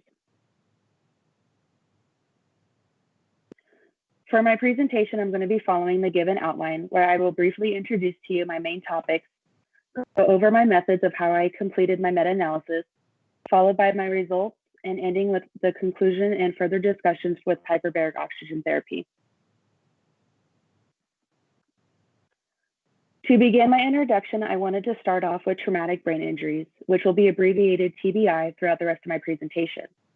Traumatic brain injuries is defined as a brain dysfunction caused by an outside force, usually caused by a violent blow to the head. And traumatic brain injuries are one of the most damaging and misunderstood conditions of the human body. For my thesis, I primarily focused on concussions for the traumatic brain injury, with primary focus on sports-related concussions. With sports-related concussions, it is a brain injury that is caused by a blow to the head or violent shaking of the head and the body. This can also be caused by direct blows to the head, as mainly seen with contact sports such as football, soccer, or even hockey. Many individuals are affected by secondary symptoms when a concussion occurs, and secondary symptoms can include symptoms such as headaches, confusion, nausea, changed vision or blurred vision, but this is very dependent on the concussion and how the concussion affects that individual. One thing that can occur with enduring multiple concussions is chronic traumatic encephalopathy, which will be abbreviated CTE throughout the rest of my presentation. And chronic traumatic encephalopathy is a disease that is characterized by the deposits of axis tie proteins in numerous parts of the deep brain tissue. This occurs after enduring multiple traumatic brain injuries. And the reason why chronic traumatic encephalopathy is of a main concern is due to the overproduction of the tie protein. As shown in this image to your right, you can see that we have a normal brain slide where it's stated normal due to not enduring any traumatic brain injuries. And you can see the brain tissue is going to be normal throughout. There is no deepening of the lesions or discoloration within the brain tissue itself. And on the pathology side, you can see that there's no discoloration or axis tie protein solidification deposits. When we look at the mild chronic traumatic encephalopathy brain, you can see some of the brain discoloration within the tissue, signifying some solidification of the overproduced tie protein, but there is not any significant deepened lesions within the brain. And on the pathology side, we can see those tie deposits being stained within the brown areas here. However, if someone is inflicted with multiple traumatic brain injuries over time, they can develop severe CTE as indicated in the last picture here. And you can see within the brain, the tissue is discolored throughout the entire tissue. where we can see the Thai protein deposits or even tissue death. And we can also see the deepening of the brain lesions. On the pathology side, we can see the severe, numerous amounts of Thai protein that are being produced and solidified within the brain. To better understand chronic traumatic encephalopathy, we need to have a better understanding in the functionality of Thai protein. Thai proteins are microtubule associated proteins that are mainly expressed in the neurons of the central nervous system and peripheral nervous system, where they dynamically regulate important functional processes such as axonal transport, neurite outgrowth, and synaptic plasticity by stabilizing the microtubule cytoskeleton. In this image, it depicts a healthy neuron where you can see the axon with the microtubules and normal Thai protein, whereas in the diseased neuron, you can see the formation of amyloid plaques, which begin to form due to the overproduced Thai protein. And this is what causes solidification within the brain tissue. For current concussion therapy, if a sports-related concussion is of concern, a comprehensive evaluation known as the Sports Cognitive Assessment Tool is assessed. And if a sports-related concussion is diagnosed, the common form of treatment is supportive care. Supportive care helps to alleviate secondary symptoms that may occur after concussion. And supportive care is simply symptom management. So for example, if a patient has a headache, they are given ibuprofen or Tylenol to help alleviate the pain. Or if they're experiencing nausea, then they're given Zofran to help alleviate the nausea symptom. Additional secondary symptoms can be seen illustrated in your figure to your left, illustrating that there are multiple symptoms when dealing with concussion therapy. For my thesis, I focused on hyperbaric oxygen therapy, which will be abbreviated HBOT throughout the rest of my presentation. And within hyperbaric oxygen therapy, an individual receives pure oxygen within a pressurized chamber, which is this chamber to your left. And with this chamber, they're pressurized at 1 to 1.5 atmospheric pressures, where once in the pressurized chamber, an individual receives pure oxygen for about 90 minutes. 40 sessions are completed for treatment, followed by any needed additional sessions. Pressure levels can also vary depending on the time frame and seriousness of injury. Hyperbaric oxygen therapy is superior to current concussion therapy because it can recruit stem cells for growth and tissue repair, treat acute inflammatory processes, aids in long-term end products and a body's inflammatory response, aids in fighting infection, and enhances blood flow to the brain. While improving many factors in the individual, this therapy is conducted with pure oxygen. No additional drugs or chemicals are needed, which is a huge advancement for treating an individual affected with traumatic brain injury.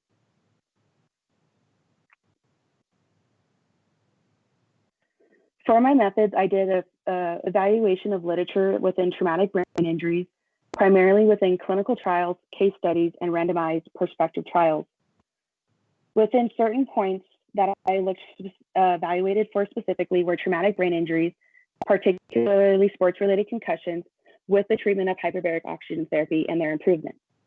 I also did an evaluation of comparison within improvements for those who suffered from a concussion and when they were treated with current concussion therapy versus those treated with hyperbaric oxygen therapy.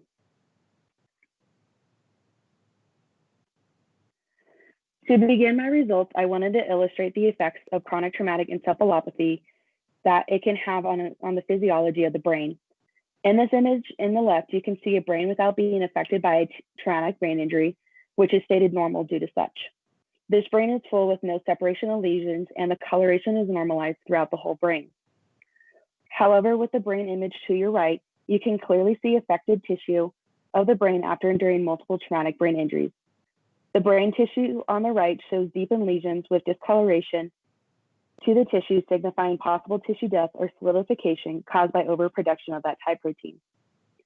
Unfortunately, at this time, chronic traumatic encephalopathy can only be diagnosed postmortem. Some literature suggests that we can diagnose chronic traumatic encephalopathy due to the secondary symptoms it produces.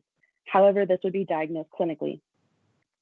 Additional studies at this time are being completed to suggest using biomarkers as a potential way to also detect chronic traumatic encephalopathy.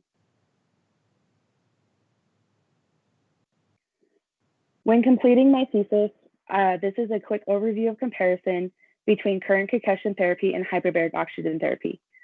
With hyperbaric oxygen therapy, you can see many improvements were seen throughout my studies, whereas the current concussion therapy, many patients continue to suffer from their secondary symptoms and had little to no overall improvement.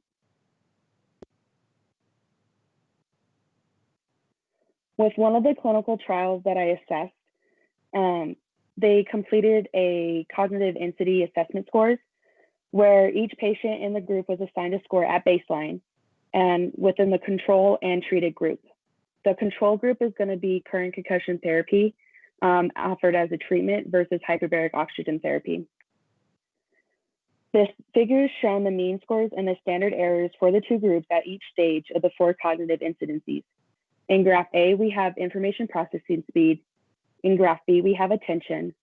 Graph C signifies memory, and graph D is executive functions.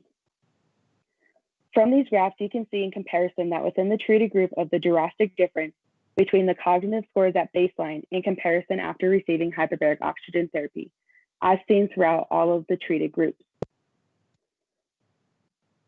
However, in comparison with a crossover group, you can see that individuals varied whether they saw improvement with the baseline versus their control, which shows that supportive care sometimes helps individuals versus not as all the time.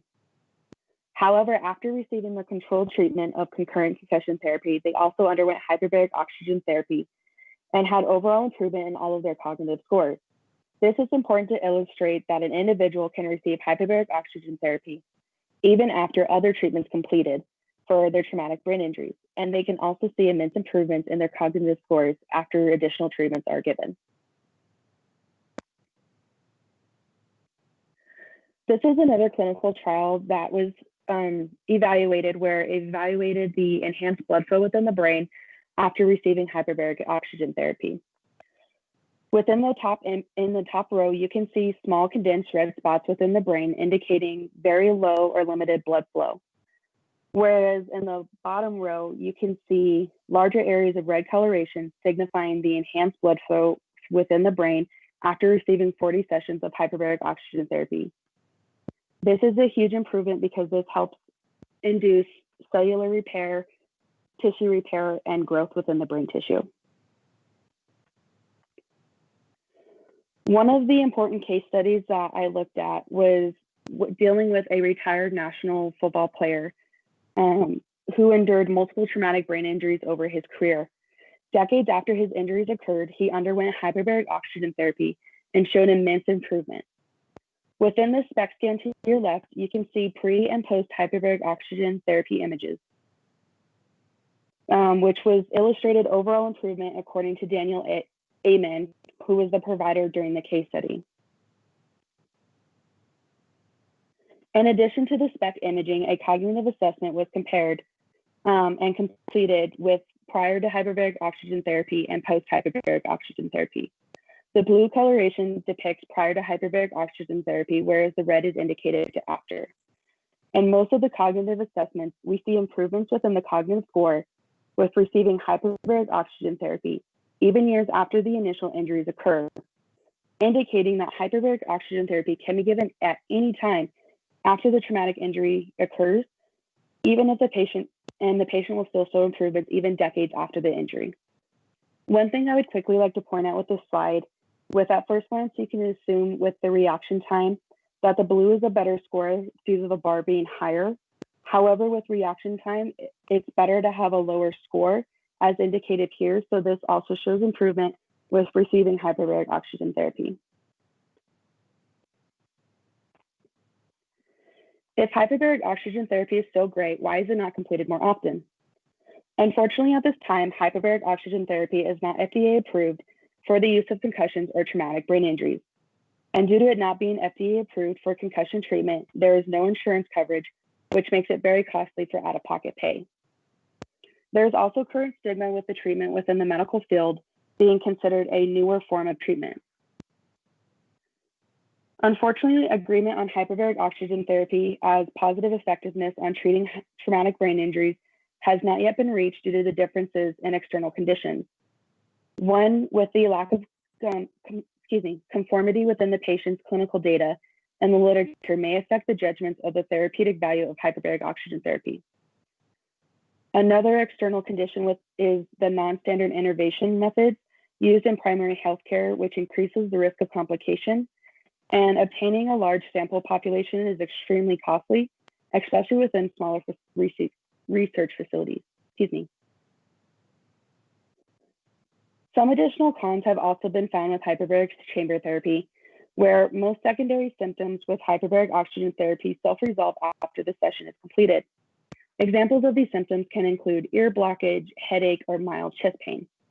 However, again, these mild symptoms self-resolve on their own when the session is completed. Some more severe symptoms can occur depending on the case. However, when hyperbaric oxygen therapy is properly applied and used, these major adverse effects are greatly limited. Some of these effects are pulmonary bronchotrauma, pulmonary edema, and seizures.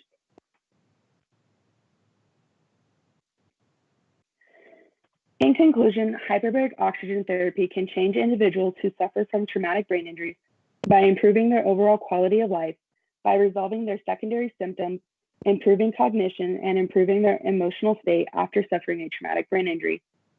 We can alter current concussion treatment by offering an efficacious, benign, and humanitarian way to effect brain repair. Future research needs to be conducted suggesting and validating the significant effects of this treatment and further grounding its importance in sports and medicine. The demand in hyperbaric oxygen therapy is increasing and has grown in interest in sports medicine as it continues to populate in literature. Future studies again need to be conducted to help build the base of the knowledge and efficiency surrounding hyperbaric oxygen therapy when treating sports-related concussions, as it offers a clinically promising therapeutic approach to traumatic brain injuries. With continued research and breaking down the stigmas within the medical profession around hyperbaric oxygen therapy, it can be a leading treatment to help treat sports-related concussions and traumatic brain injuries. I would like to thank you all for your time. Questions can be directed to this email, as well as within the comment sections of both of the shared links. I would like to give additional thank yous to Dr. Zadowich, Dr. Hughes, and my family and friends. I am now going to pass on the torch to Elizabeth and her thesis presentation.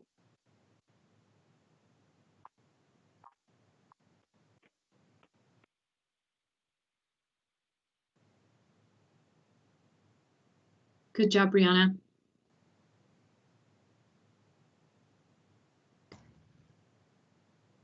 Can everyone hear me? Yes. Perfect. Hello, my name is Elizabeth. I'm a nursing student in the traditional nursing option here at MSU Denver. And then let me pull up my PowerPoint really quick.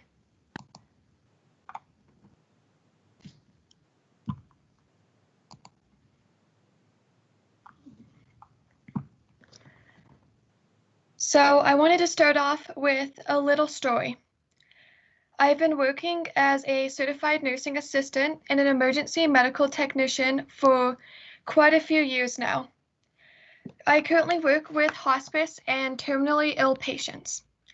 Now, there's one patient whose story stuck with me. She was in her 70s and she originally lived alone. She suffered a traumatic fall that broke her hip and her right arm. She was then rushed to hospital, and the scans revealed that she had cancer that metastasized and spread to her bones and other organs.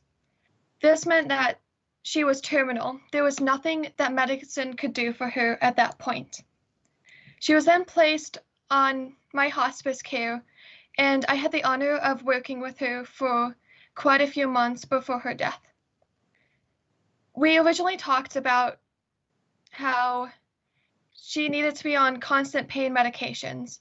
She expressed the need to stay on the medications, but the medications led to one problem after another after another. It was like a domino effect. She would constantly tell me how she had a decreased quality of life because of what was going on.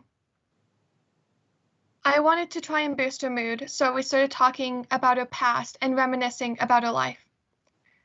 We had a conversation that will forever stay with me, and it was just about how many choices and how life is so full of options.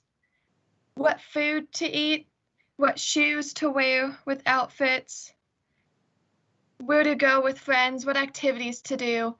Life is just so jam-packed full of options. But she told me those weren't the options that really mattered.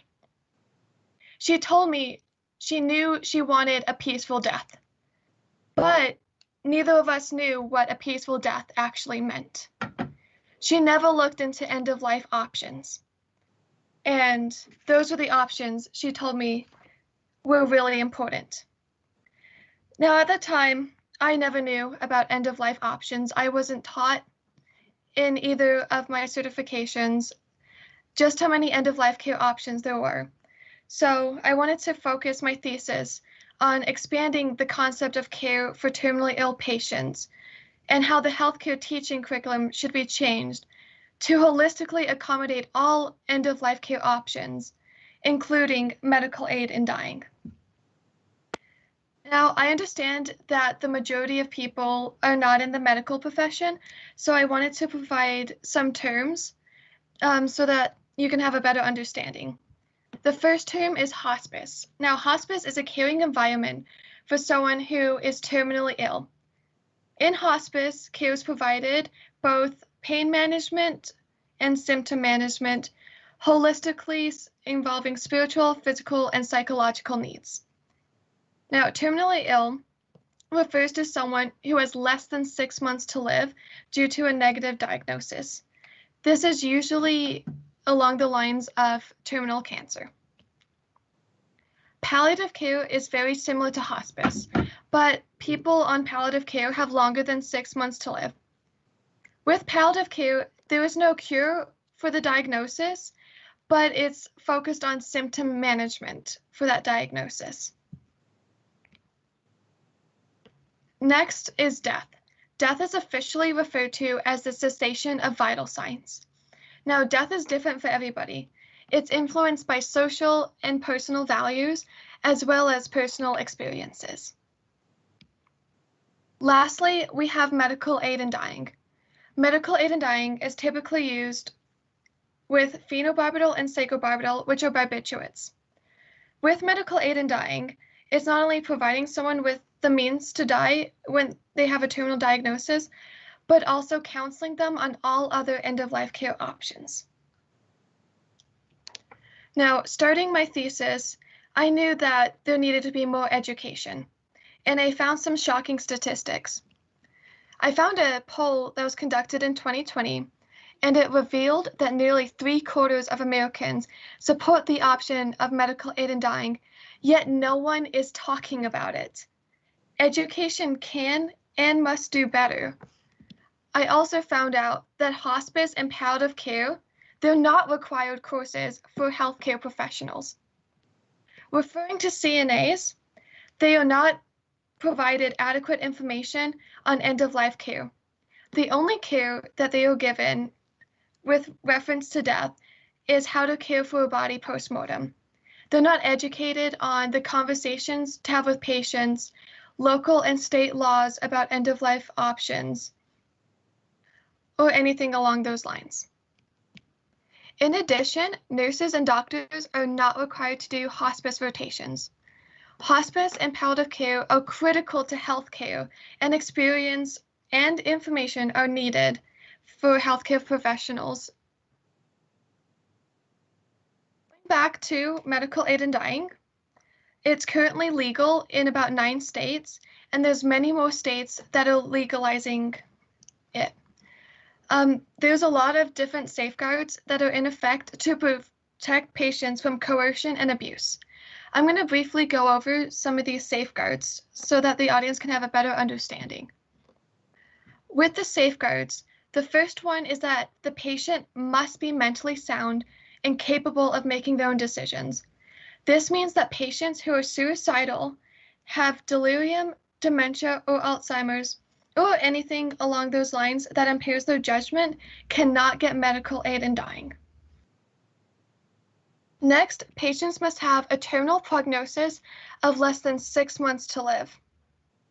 This is critical because those who have longer than 6 months to live but have an unfavorable diagnosis can't get medical aid in dying until they receive the terminal prognosis. Next, the patient has to make 1 written and 2 verbal requests for medical aid in dying. This is separated by a 15-day waiting period. This waiting period serves as a reflection period for the patients to ensure that they do want to pursue medical aid in dying. Next, the patient has to have the ability to self-administer the medication without assistance. If anyone helps the patient, it counts as euthanasia or murder, and that individual will be charged. It's also illegal to assist in medical aid in dying or to help the patient ingest the medication. Next, the patient has to be assessed by 2 separate physicians who are willing to sign off on the terminal diagnosis. Lastly, the patient must be a legal resident of the state. This means that if someone lives in an area where medical aid in dying is not yet legal and goes to a state where it is legal, they can't get medical aid in dying until they officially become a legal resident. Now, these are just some of the many safeguards that are in effect. And these safeguards protect those patients. So these laws that authorize medical aid in dying have extensive measures and safeguards to prevent that coercion and abuse. To this day, there have been 0 cases of coercion and abuse with medical aid in dying in the United States because there's so extensive measures. Patients can also rescind the request at any time.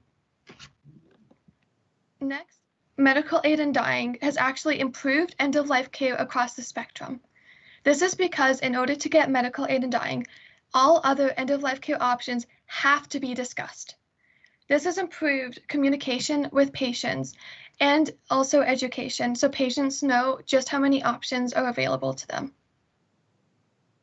Lastly, this has allowed greater autonomy and compassion for patients during the end of life, as it is shown to have more respect for patients' wishes. Now, the overall purpose of my thesis was to focus on education. And I found out that about 86% of Americans said how medical aid in dying and better end-of-life care should be a top priority. With that being said, 70% of those Americans reported they are not knowledgeable about end-of-life options. Education can and must do better. There are so many benefits to including education on all end-of-life care options, including medical aid in dying. By including this education, it can not only let healthcare professionals and the patients know about the normal response to dying, but it can also help ease their fear, build trust and rapport, and make patients feel more comfortable about talking about their options. These increased conversations and practice are beneficial throughout the system. One of the main components to this education are language skills. Language skills are needed to have proper training, as it helps build trust between the healthcare professionals and the patients, help patients be aware of their emotions, and also have an immense respect for the patients. Now, in the past, language on medical aid in dying has not been good. Medical aid in dying was commonly referred to as physician-assisted suicide in the 90s, especially with the Jack Kevorkian cases. Now, this term is very harmful and associates negative connotation to what medical aid in dying actually is. There are profound psychological differences between suicide and medical aid in dying.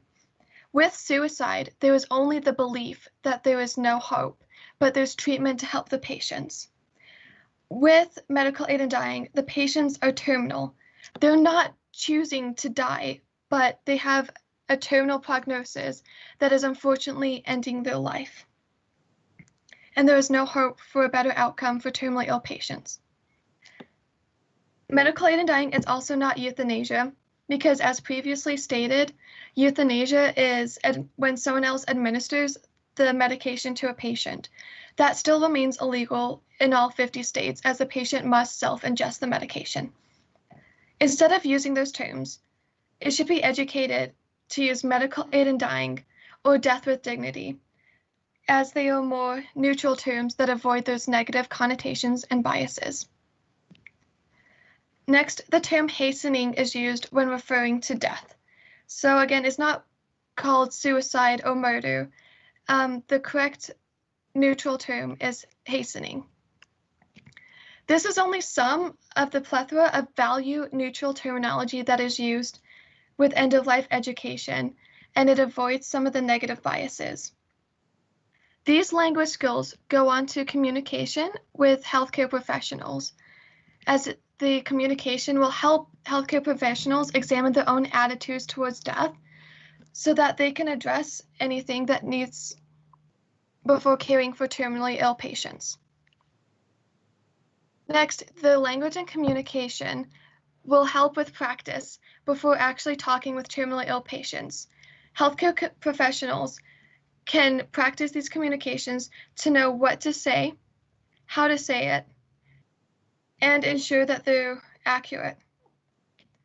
Lastly, this communication will help healthcare professionals recognize how best to support their team. There's an abundance of different specialties in the healthcare profession, and they all help with end-of-life care. Now, I understand that medical aid in dying is very controversial, but having these conversations and discussions makes it less scary. The continued communication and discussion will help send a more accurate message that is equal across the board. My overall goal was to create a lesson plan. Now, with the current situation with COVID-19, it's near impossible to get placement in hospice and palliative care facilities. This is because terminally ill patients are immunocompromised, and it will put them at risk to have healthcare professionals have clinicals in those settings. So the next best option was to have what I like to call virtual simulation. Now, each of these clips or movies help show real human emotion towards the different aspects I wanted to cover. It will help healthcare professionals explore between terminal illness, medical aid in dying, hospice and palliative care, death, as well as all end-of-life options. This will also help them understand the purpose of each of these components and why it is critical to know in the healthcare profession so that they can provide better holistic care for terminally ill patients. Now, with this lesson plan, there was one quote I wanted to read in conclusion. It comes from 7 Songs for a Long Life. It goes, "We can't fix everything, and what we have to learn to do is listen. And sometimes you have to sit on your hands because all you want to do is fix it. And you can't fix it. You just listen, and listen properly." This was one of my favorite quotes because it helps me recognize that even with all the medical advances we have today, there will always be limitations to what medicine can do. And it was hard for me to grasp this idea because working with terminally ill patients, all you want to do is find a way to cure them. But unfortunately, with those limitations, there has to be an endpoint. And as far as we know, death is inevitable. So the overall purpose of this was not to argue that everyone should get medical aid in dying, but rather advocate for further education, for patient advocacy, patient-centered care, and care that aligns with patients' personal priorities. It's so important to start the education early because currently approximately 1 in 5 Americans live in a state where medical aid in dying is legal. This number is drastically increasing, and more states are embodying medical aid in dying laws. By including this education, it will help give future medical professionals an insight to not only medical aid in dying, but all other end-of-life care options. It will help create equal access to equal options, and that starts first with proper education. Thank you for listening. Please ask as many questions as you would like in the comments, or you can copy this email down and send me some questions if you'd like. Thank you so much for listening.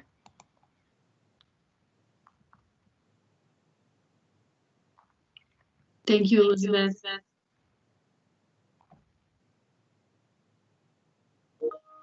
Okay, just wanted to make sure that my sound is okay. Does everything sound good?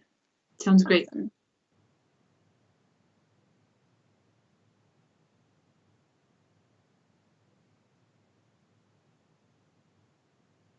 Okay. There we go. And can you see my screen? Yeah. Okay, awesome. Okay, hi guys, my name is Mikaela Mudge. I am a lifestyle medicine student at Metro, and today I'm going to be introducing you to my senior honors thesis project, which I have entitled Go With Your Gut, A New Approach to Inflammation. According to the NCBI, 60% of Americans live with a chronic inflammatory condition. Worldwide, 3 in 5 people die due to chronic inflammatory diseases. I think these numbers would surprise a lot of us, but I think we would also be surprised at the illnesses current literature associates with inflammation. These include many of the ones that you see before you: anxiety and depression, chronic fatigue, inflammatory bowel disorders, obesity and weight gain. The list kind of keeps just going on. Some researchers go so far as to say that most illnesses, both acute and chronic, are a result of low-grade persistent inflammation. My purpose in this project was to kind of explore what I found to be kind of the root cause of inflammatory diseases, and to kind of look at how could we approach this root cause. Research indicates that inflammation, our guts, and diet are inextricably connected, kind of like the 3 points of this triangle that you see on my slide. The food that we eat affects colonies of bacteria that are found within our guts, and these bacteria then go on to impact inflammatory processes throughout our entire bodies.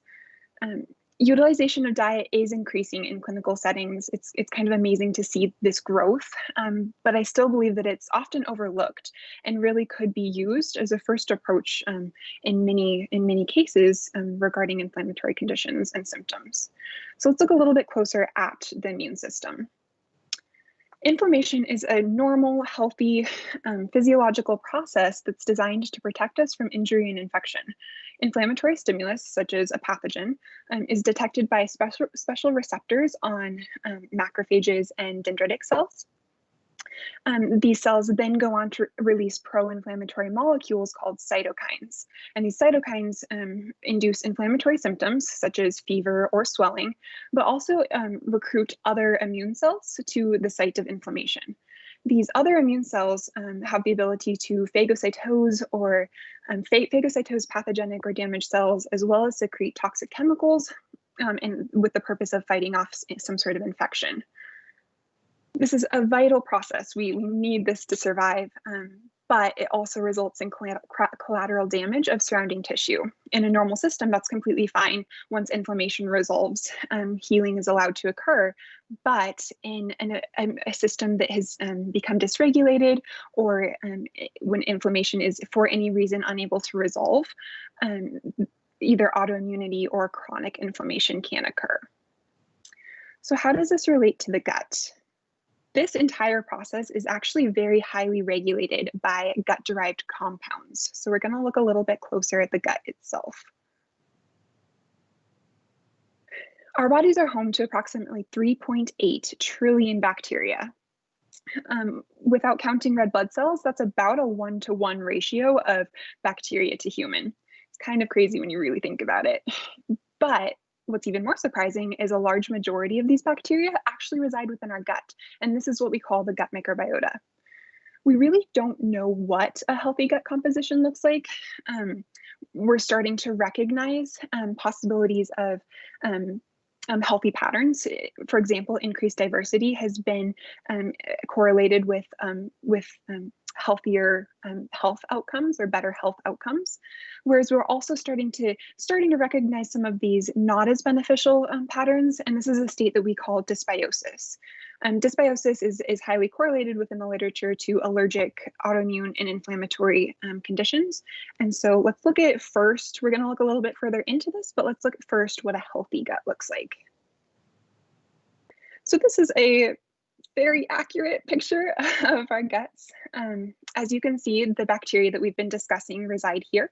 They live on the surface of a mucus layer, which is actually secreted and covers the epithelial cells underneath, down here.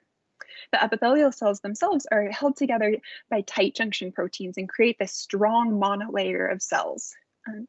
At the bottom of it all, we have our lamina propria, which contains a network of connective tissue, blood vessels, and immune cells. This entire structure interacts hugely with the immune system. It is supposed to allow beneficial nutrients and compounds through, but also to keep out anything that may be irritating or foreign, and keep it from interacting with the gut lining, as well as with the immune cells and access to circulation within the lamina propria. So what happens when this goes wrong? Whenever this barrier is compromised, it results in a condition we call intestinal hyperpermeability, also known as leaky gut. Leaky gut is, again, highly correlated with the state of dysbiosis, that imbalanced microbial composition. And we've seen that anytime there are imbalances within the gut, such as in rodents who we've induced dysbiosis with the use of antibiotics, we see a thinning of the mucus layer and dysfunction of the tight junction proteins between the epithelial cells. And when these things happen, a compromised intestinal barrier occurs. And when the barrier is compromised, it allows things to slip through that shouldn't be getting through.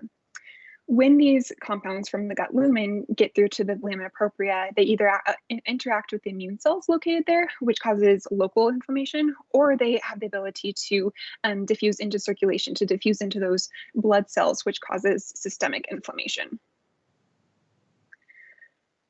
So there's also another way that our gut can interact with the immune system, and that's through food. This is because our food is the bacteria's food. That McDonald's hamburger that you had earlier for lunch, well, to their chagrin, the bacteria had to use it as an energy source later. Anything that is not digested within the small intestine is actually further metabolized or fermented in the large intestine by the resident bacteria. In doing so, they secrete secondary metabolites. For example, the metabolism of protein produces a secondary metabolite that's a precursor to a compound called TMAO. Similarly, the fermentation of complex carbohydrates produces a secondary metabolite called short-chain fatty acids. And we will see these and look at these a little bit more depth further on. But these metabolites have the ability to diffuse through the gut lining and so have both local and systemic effects. So, if diet is such a great approach to inflammation, which diet is best? There are so many options, and I truly believe that both scientific and non-scientific literature regarding diet and the gut microbiota is extremely confusing. So for the remainder of this presentation, we're going to look at these 4 diets that I believe represent the range of macronutrient intakes within the diets of our current diet culture.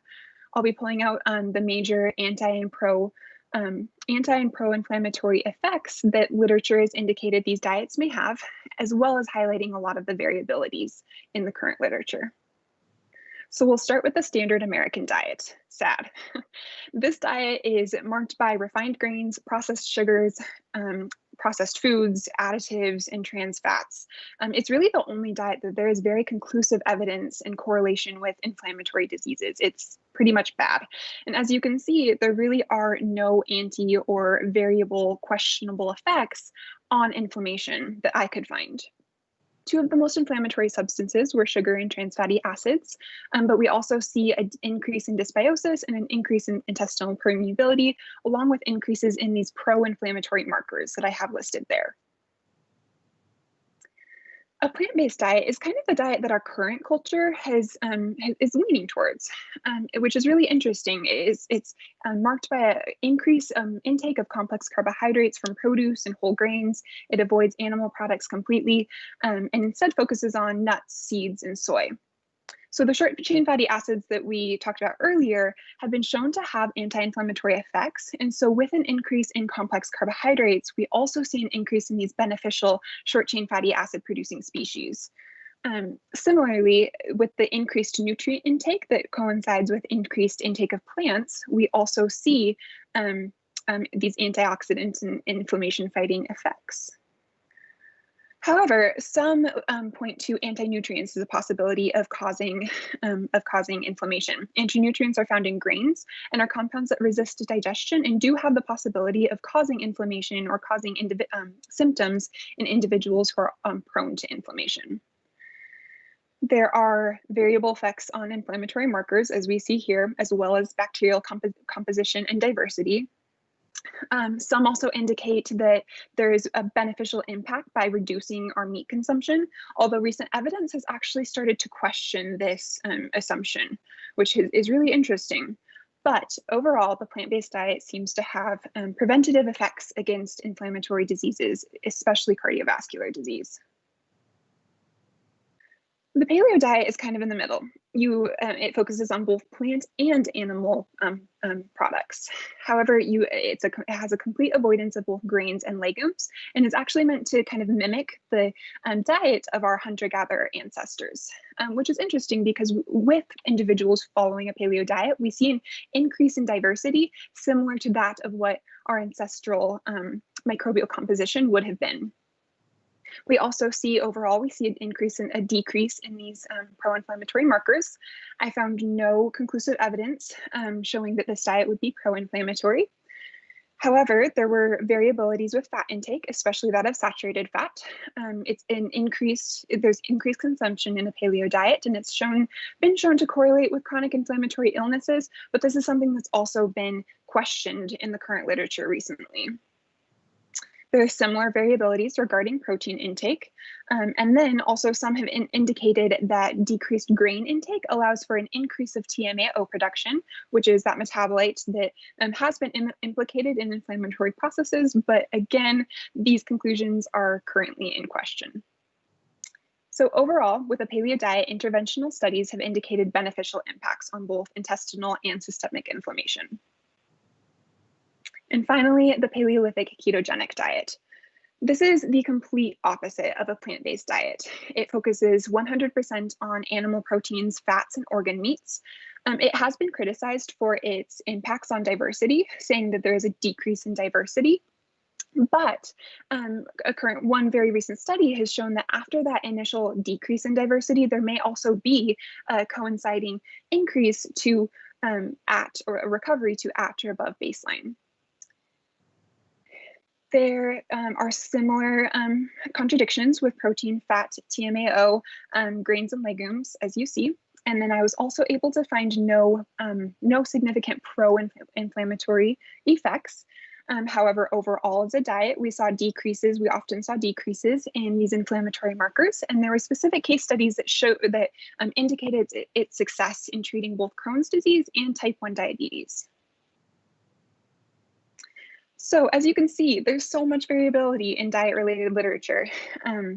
A lot of the statements that I made earlier were actually based off of observational questionnaire-based studies. And these are studies that I believe are actually less than desirable because diet and the microbiota are such multivariable topics. It just doesn't cover the research that needs to be done. So my goal with this project was to create an interventional study that I felt would address some of the current confusion. So I'm going to introduce you to that next. My proposed solution is based off of a well-controlled feeding design. This type of study has a very high success in dietary compliance because it means that participants are only allowed to eat the food that is given to them, given or prepared for them. I would have it based out of a community center within a community in need of nutritional education, and participants would be randomly assigned to one of three groups, either the plant-based, the paleo, or the Paleolithic ketogenic.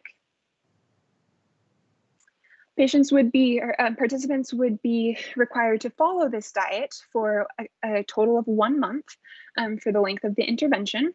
And we would do pre, middle, and post tests that would include a lactulose mannitol test, which tests for intestinal permeability, a fecal calprotectin test looking at intestinal inflammation, and a shotgun metagenomics test, which is kind of a DNA test for the bacteria in our guts and looks at the composition.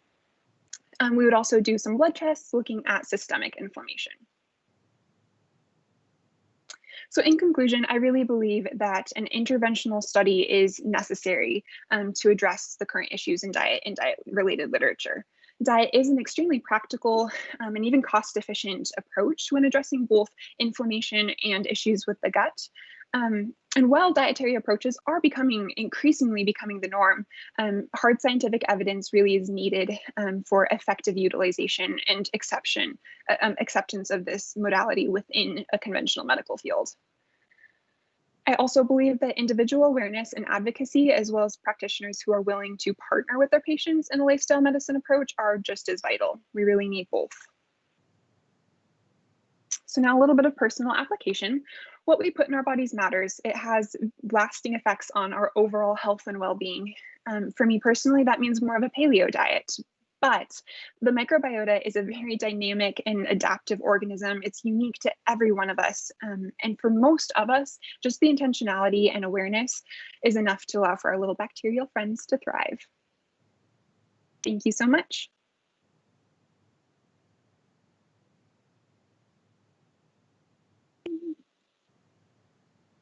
See if I can stop sharing. There we go. Thank you, Mikaela. Thank you. Great job to all three of you. Let's go ahead and get started with the Q&A, and I'll just remind everyone that I would ask if the advisors have any first round questions here, and then we'll keep opening it to the general audience as well.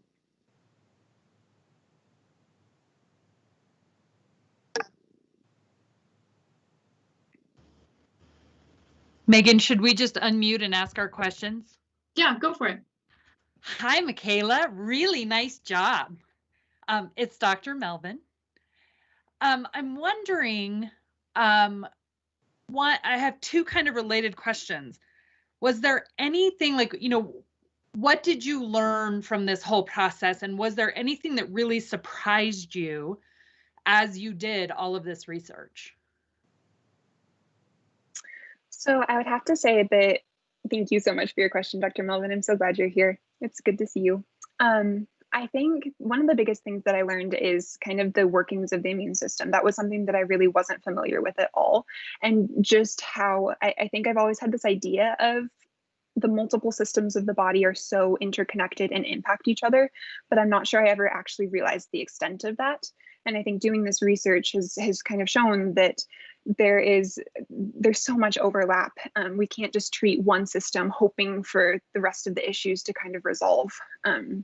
We really do need to look at a person as a whole, but that these approaches need to be based in hard scientific evidence, and that's also extremely important.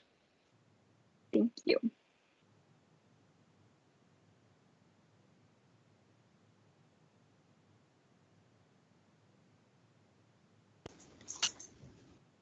Hi, Brianna. It's Dr. Z. Hi, Dr. Z. How are you? Good. How are you? Doing good.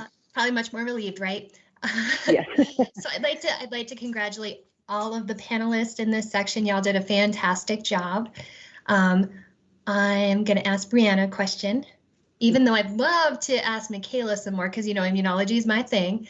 But for time's sake, Brianna, I was just wondering, as you were doing your investigation, was there anything that appeared, just during all the research and the viewing of the studies, was there anything that made you question the benefits of hyperbaric oxygen therapy? That's a really good question, and thank you, Dr. Z, for that question. During my research of hyperbaric oxygen therapy, at the beginning, I had an initial broad search with concussions where I just looked at any concussion in general, so sports related or blast related. However, when conducting that broad of a search, I noticed with concussion therapy, it showed immense improvement with sports-related concussions when receiving the hyperbaric oxygen. However, with blast-related concussions, with veterans and stuff, they didn't show as much of improvement or no improvement at all, which kind of made me question the therapy in itself. Is, you know, if it's the brain that's affected, it should overall help the brain no matter what type of mechanism of injury. But kind of going down that rabbit hole, I discovered that we need to definitely have better research outlets where we can separate the two concussions in themselves, not just by the mechanism of injury, but seeing if there's a different way that we can identify concussions with how it affects the brain, which part of the brain is affected. And if we can determine that functionality within the concussion itself, then maybe we can illustrate and observe why hyperbaric oxygen therapy is improved for sports-related concussions versus blast. One analysis that I did do with blast-related concussions was maybe looking at the psychosocial analysis of it, where with sports-related concussions, we have athletes that want to return back to their sport as quickly as possible, so the treatment is more effective for them, versus veterans, when they receive the therapy, they may not want to report improvements in order to possibly maybe they lose their benefits. However, when doing this analysis, I realized with sports-related concussions, with my retired football players, with all of them, they showed immense improvement with the hyperbaric chamber therapy, even decades after the initial injury occurred. And I'm pretty sure they're not trying to return to the sidelines or, you know, to the field anytime soon to go back in it. But so that was definitely one of the contradictories that I found within my thesis. Thank you for that question. Thank you. All right, see you later.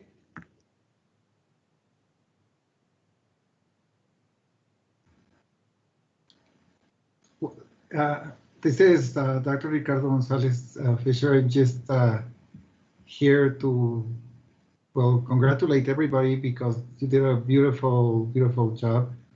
Elizabeth, thank you for having me walk through this process with you. I really appreciate all the insights and all the things that you're bringing to my future classes and to my life as I will end someday like everybody else. And I really believe that this should be something that everybody should learn about. And I just want to ask you if you found about any experience in other countries or in other regions of the United States in which we are teaching this in nursing school or in medical school.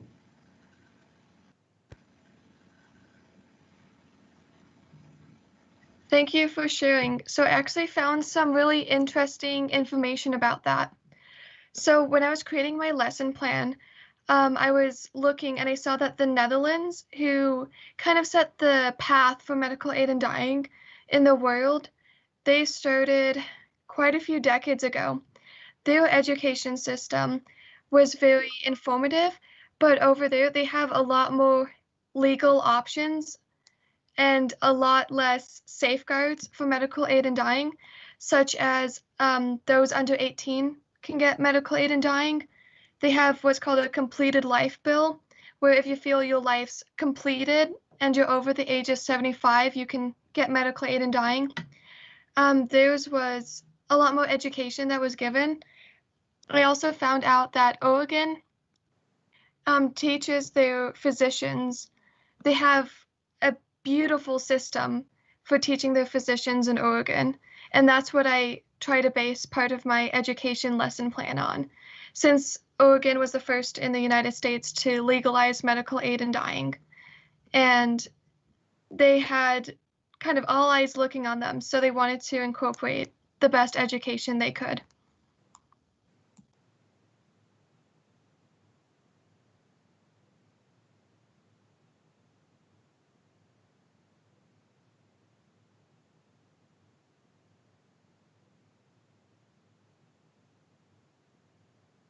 Do we have further questions from the advisors at this point?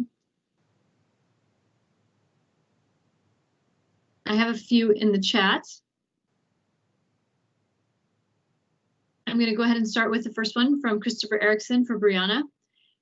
Brianna, do you feel that this method of treating trauma is especially more valuable for people living at higher altitudes, as they don't normally receive the same amount of day-to-day oxygen? And another question for you, Brianna, is why isn't it FDA approved? So thank you both for those questions. Those both are great questions and valid questions that need to be answered. So for people at higher altitudes, when they receive the hyperbaric oxygen therapy, it actually helps them to be pressurized at normal altitude and actually helps them bring them down to sea level. And so this has actually been shown with additional studies that aren't dealing with sports-related concussions, but mainly with like fibromyalgia or muscular illnesses or diseases that are affected by high altitude. They have shown some improvement when being brought down to sea level by using hyperbaric oxygen therapy in Denver or within the state of Colorado with high altitude. So I do believe that hyperbaric oxygen therapy can help individuals at high altitude to help normalize them and bring them down to that state. To answer the second question with why is it not FDA approved, unfortunately the FDA hasn't approved it just because there isn't enough efficient data around the concerns with the effective treatment. And so that is the reason why it hasn't been approved. It has been approved for about 13 different conditions that aren't concussion or traumatic brain injury related. So that would be such as like air gas embolism, carbon dioxide poisoning, diver syndrome.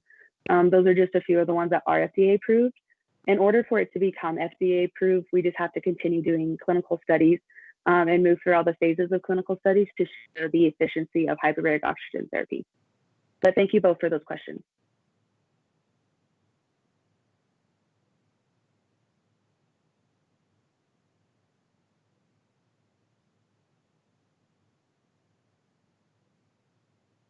Megan, you're muted. Thank you. Mikaela, Colton Lee wants to know if Jerry Dubiel influenced your choice of topic or focus at all.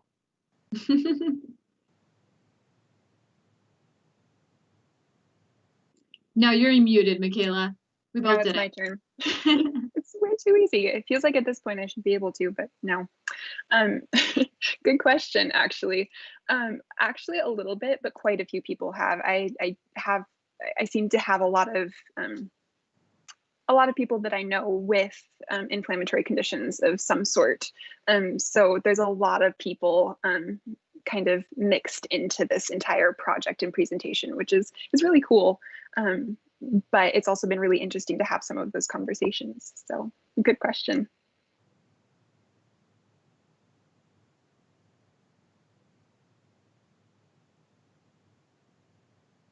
I have another question for Brianna, and then feel free to jump in, everyone. We've got a question asking, what was your passion behind this project? This is a question to you from Mikaela. Why did you choose to do research on this topic?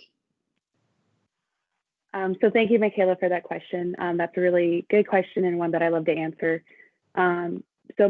I have a younger brother who played football when he was younger.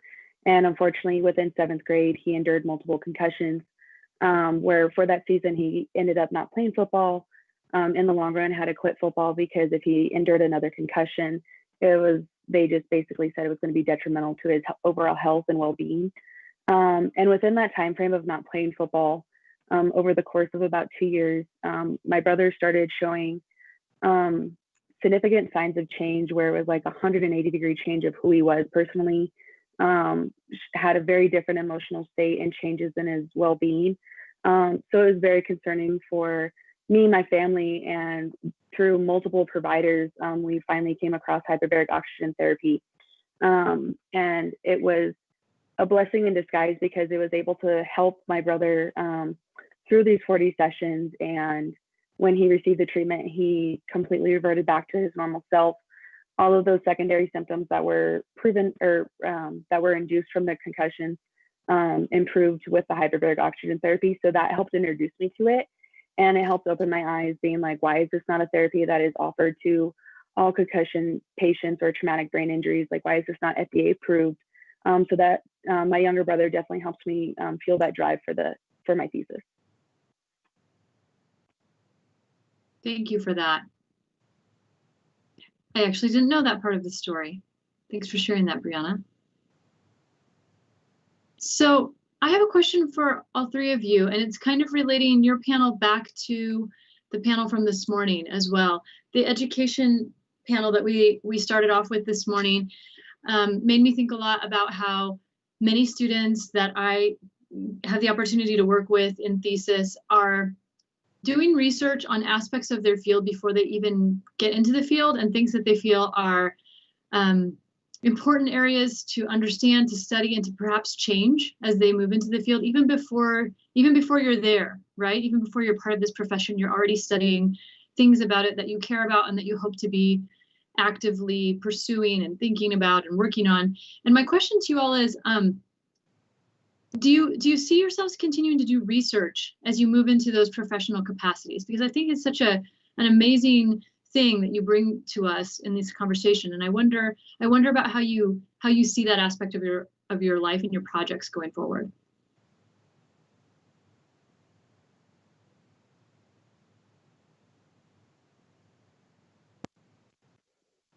So I can go first. I would hope to continue hyperbaric oxygen therapy research. That would definitely be a very big goal of mine, to help introduce different clinical trials and try to advance the further research within the field, and hopefully to get it approved and given to multiple people who need the treatment. However, like my grandma likes to describe it to me, I have a lot of interest within the medical field, and I have too many topics to choose from, and I need to just choose this one. Because like Dr. Z, I love immunology and I love the pathogenic microbiology pathways. So research in that field will also be great, but also working at Children's Hospital, it has shown a passion in me for clinical care and helping patients that way as well. So I would hope to continue this research down the way. But like my grandma says, I have too many interests, so we'll see what happens. I'm sure she knows what she's talking about. Yes. I think similarly, this is a topic that I'm really passionate about. I love the lifestyle medicine side of things. We're using approaches that most people do have some sort of access to treat some of the illnesses that are most common in our culture right now. And so just even doing this research and seeing how contradictory or conflicting, how variable kind of someone looking. So doing some of the research, I tried to put on the eyes of someone looking for answers. So someone wanting to make a change in their own lives. And to me, it would have been discouraging and confusing. And that's really sad. And so I think it would be so cool to be a part of the medical practitioners who were doing some of these clinical interventional trials that had more of that foundational knowledge that's needed to apply some of these dietary topics. So definitely, long story short, yes.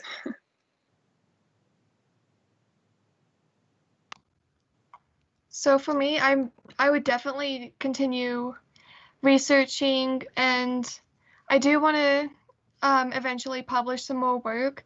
I definitely think that education in the medical field can always improve. There's always something to improve upon.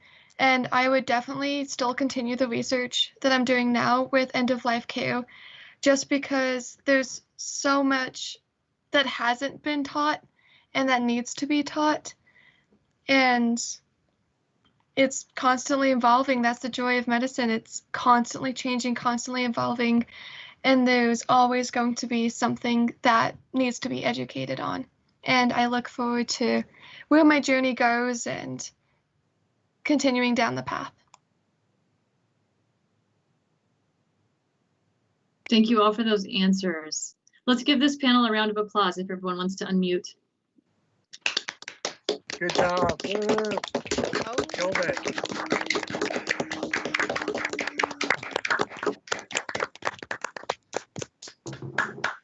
Thank you so much. We'll be back in about 5 minutes for the final panel of the day. And we'll be excited to see you there. I'm going to read the title for you. It is Navigating Power Structures in the Legal System and the Rainforest, and we hope to see you in about 5 minutes. Thanks, everybody.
Hi, everyone, and welcome to our fourth panel for the day in the Fall 2020 Honors Thesis Symposium. My name is Dr. Megan Hughes Zarzo, and many of you have been with us the entire day to take part in this symposium, and I thank you for being here and for participating. It's been a great day so far, and we're going to finish the day with one final panel. We have two more participants, and we're excited to present this panel titled Navigating Power Structures in the Legal System and the Rainforest. And I am going to go ahead and turn it over to our panelists. They can introduce themselves and tell you a little bit about their major and share with you their thesis projects. And then afterwards, we will open it up for a Q&A. Great, Megan, thank you so much. My name is Olivia Czarnecki. I'm graduating this semester with an interdisciplinary degree that focuses on sociology, political science, and gender, women's sexuality studies. It's titled the Interdisciplinary Studies of Justice and Society. My share tray is being a little finicky, and I think it's actually trying to open the wrong thing, so I apologize. We'll get started in just a moment here.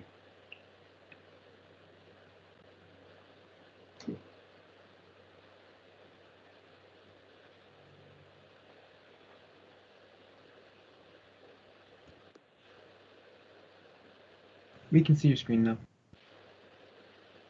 Okay, yeah, it's my computer is being slow. It's not giving me the option to change what I'm sharing. I'm not going to be talking to you today about Bostock v. Clayton County, Georgia, although it was a fabulous case.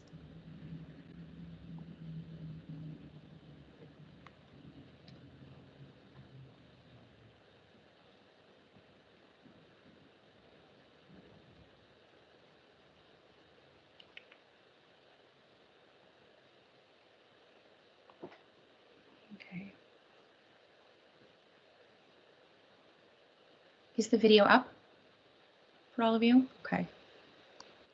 Yes. Yeah.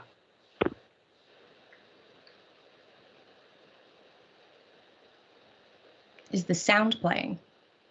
No. Not for me. Not for me. Okay. There it goes. I can hear it. You can? Okay. Yeah, I was playing, yeah. Okay. You had no say in becoming a part of. Are you aware?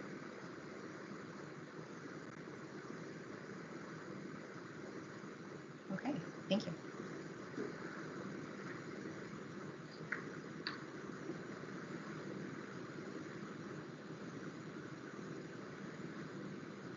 Are you aware that you were born into a contract that you had no say in becoming a part of?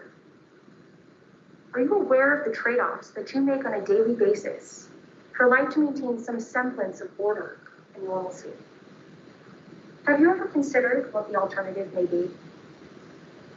Are you aware of the complex system of power structures that shapes your daily reality? Are you aware that every institution that you take for granted, from your school to your job, to your government, to your family, plays a role in that system?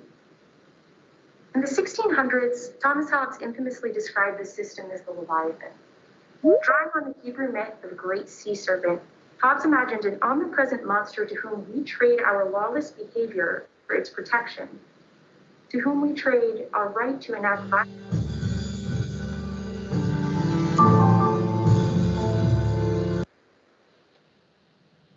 The Leviathan exists because we agree that it does. It has power because we've relinquished some of our own. And these institutions, they're the tentacles, tiny individual actors imbued with the greater power of this larger entity. By nature of living in an organized society, we are all inherently living beneath it. So how did you first notice the Leviathan breathing over your shoulder? How did you learn that you were a subject of its authority? Which tentacle touched you? Was it the first time your mother slapped your wrist? Your first time being sent to the principal's office? Your first speeding ticket? Your first time looking up at a judge or down the barrel of a police-issued weapon?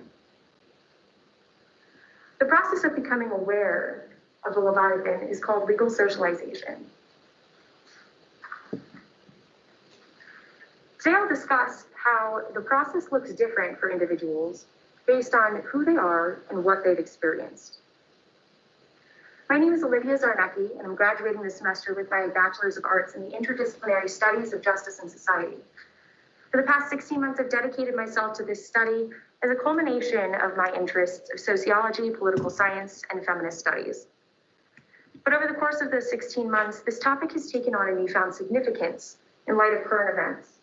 Between the restrictions that have been placed to combat the COVID-19 pandemic, to the uprising of activism that we've seen in the wake of highly publicized events of police brutality, such as the murders of George Floyd, Breonna Taylor, and here in Denver, Elijah McClain, a conversation is being had in our country right now about the proper role for the Leviathan to play in our lives.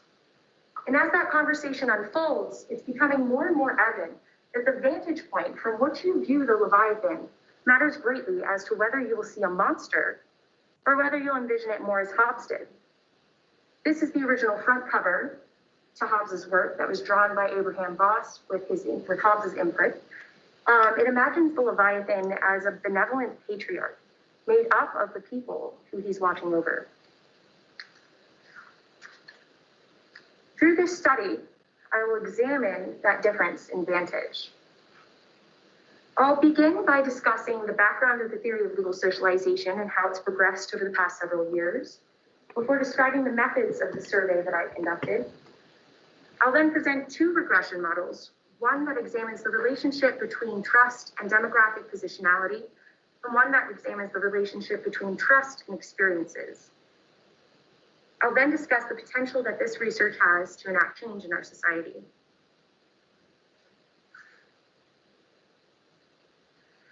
So legalization is the process of developing a relationship with the authority that shapes your day-to-day life. It involves the internalization of the norms and values upon which the legal system is built, as well as your development of your orientation toward the system. It consists of three crucial dimensions: your legal attitude, legal and moral reasoning, and institutional legitimacy. Now, the conversation about the proper relationship between the citizens and the government has been had since government was designed. But legal socialization offers a way to examine how this relationship is performed and what the consequences of it are. Legal socialization is a term that was coined by Jean Tapp and Felice Levine in a 1970s Stanford Law Review article. They described it as a social, psychological, developmental model designed to describe and analyze the legal reasoning of the individual. Drawing on principles of cognitive developmental psychology, they imagined it as a three-stage progression in which further development psychologically led to an increased capacity for thought, which led to a deeper internalization of norms and the development of more positive orientations toward the law. But in recent years, research has moved away from the cognitive developmental model in service of research that examines how external factors play into the socialization. These external factors are largely functions of the legal system itself, and experiences with authority are of central importance. Recent scholarship has also recognized how identity features position certain individuals for experiences with the legal system from the outset. When we examine this through the lens of intersectionality, we can see how these identity features compound to create different outcomes for different individuals based on shared group features. Experiences shape attitude, reasoning, and legitimacy, as well as are shaped by them. We can imagine legal socialization as a sieve, and this sieve is the individual. It's composed of both the internal, the socialization, and the external, the positionality. Reasoning, attitude, and legitimacy pass through the sieve and result in experience. But likewise, the sieve runs in the opposite direction. An experience can pass through the sieve and result in reasoning, attitude, or legitimacy. And as this process unfolds, the sieve itself is changed and shaped by it. For the purposes of this study, I focus on legitimacy, Much of our understanding of which can be accredited to Tom R. Tyler and subsequent researchers who recognized within legitimacy the separate concepts of the obligation to obey and trust. Specifically, my study will focus on trust. I present 2 regression models that examines the relationship between trust and experience, and trust and positionality.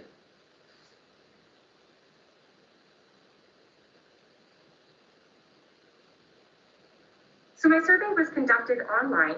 It ran from June through September of this year. It was offered in both English and Spanish and was open to individuals 18 or older who live in the state of Colorado at least 50% of the time or more.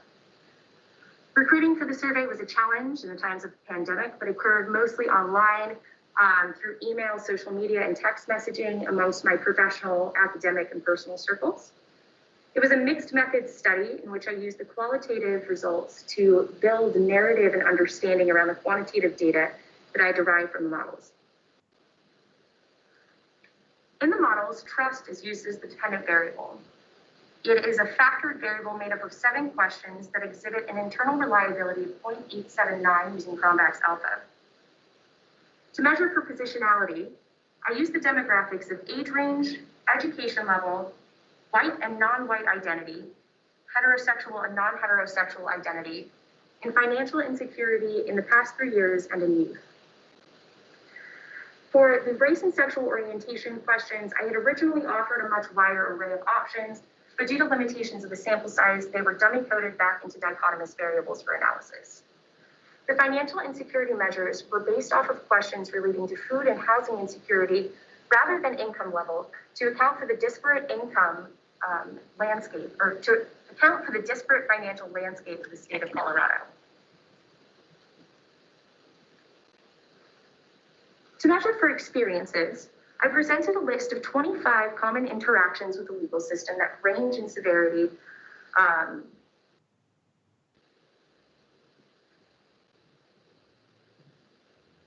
for purposes of analysis, I retained experiences that showed a frequency of greater than 10%, which left me with 13 variables to be analyzed. This table shows the results of the first regression model, in which my hypothesis was partially confirmed. 18.2% of the variance in trust is explained by these demographic variables. The 3 variables that reached significance were age range, heterosexual and non-heterosexual identity, and education level.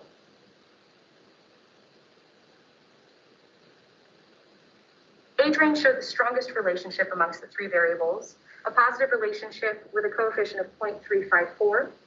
As the age of participants increased, so did the level of trust.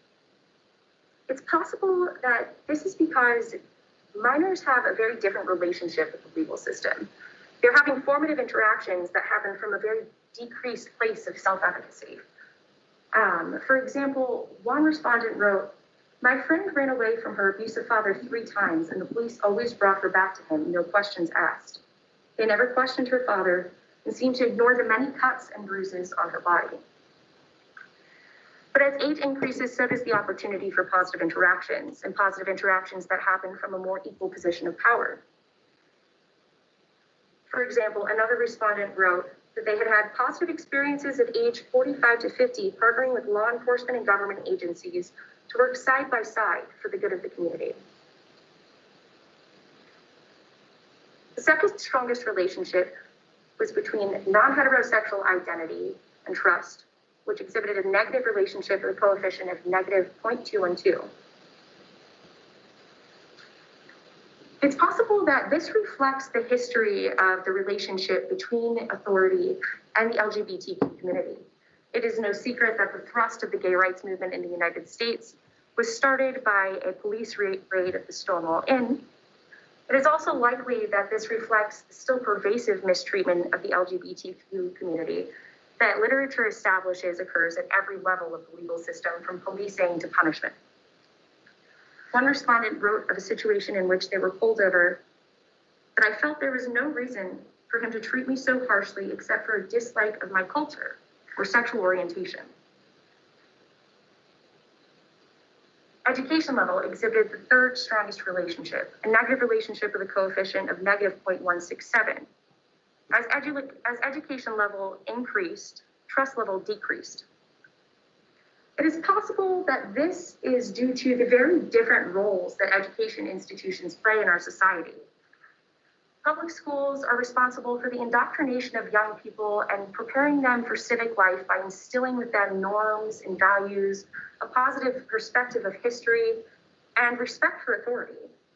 Higher education institutions are responsible for the innovation and creation of knowledge, inherent of which is challenging many of those norms and assumptions, as well as exposing oneself to a variety of viewpoints that are very different from one's own.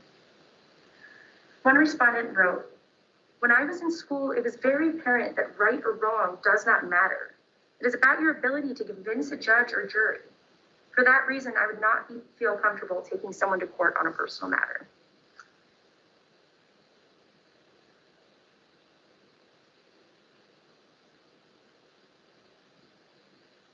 This chart shows the results of the second regression model in which my hypothesis was again partially confirmed. By adding the experiential variables to the demographic variables by R² increased significantly.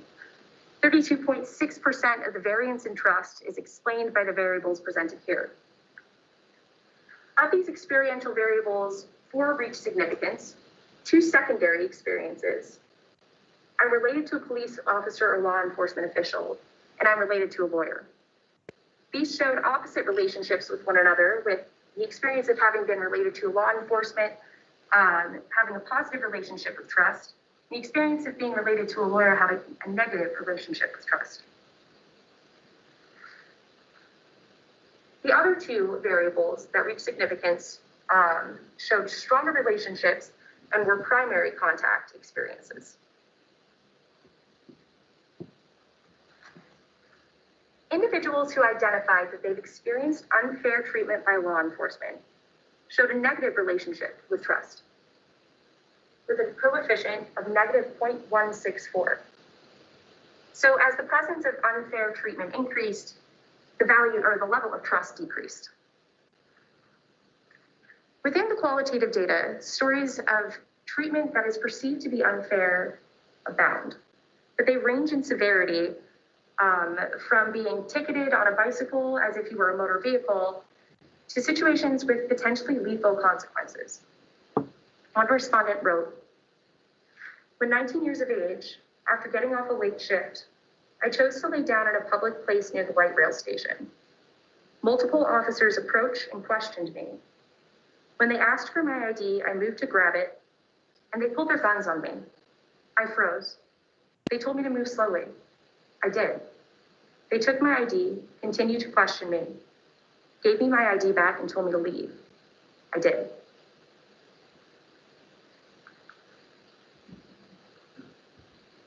Individuals who identified that they had been helped by law enforcement when they needed it showed a positive relationship with trust, with a coefficient of 0.224.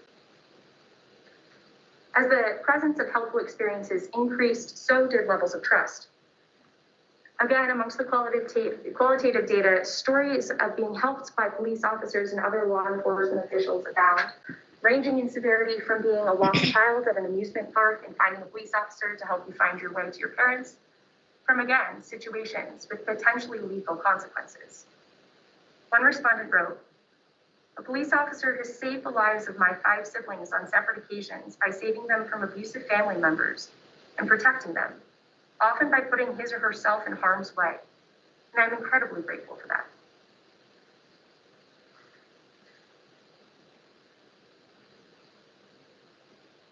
What this data and these testimonies show is that while deeply unequal, there is much potential for change to be made. In a system that is made up of the people, what benefits the people benefits the Leviathan. So changes that are made to benefit trust benefit legitimacy, which in turn benefit the effectiveness of the entire legal structure. Through research like this, we can be not only sympathetic to the viewpoints of others, but we can observe in tangible effect how their experiences differ. We can then see how compounding identity features create very different experiences and outcomes for individuals. This research has the potential to address these inequitable patterns by recommending training for actors at every level of law enforcement, as well as developing programs designed to increase access to legal services for groups based on their shared identity features. In our current climate, the recognition of the difference in how you view the Leviathan based on your vantage point can benefit us as citizens by offering a place of understanding to start these very important conversations.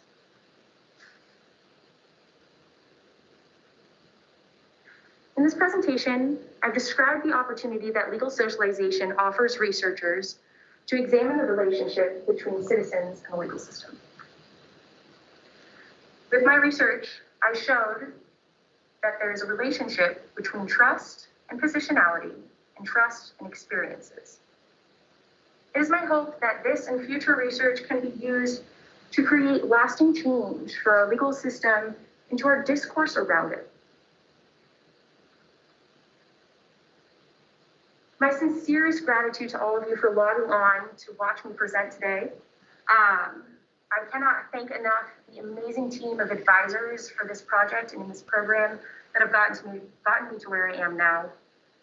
My sincerest gratitude as well to Liam Price, who offered his services as a translator, as well as to all of my vast support system, from my friends and family to the rest of this thesis class. And of course, my greatest gratitude to my participants for sharing their stories, without whom this would not have been possible. Thank you.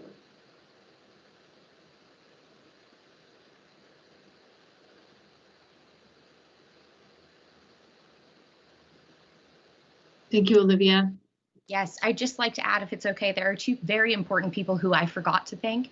Liam did the thrust of the translation, but Adrian and Enrique also volunteered to check over it, and I'm extremely grateful for that. So thank you, guys.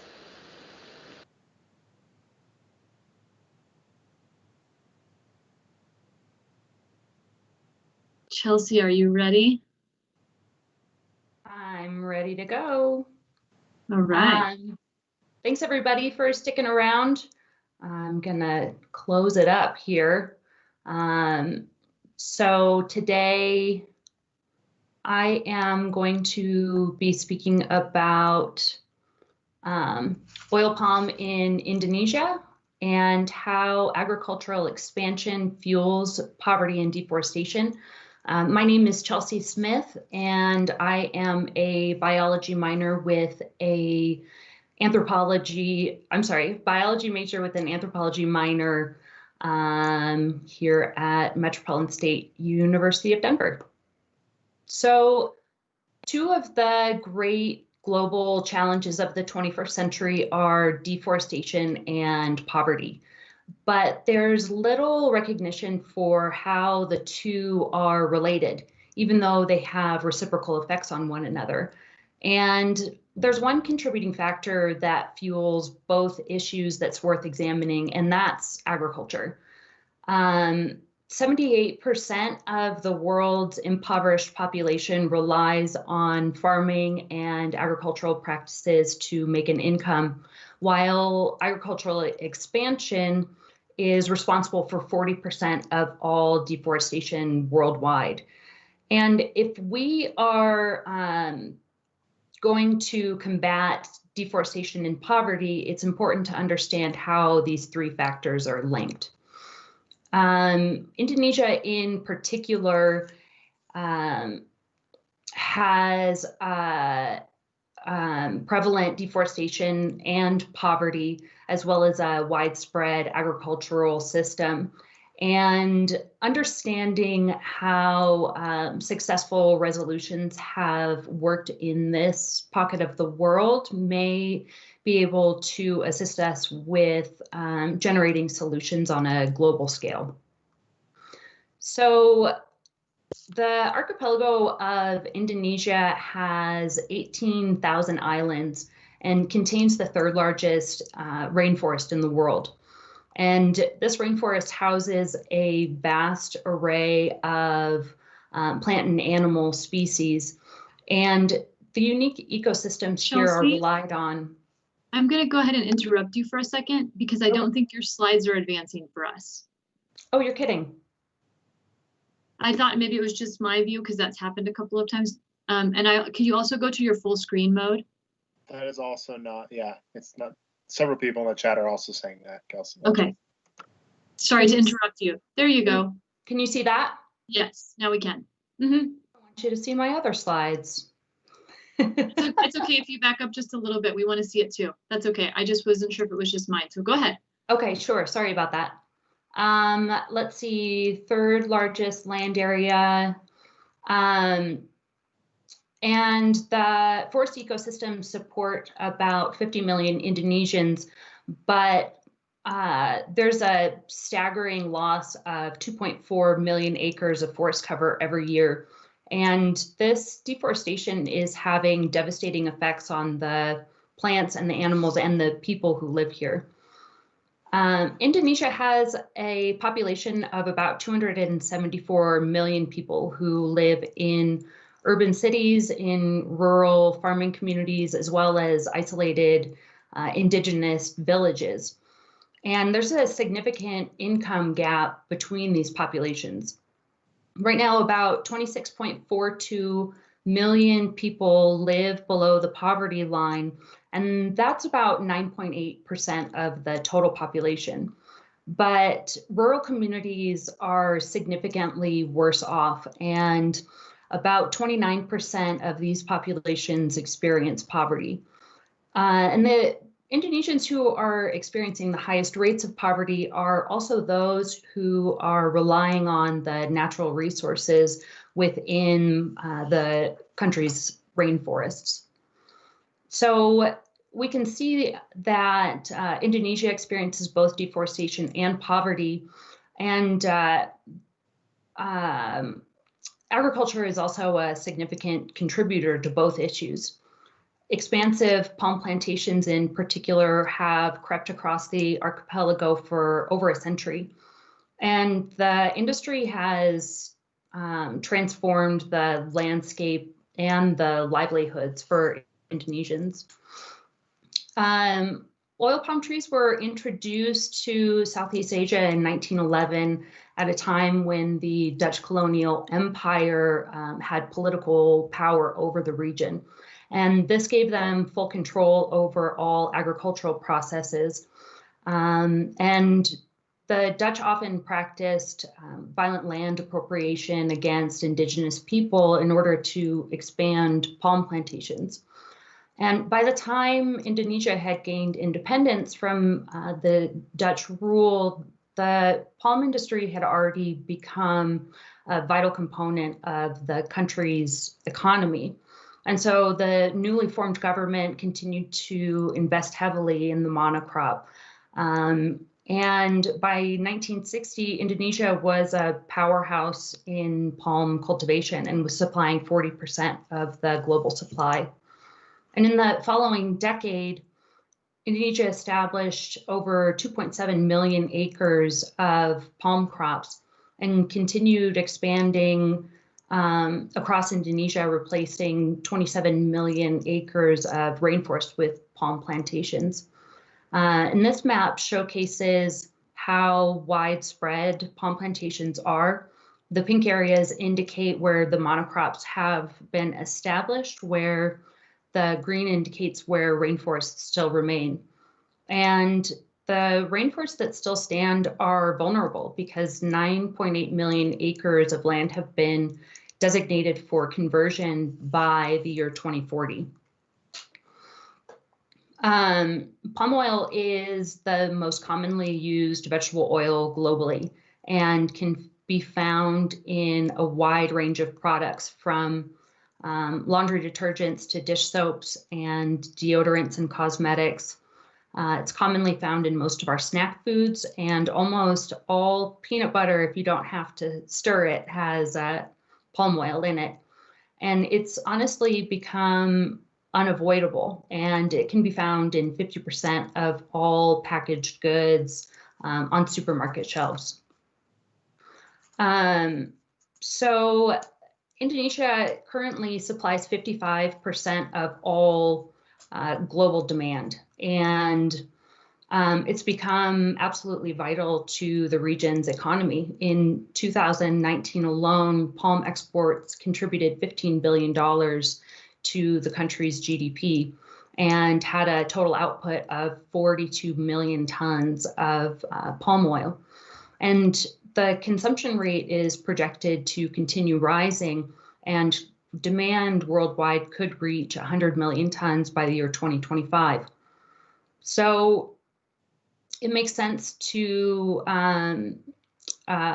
promote the widespread cultivation for palm for Indonesia. The Goliath industry requires a significant workforce to carry out labor-intensive requirements for processing palm and cultivating. And it is touted by the Indonesian government as a surefire way to provide jobs to impoverished people below the poverty line. In 2019, 8.4 million people were employed within the sector as millers and processors and farmers, but the industry does little to provide a meaningful pathway out of poverty. Large-scale plantations keep their profits high at the expense of laborers, and individuals often find themselves working 12 to 14-hour days to take home $7.50 for that day. And these exploitative employment practices keep workers from being able to make enough money to even feed their families. To keep up with increasing palm demand requires that plantations expand across the landscape, and palm monocrops are now responsible for over half of primary rainforest loss in Indonesia. Between 2001 and 2017, 5.9 million acres were lost every year to make way for palm operations. These massive plantations spray pesticides and blanket the ground with fertilizers, and these chemicals seep into the groundwater, which flows into bordering indigenous lands. The forest loss and the contamination of natural resources is having devastating effects on indigenous communities. Indonesia's indigenous population consists of about a quarter of the total population and is estimated to be about 50 to 70 million people who are spread across 700 different groups and speak 500 unique native languages. And for thousands of years, these forest-dwelling communities have relied on rainforests for food security, for medicinal plants, and rattan, which they use to build shelters and weave baskets. And these communities have traditionally practiced extensive agriculture in which they plant several different crops on a small plot of land and allow these crops to lay fallow for several seasons. This is meant to allow the natural resources within the forest to regenerate, and this practice has also sustainably preserved the rainforest for generations. But this extensive agriculture is problematic because the Indonesian government considers fallow land to be vacant, and this leaves indigenous communities vulnerable to land grabbing at the hands of large-scale palm corporations, in which the indigenous peoples also lose sovereignty over their land. Excuse me. At this point, over half of newly developed palm plantations are established within indigenous villages, and this is catastrophic to the natural resources.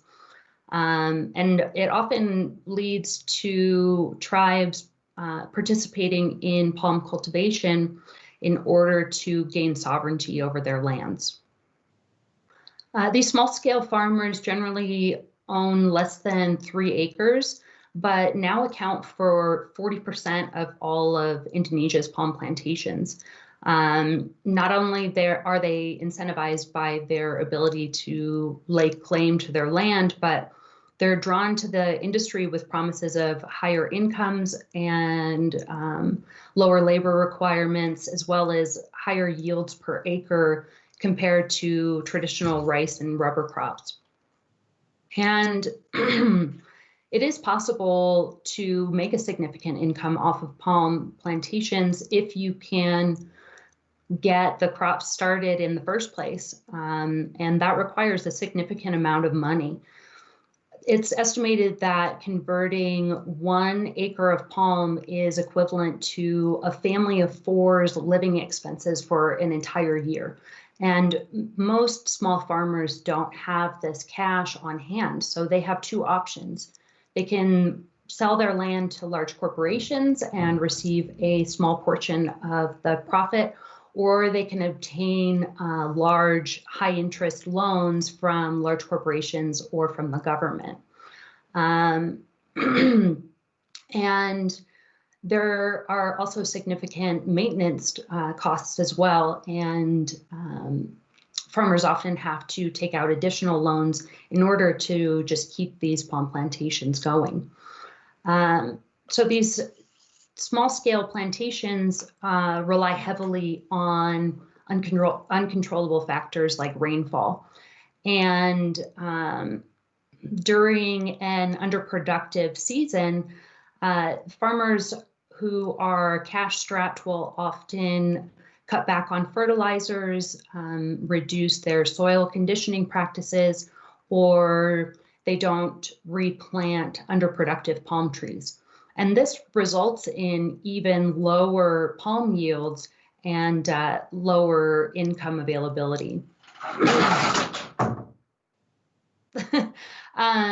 So these farmers during unprofitable seasons, they tend to overexploit their own lands, as well as they start creeping into bordering areas that typically contain primary and secondary rainforests. And right now, 4.2 million acres of small-scale plantations are within these pristine rainforests.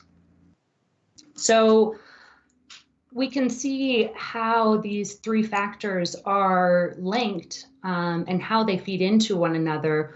But now the question is, where can this cycle be broken? It's possible that addressing issues in poverty may actually bolster conservation efforts as well. And that can be seen with a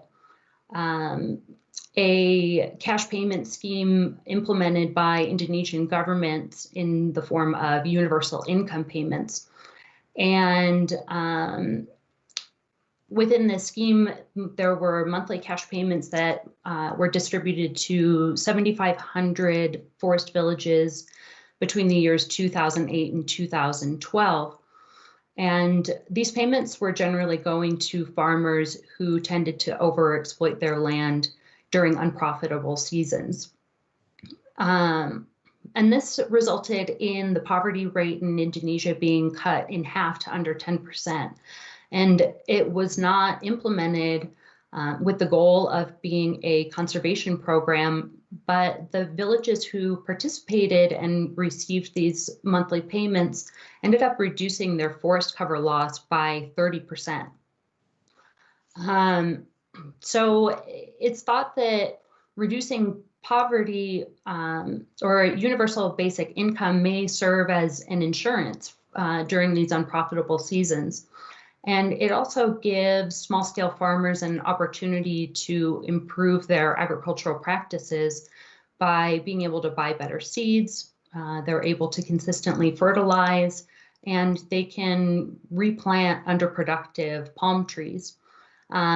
This results in higher quality crops, gives them a higher yield of palm fruit, and they're able to increase their profits using less acreage. On the other hand, it's possible that reducing deforestation may improve the quality of life for millions of impoverished people. Rural communities, as I said, rely heavily on the natural resources within the rainforests. And for thousands of years, they have found work as fishermen, rice farmers, honey collectors, and basket weavers. And in order to maintain these natural resources, it's imperative that Indigenous communities are able to lay claim and the sovereignty of their land is recognized. At this point, Indonesia's Ministry of Forest Government recognizes about 178,000 acres of Indigenous territory, but community mapping indicates that that should actually be closer to 26.2 million acres that should be designated for Indigenous communities. And if Indigenous populations are given control over their land, then that in turn reduces deforestation and increases the resource availability, which allows them to carry out traditional jobs as a reliable source of income. So deforestation, poverty, and agricultural expansion are all interconnected, and each issue has reciprocal effects on the other. So recognizing these relationships between poverty and deforestation, it is imperative moving forward.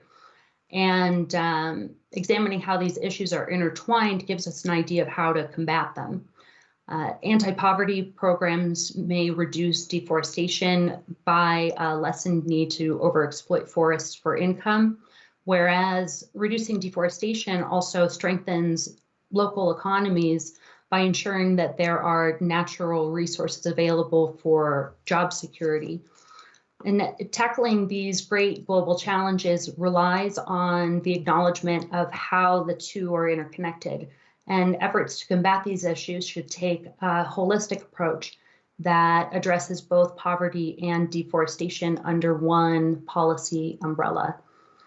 I want to thank my thesis advisor, Dr. Jackson Shoemate, as well as Megan and my husband. I couldn't have put all of this work in without him. Thanks so much.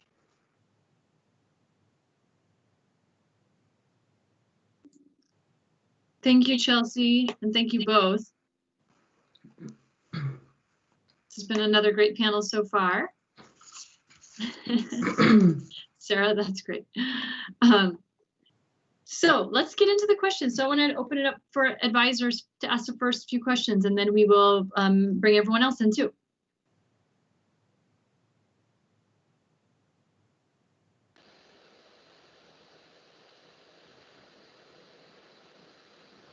I'm happy to go first. This is Sarah Jackson, Shoemate.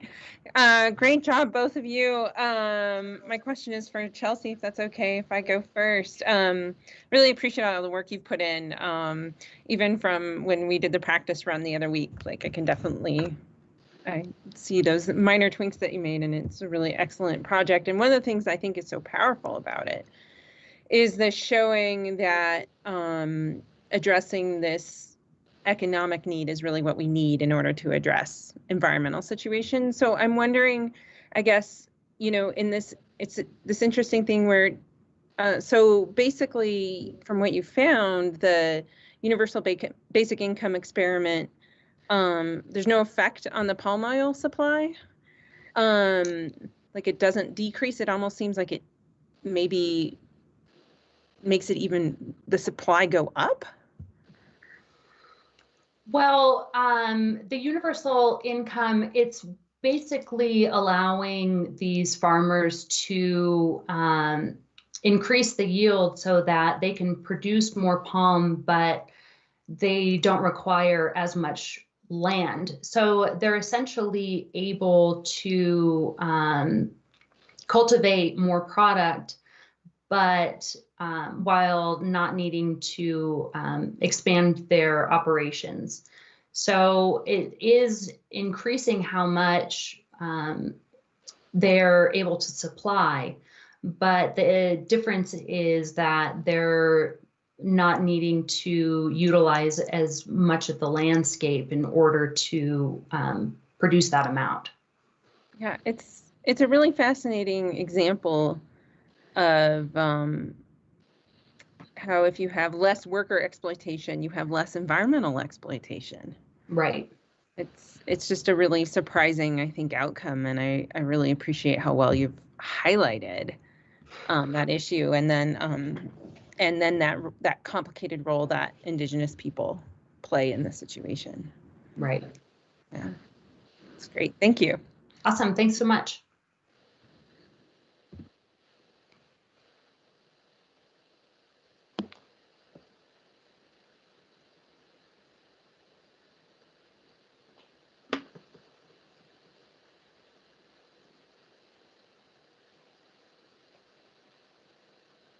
Who's next? Any of the advisors want to jump in?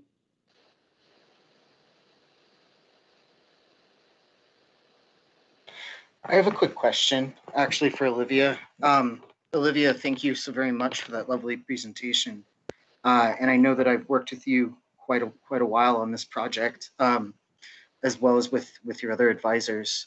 I was hoping maybe if you could speak a little bit more to how you might expand this project, because this is something that's you're definitely passionate about. But where would you take this if you were to say expand this into research and graduate school? Thank you for your question, Akaika. It's actually really exciting to have this experience under my belt as I'm looking forward to graduation or to grad school, because as I'm filling out these statements of purpose that ask me to give an idea of what I'd like to research, I already have a very specific idea.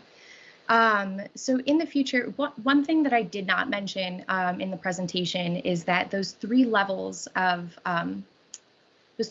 legal socialization that were originally described by Tapp and Levine, I think that they're desperately in need of like a reshaping, but in light of that they would still be useful. So they identified the pre-conventional, conventional, and post-conventional levels of legal socialization, and also identified a series of behaviors, essentially, that are associated with these levels. And they basically modeled the progression of these levels so that it looks like the deeper your legal socialization, the more obligation you feel to obey.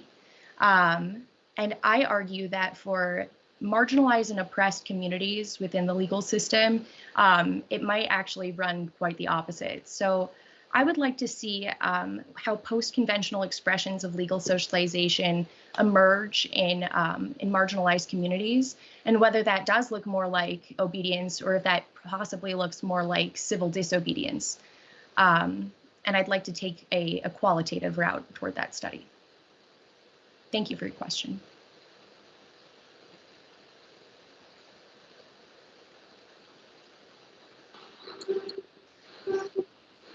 I guess I could ask a quick question for Olivia here. Olivia, based on your findings, what advice would you have for policymakers?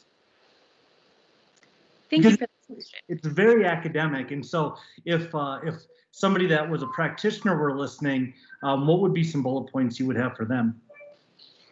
Thank you for that question, Dr. Rucker. So I envision this research as being very useful for both shaping how we educate actors in the legal system and how we educate citizens to act within the legal system. There are several outcomes that legal socialization research has been used to predict. The main one is rule violating behavior.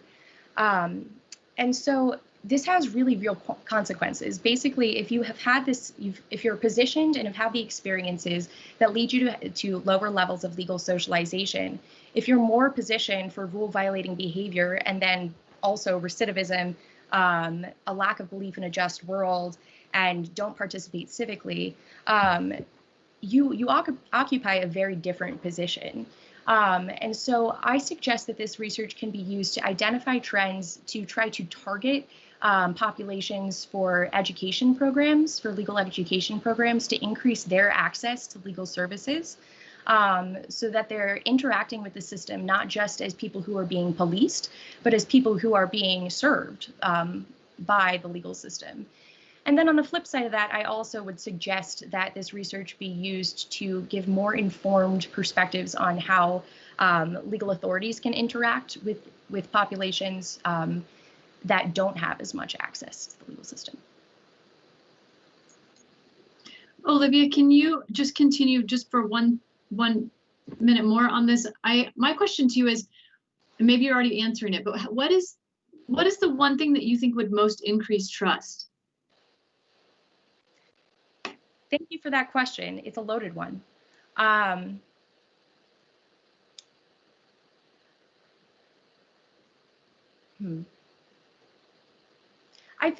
believe that the one thing that would increase trust the most would be education, would be more understanding of the legal system, because even in a situation, say you had a really solid legal education, you're just a citizen, you're not a lawyer, but you have a solid legal education and you know what policing is supposed to look like, and you know what systems are in place to police those who are policing you. With that knowledge, had you been subject to an unfair experience, you would know what outlets were available for you to then take action. You would know what implications, if you had actually been treated unfairly in the first place, or if you just perceived your treatment to be unfair. And then you would also know who you can go to and what the implications for your legal situation would be if something had been mishandled. Thank you for that. Thank you.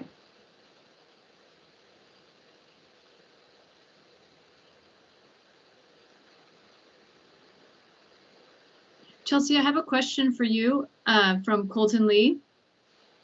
It says, what would you say to someone who is vegan for ethical/sustainable reasons, but refuses to cease consuming palm oil?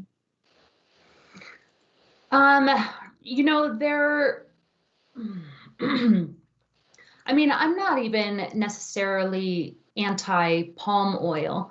I think a big problem is in the production process and in the human rights violations. And there are it's called the RSPO, it's the Roundtable on Sustainable Palm Oil. And their goal is to track production essentially from the plant into the company that's using the palm oil in their product. And so I would say, because it is so unavoidable, and because, you know, especially if you're vegan, you can only cut out so many other things, but you can find out, or at least get a general idea of where that palm oil is coming from. So, you know, the RSPO isn't perfect, and it is difficult to track, you know, through the supply chain where palm has come from. But I do think that that's a start in being able to at least have an idea of the deforestation practices and the human rights violations that play a part into producing it.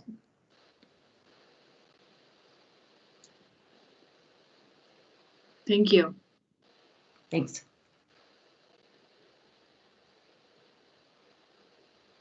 Do we have any other questions? I mean, I can ask, Chelsea, can I ask you another question? This is Sarah. Yes.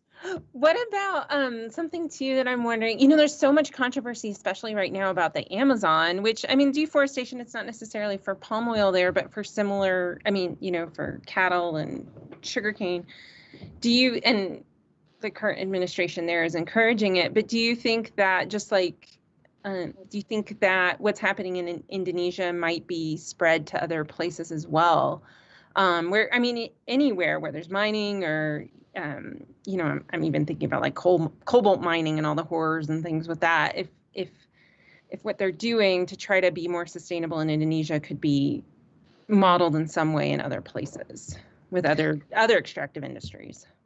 Right. And I think that that's very valid. And I think that's sort of where the relationship between poverty and deforestation also comes into play, because I would imagine that there is an incentive to expand cattle ranching operations in order to increase in income, or maybe using less sustainable practices in producing, you know, just to use cattle as the example. And so that could in turn have those subsequent secondary effects on maintaining the natural resources within the rainforests. I also know that in Indonesia, there's quite a bit of illegal mining practices, and that's generally people just sort of trying to fill that gap in between their job incomes and their living expenses. And so a lot of that illegal mining happens because of that living below the poverty line.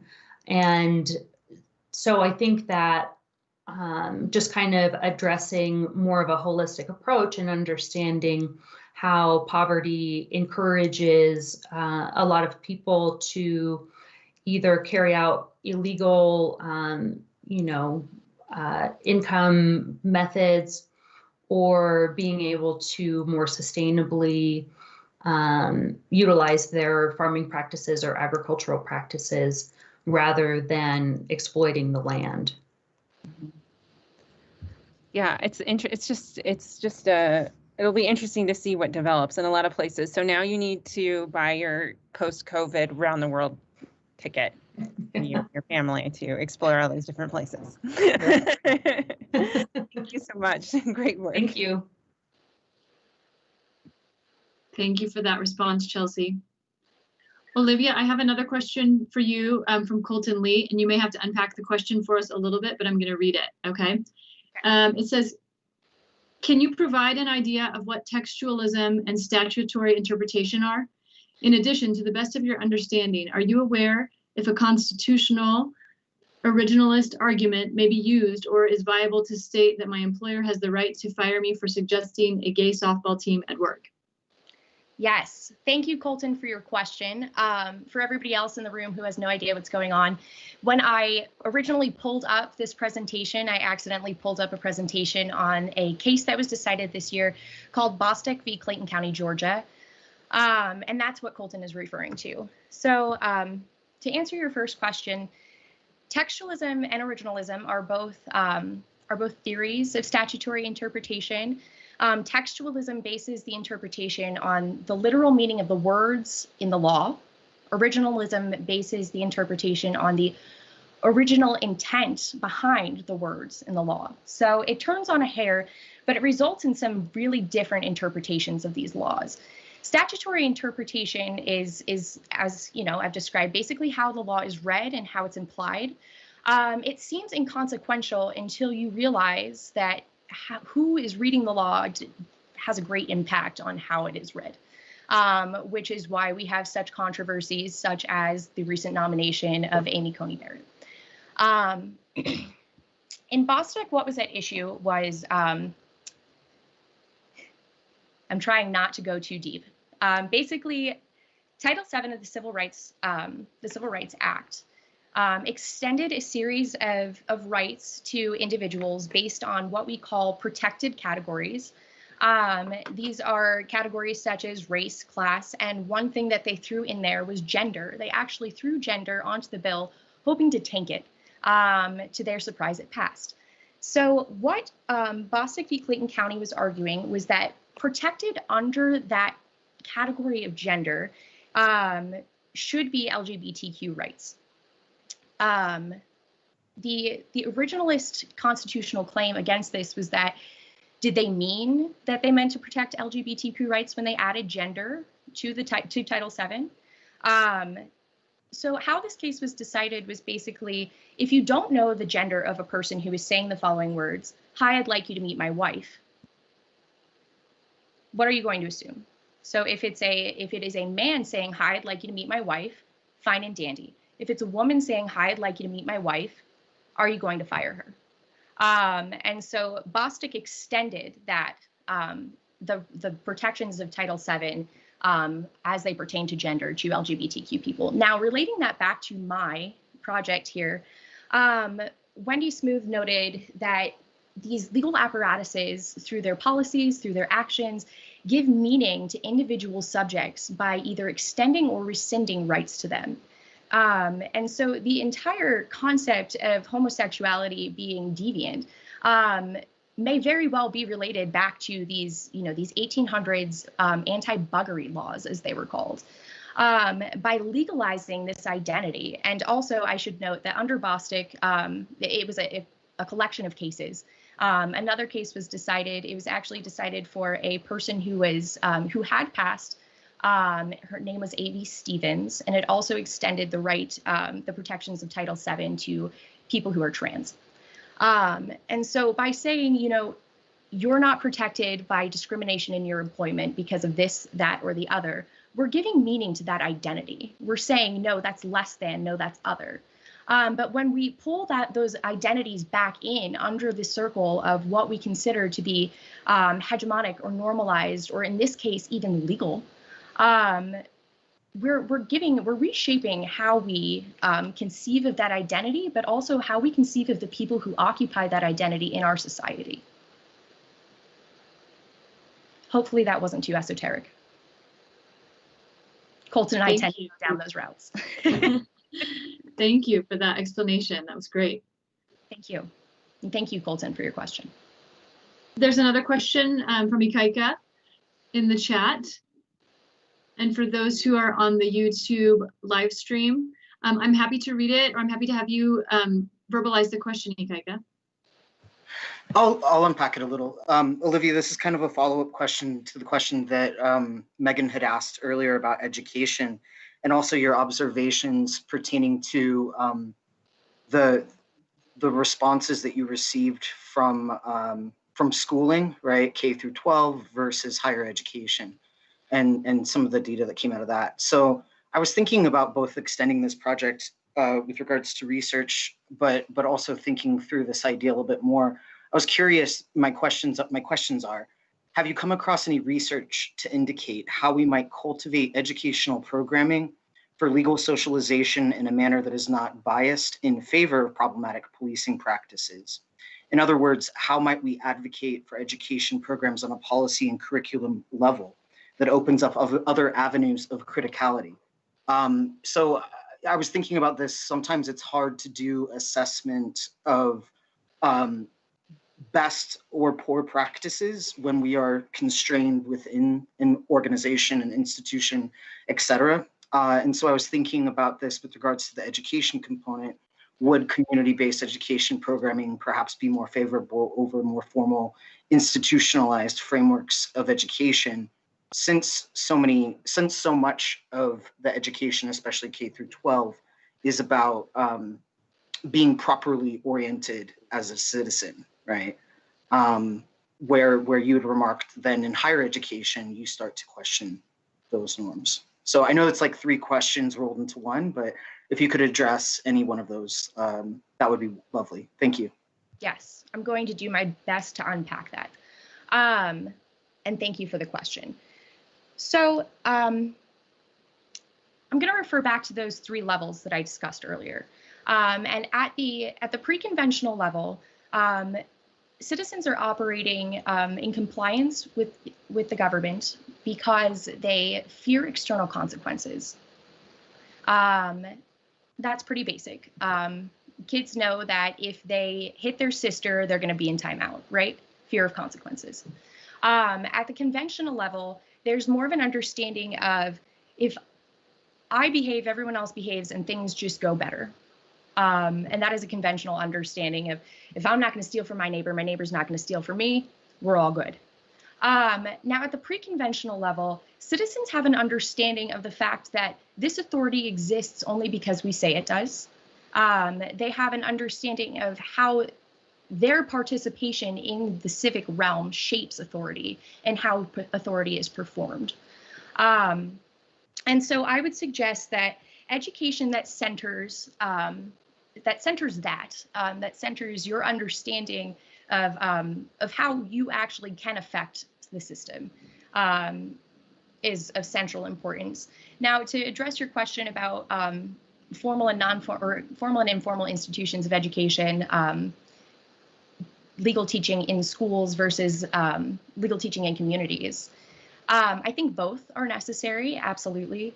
So the main thrust of legal socialization is the internalization of the norms that the legal system is built upon. And I think that the internalization of those norms can happen separate from the blind prescription of, an adherence to authority. And I'm going to stop there for the sake of time, but I hope that answers your question. I could go on. It's really interesting, Olivia. It's making me think about a lot of things that, like whistleblowers and the watchdog press and all those different, aspects of the system, and how you come to learn about them, or you don't learn about them unless you seek that information out. But it might be really interesting to have more knowledge about some of those things as you are growing up, right? And you're learning about different cases. I feel like that could be a really intriguing thing to talk even to children about, to talk about some of these issues. It's been interesting to me. I've thought about your project in the last few days because my kids are almost 9 and 5. And for the very first time, they have in the backseat of the car been playing cops and robbers. And I was listening intently to this because I thought, I have no idea where they've gotten these roles that they're enacting in this play, while we're driving somewhere. And so it's making me think a lot about this, how this legal socialization of them comes into form. And I'll definitely be sort of listening in on them and reporting back to you, like, what are their sources? What are 5-year-olds? How are they absorbing this?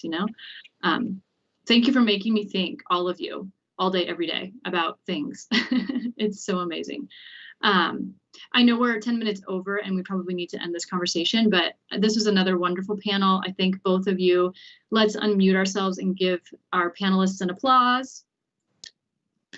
Yes. Yeah. Yes. Good job. Yeah.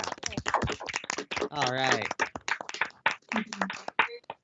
And thank you again to everyone who's participated today. Thank you for those of us. Some of you have been here all day long. That's so wonderful. Thank you for being here and for supporting these students and asking good questions. To the students, I have all of the questions recorded that we collected from the 2 chats, and I'll just send that list to all of you so that you can look back through it and think through those again and see how everything was worded. This is a really wonderful job today. I just can't say enough how stellar you all are, and I wish you a very happy weekend. I hope that everyone can take a break now, de-stress a little bit before the next round of finals and all the things that you need to do to end the semester. And yeah, we'll see you next week. Thanks, everybody.